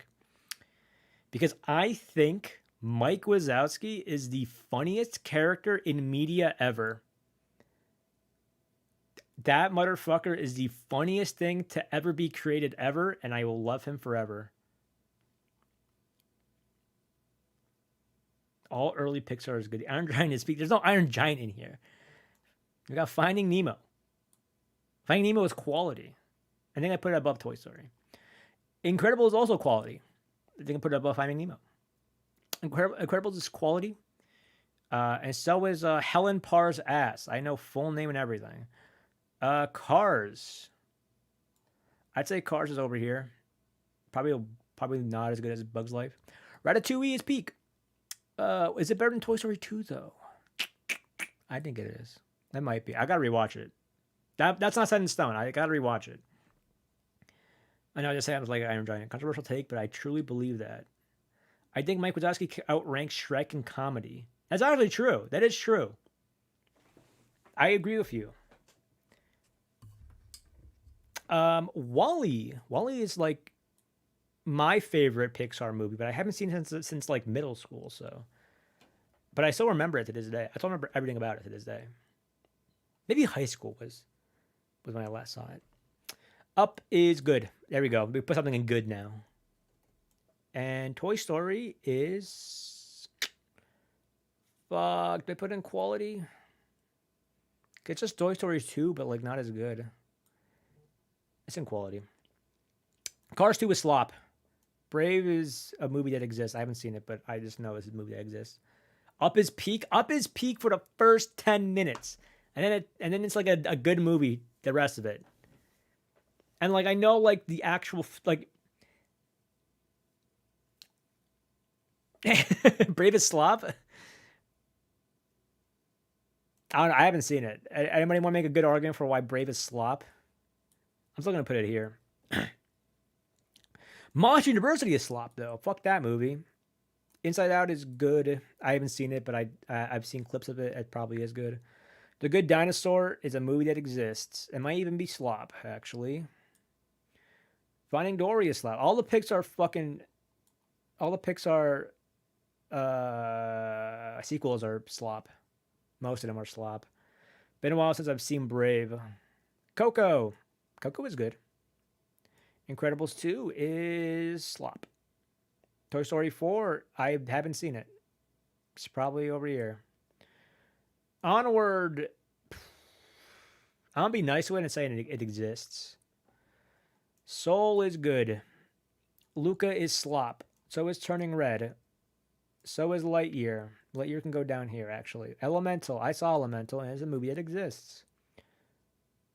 I might even put it in slop, actually. Inside Out, too. It's probably slop. Oh my god, guys. What's happening? What's happening? I'm going to put Good Dinosaur up here, and it exists. Elio is slop. Oh, no, we didn't pick anything. Hoppers, I haven't seen it. Toy Story 5, Gato, Coco 2, fucking goddamn, bro. What have I done? What is that? What am I looking at? What have I done? Bro hates new Pixar. Oh no. I'm looking at this shit, bro. Oh no. Yeah, I mean I agree with this whole list.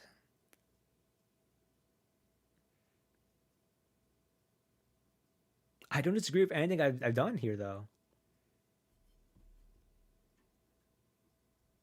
The only thing Turning Red is remembered for is Mr. Enter criticizing it for not mentioning 9/11. That is true. There we go. There's all of Pixar ranked. I didn't realize there's just so much fucking slop, bro.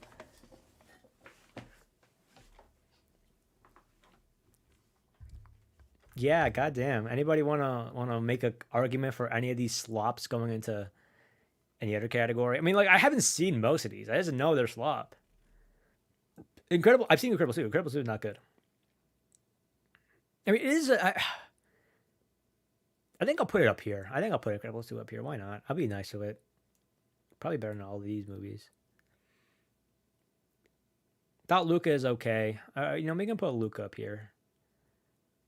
These don't deserve to be down here. Elemental is not as good as Elio is better than fucking Elemental. I can't remember. Half of these are like down here because I haven't seen them, and I just avoid them because I know they're not good. Is he aware that the movie takes place in Toronto? Oh yeah, that's a fucking Mr. Renner. Turning Red was pretty good. Turning Red was pretty good. What are you, my brother's girlfriend? But that joke makes no sense to you guys. She likes that movie.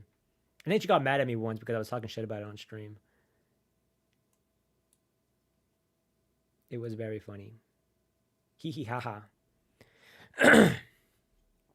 What the fuck Turtles 3? I don't know. I don't know what the fuck this. That's your tier list, bro. That's your tier list. That's your hastily made tier. Okay, Awakening characters. Anybody played this game? No? Nobody?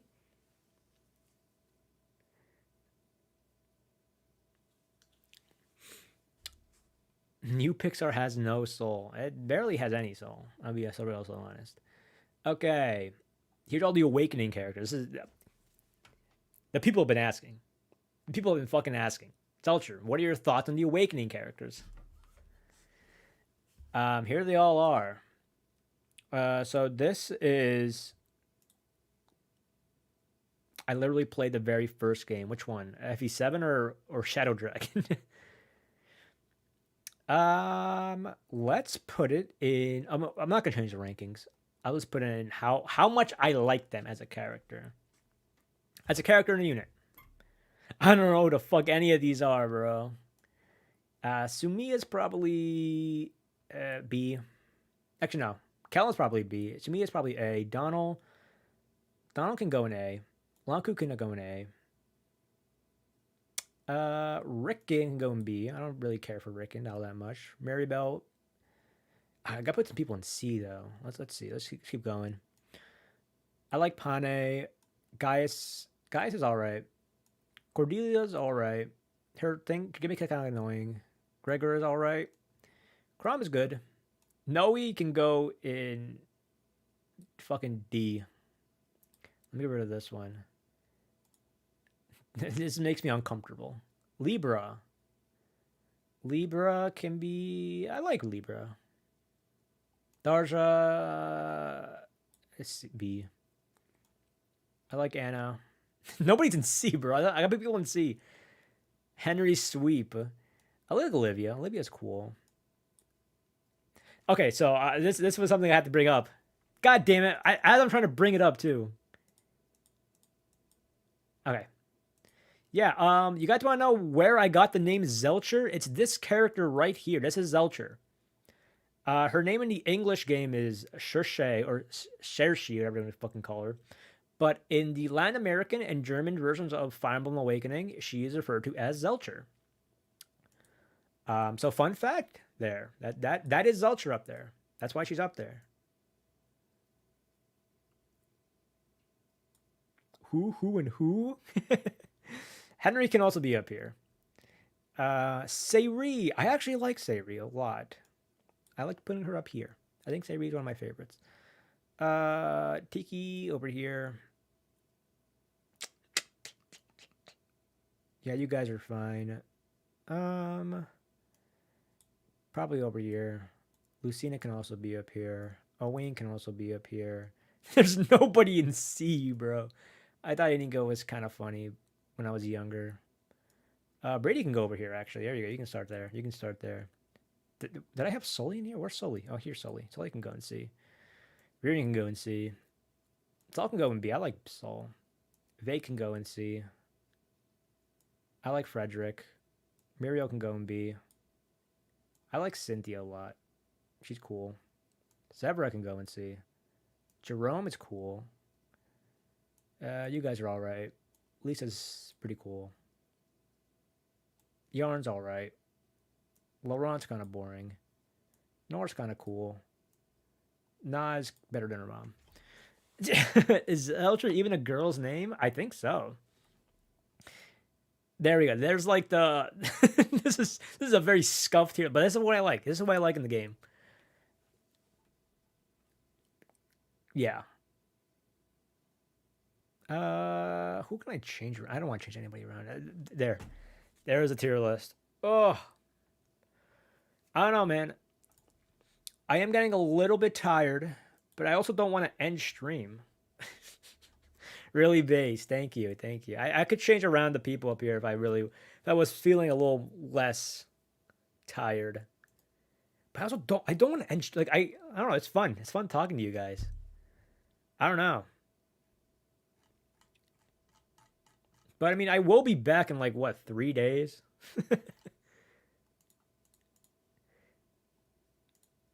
Yeah. MCU tier. You know what? Let's do a quick MCU tier list.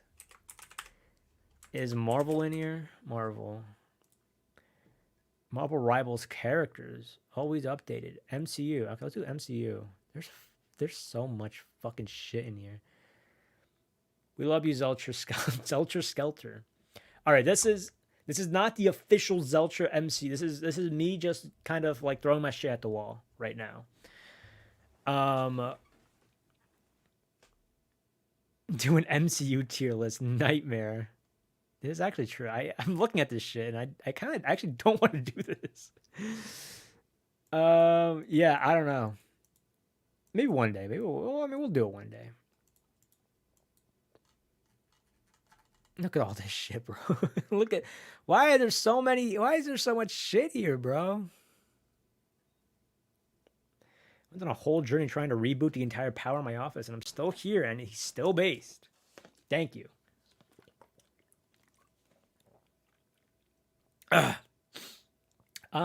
You know what? While you guys are here, while my dedicated fans are actually here, before I end stream, I will probably end stream in a bit. Let me just get rid of some of these tabs. I'm thinking about it. Maybe I won't make a video about the reviews. I feel like I was kind of all over the place. I don't know. I'll see. I'll check over the VOD. I feel like I'm much better with a script than I am loose. God fucking damn it. And you know what? And for that too, because my fucking camera keeps dying on me. But I'll see. If I think the content is good enough, maybe I'll make a video. But I feel like in the moment I was like, yeah, I'm not really explaining myself very well. I think you guys understand it, but I don't think I'm not good on the spot. But I'll think about it. If not, please show. I know I will get you. All right, everybody who's whoever's here and in the Discord. Hold up, I keep getting messages from people.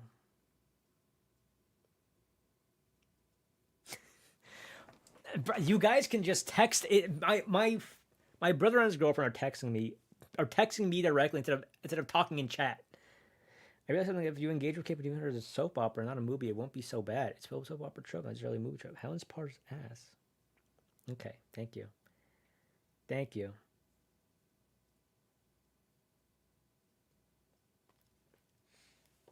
My friend just said we should do a meet and greet in the city. I'm gonna get fucking jumped by you guys. All right, here you go. Here's Jenny. She was actually under my table this entire time. Nope. Come on, hey, Jenny. Here. She does not want to be here. Give me a second. There you go. Look at the camera, Jenny. God damn it.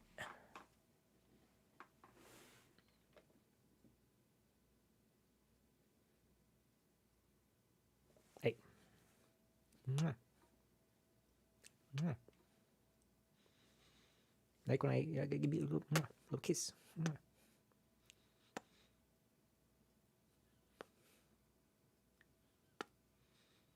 She does not want to be kissed by me. Okay, Jenny. Got fucking hair all over me. Everybody loves Jennifer. Hey, what about me, guys? I'm here. What are your thoughts on me?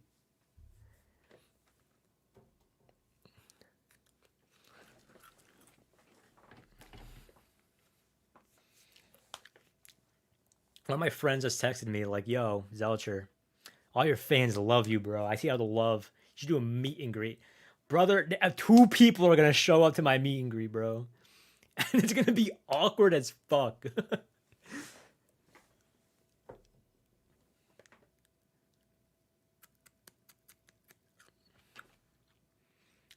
If anything, I'll tell you my favorite video from the channel. It's the TikTok reviewers rant you made a while back. That bit is profound on my modern reviewers suck and how they're too lazy and paid. You know, I'm always like, God damn it, why? Why does it always happen?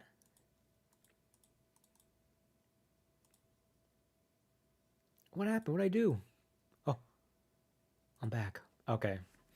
I'm always amazed at what videos, like, people really like from my channel. Because you gotta be kidding me, bro.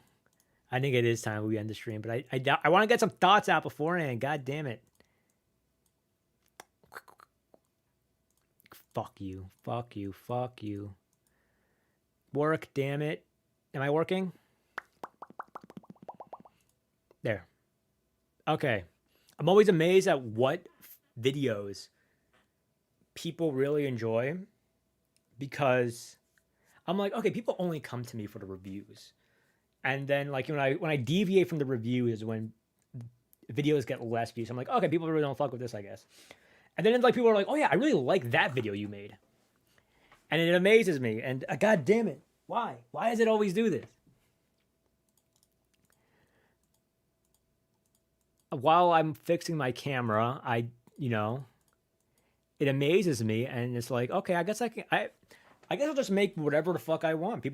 Somebody's going to enjoy it. People enjoy my content. People enjoy my thoughts and opinions, even if they don't, even if they disagree, and that's completely fine. That's cool, actually, because there are a bunch of people in here that fucking disagree with my takes on films, on the Oscars films. But like, nobody hates me here. I don't think you guys don't hate me, right? You guys love me. Yeah. So my philosophy right now is that I'm gonna do whatever the fuck I want. That was my philosophy beforehand,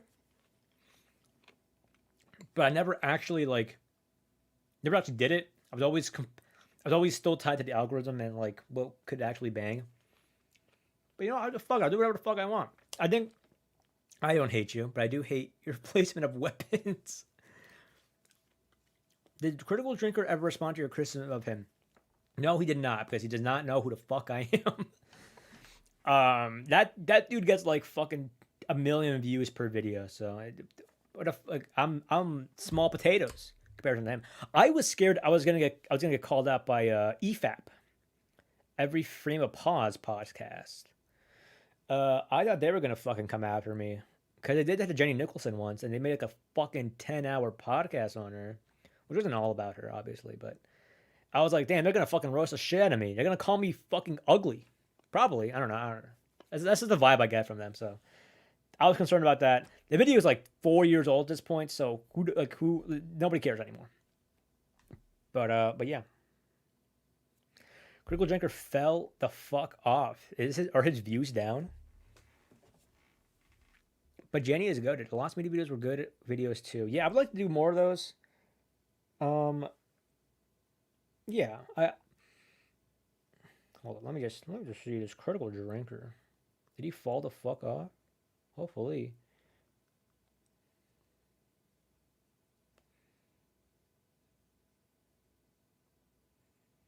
He still pulls in views. For really stupid reasons too.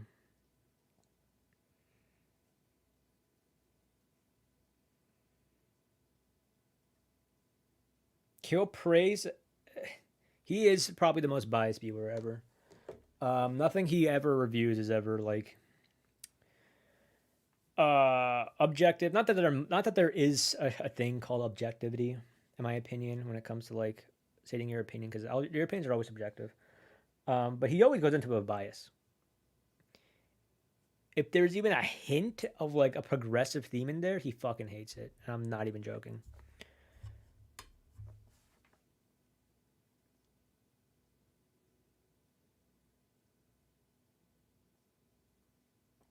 People take him way less serious than they used to. Yeah. A booktuber I watched did a review of his books and he roasted him. I did see that thumb. I think I clicked in the video. I didn't finish watching it, but yeah, that's nuts. I know his books are fucking awful. But yeah, what's I was gonna say, should I do? I mean, not should I do? It's not like I'm asking for permission, but I mean, if I did like a proper review video, like what are thoughts on that? Like a YMS kind of thing. Not to say I would be copying his style. God fucking damn it. Maybe I should copy his camera. It fucking wouldn't freeze anymore. But if I did some like one-off review videos, what are thoughts on that? I don't know. Try to keep up with like modern films as they're coming out.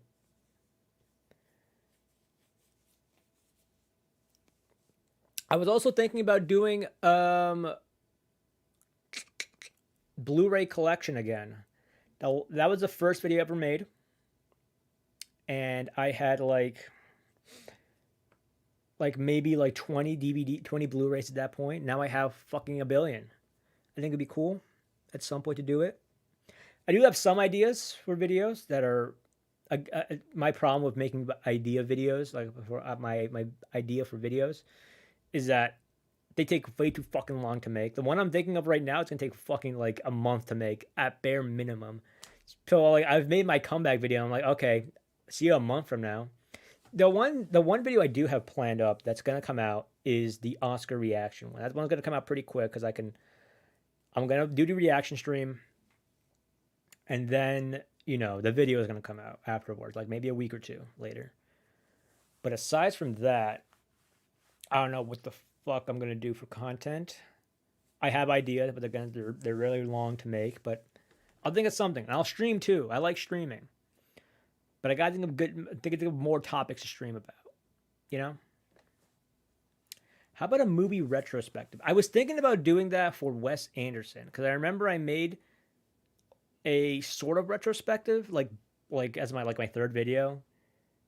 Um, and I never went back to that series, and I've been meaning to.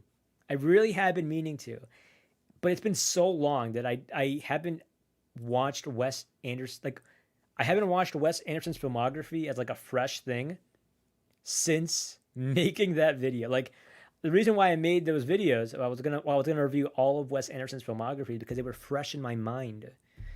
No, they're not. So now I gotta go through them all over again. And I think I can. I think I will. But yeah. Did you ever finish Wes Anderson? I mean, like I've watched all his films, but in the in the time it's taken me to actually make those videos, he's released like 3 movies. So I'm like, fuck, I gotta do it again. So I think I do want to go through it. I did that as a compilation, as in like I did Bottle Rocket, a Rushmore. I honestly I don't even think that video was good. I don't think that video was good. Looking back on it, I don't think I really explained myself well. So I think I should, if I'm gonna go back to that Wes Anderson series, I'm going to do it from the beginning again. And I think I'll dedicate a video to each movie. I think, and then like maybe I'll compile them all into one big video by the end. But that's what I have planned for that series. If I do revisit it, and I don't know if I will anytime soon, but I do want to. It might not happen for a while, but I do want to come back to the Wes Anderson retrospect, and maybe even do retrospectives for other filmmakers too, like Luis Buñuel, Bong Joon-ho. That's an OG Zelcher moment. Ever thought about watching a movie in a Discord stream? Apologies if you already do this. I don't. I would be open to. I've been thinking about doing that. But the thing is, I could probably set it up, and I wouldn't be opposed to it. I don't think I would like I have the movie in the Discord, but like I'll just I won't be on camera, obviously. I also have thought about doing like again like what YMS does, like the watch along streams, maybe something like that too. Probably not. I don't think I'm very entertaining. I don't think I'm better entertaining like in the moment watching a movie. I do plan on returning to me and my brother reacting to movies. I have expressed interest to him, and he wants to do it too. We got some movies lined up. Anybody wants to throw their bone into something? Blackberry, please, please. That would be peak. Maybe I'll do a Blackberry. Maybe I'll be the first one to do, but I gotta figure out how to do that for a Discord, which probably is easy, but I'll fuck it up somehow. What's the subscriber goal for you to watch War of the Worlds? That's in the watch list for me and Chris reacting, me and my brother reacting. But we did miss War of the Worlds, like the Ice Cube one. We've missed obviously the hype for it. Everybody's already over it. So I think me and him, I expressed doing like all the War of the Worlds adaptations, like the one with Tom Cruise, the one with Ice Cube, and then the old one maybe, as like a 3-way, as like a compilation reaction thing. I think that'd be cool to give people like a reason to watch that video, because right now it's just like we've missed the Ice Cube hype train, so we got to add something in there to spice things up. React only to films that have TF2 references. That is true. That would be just Chef, and that's it.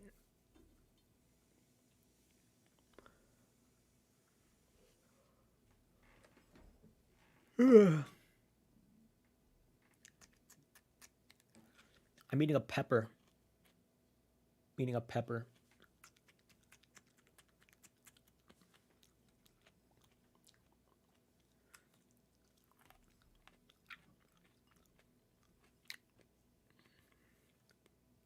Tiny pepper.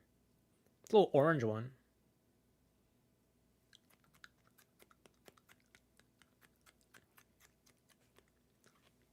I don't know. I was just thinking of the fucking Pog tier list again. I gotta do more research, guys.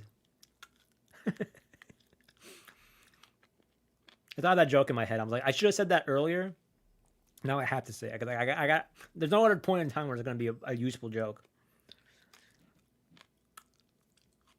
Make a video about how shitty Twitter is when it comes to clip farming. Yes! Oh my god, maybe I will make that video, actually. You gave me a fucking good idea. Maybe not necessarily, maybe not just about clip farming, but man, do I see on TikTok people giving people making like incorrect movie facts. You know what I mean? Like it's just factually wrong movie fact. It's so insane. Like I double check, triple check the things I say in videos just to make sure I don't spread misinformation. And even something they do, and I feel bad about it. But people are just so loose with what they say on TikTok and other platforms like Instagram Reels too. With spreading misinformation. It's insane. I can't imagine how you live with yourself like that. What about the emoji? I'm not watching a fucking emoji movie, bro. I ain't watching no fucking emoji movie. They always have that shitty AI voice, yeah.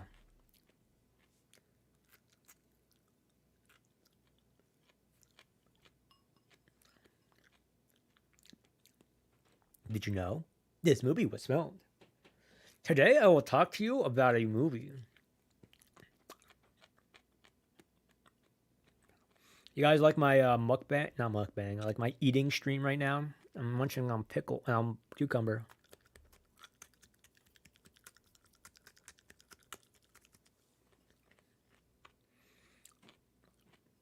I like to eat like a rabbit. I like to eat it like this.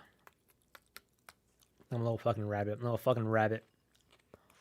All film recaps are still the worst. Gen Z still can't be bothered to watch movies, so those episodes, after those explode in popularity. Yeah, I hate those videos of fucking passion too. Eat like a fucking hamster. I do. I get some satisfaction out of munching it like that.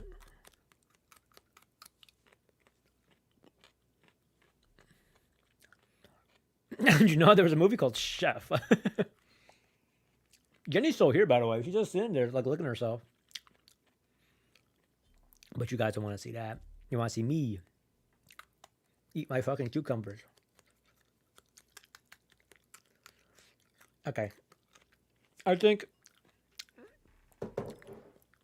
we hit the lull. I think it's time. To end it. Oh. What of those films would you rec I watch right now? Of these, I forgot I had this on screen. My screen is full of the chat right now. If you guys get an idea. I mean, right now for me it's 11 o'clock. So if it's late where you are, and you're like, man, I watch one thing before bed, I would say 2 people exchanging saliva. I think is the way to go because it's a short film and it's very good. And it's very well made, and it's the best short film nominated for Oscar this year. But if you have more time, I would probably. Oh man, all these are super fucking depressing or intense. I think Marty Supreme is probably the one you can throw on and watch and have a decent time. And One Battle. I think these 2 are probably a decent time. If you just want something to chill out to, have a good time with, and actually have a good not even a stressful a good time, probably Zootopia 2, honestly, or Sinners. These are 2 you can probably throw on. But these up here, peak Kino. If you want to watch a good fucking movie out of this year, any one of these, it's probably good. I want to put more people onto this film. So it was just an accident.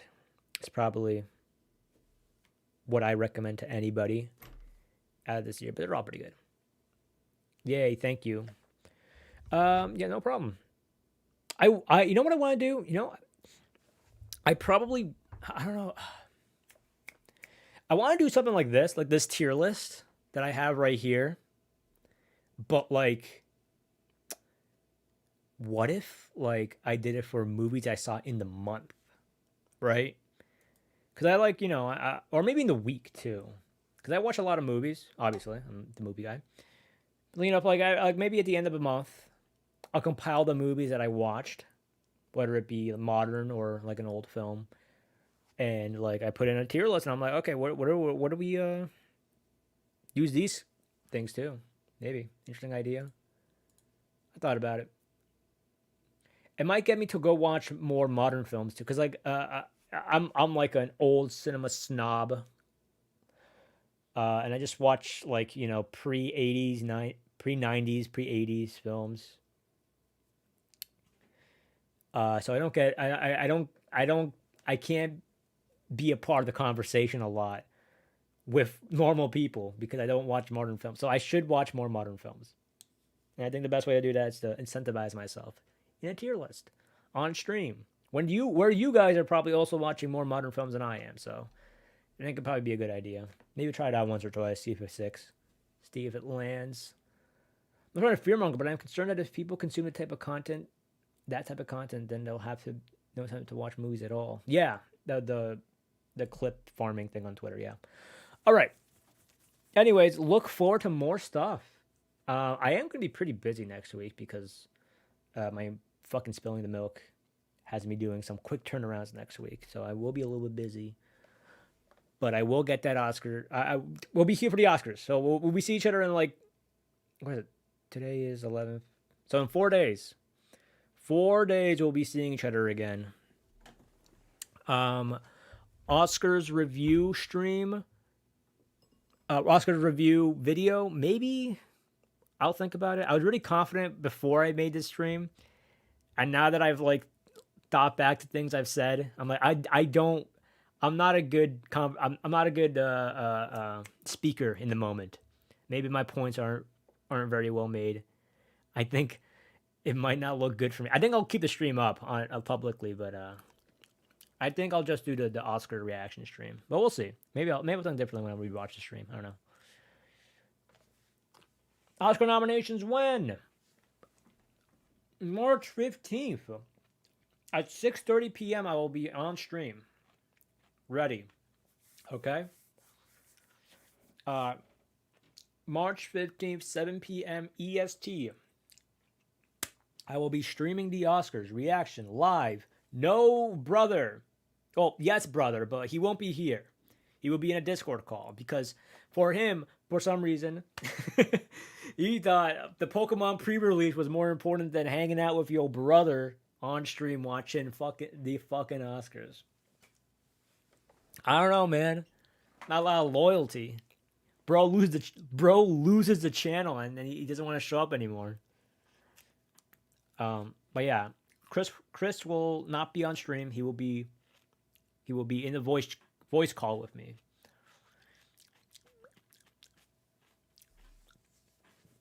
Anyways, so farewell.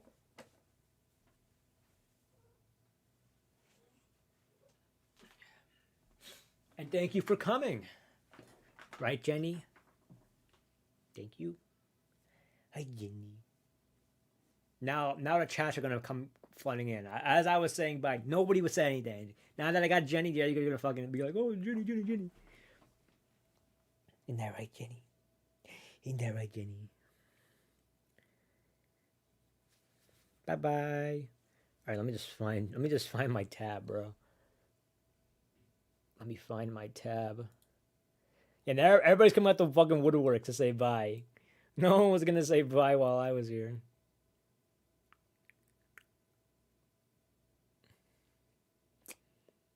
All right. See you later, fellas. Mwah. What's Jenny's pick for best picture? What do you think?